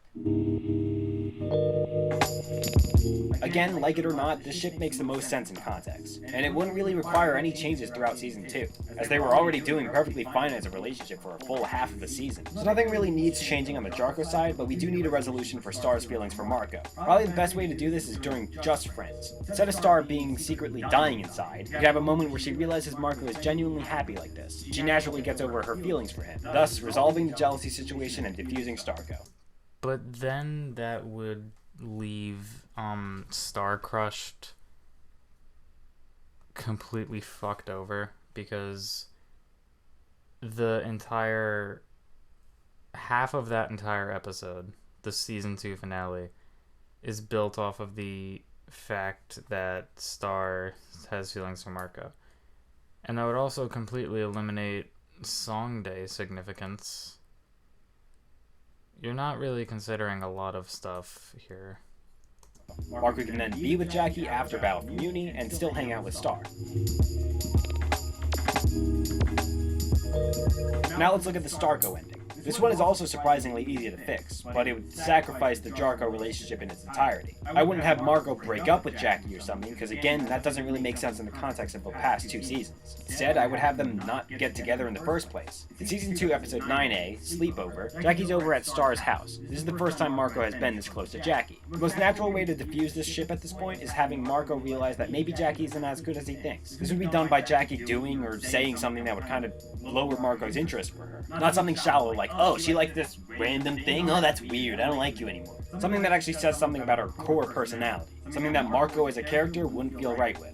After Marco gets over Jackie, Star will eventually notice that Marco is feeling down about this, and they can talk about it. Star being there for Marco's time in need establishes a canon interest for their relationship. The rest of the season can be spent by subtly making them closer and closer together, the same way that Jarko was done, eventually leading to Star leaving during Star Crush because of Toffee returning, and Marco follows her into Muni during Battle for Muni, and then they could get together in a way that doesn't completely interrupt the story. Or better yet, they could get together during the Just Friends episode. Since Jarko doesn't exist now, that episode slot is just kinda empty now. This way, it would have no chance of interrupting the story during the finale. So, there's how I would have done it differently. I'm no show writer, but I can guarantee that having a better ending would have made the show a lot more memorable. Shafrilla's Productions summed this up actually pretty well. And Bluebird asks, any opinions on Star versus the Forces of Evil's final season? Are you aware of the writing issues it had? You know what? I really liked it at first, and then it just collapsed into just such a mediocre finale that did not answer any questions.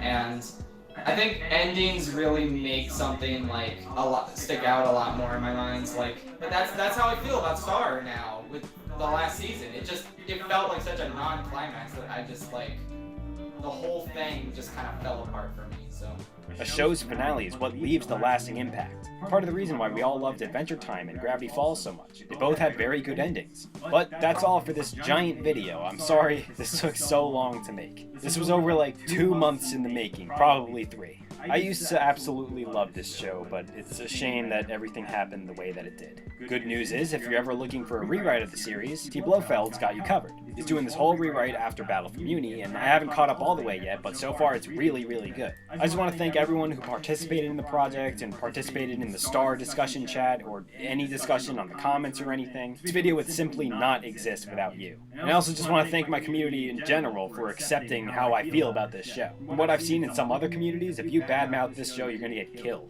So yeah, thank you guys for not killing me up until this point at least. And now, I can rest easy. Finally putting this show behind me for good.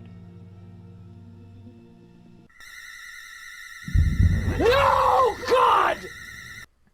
So, there we go. That's my full reaction to Blue Order's big-ass fucking video.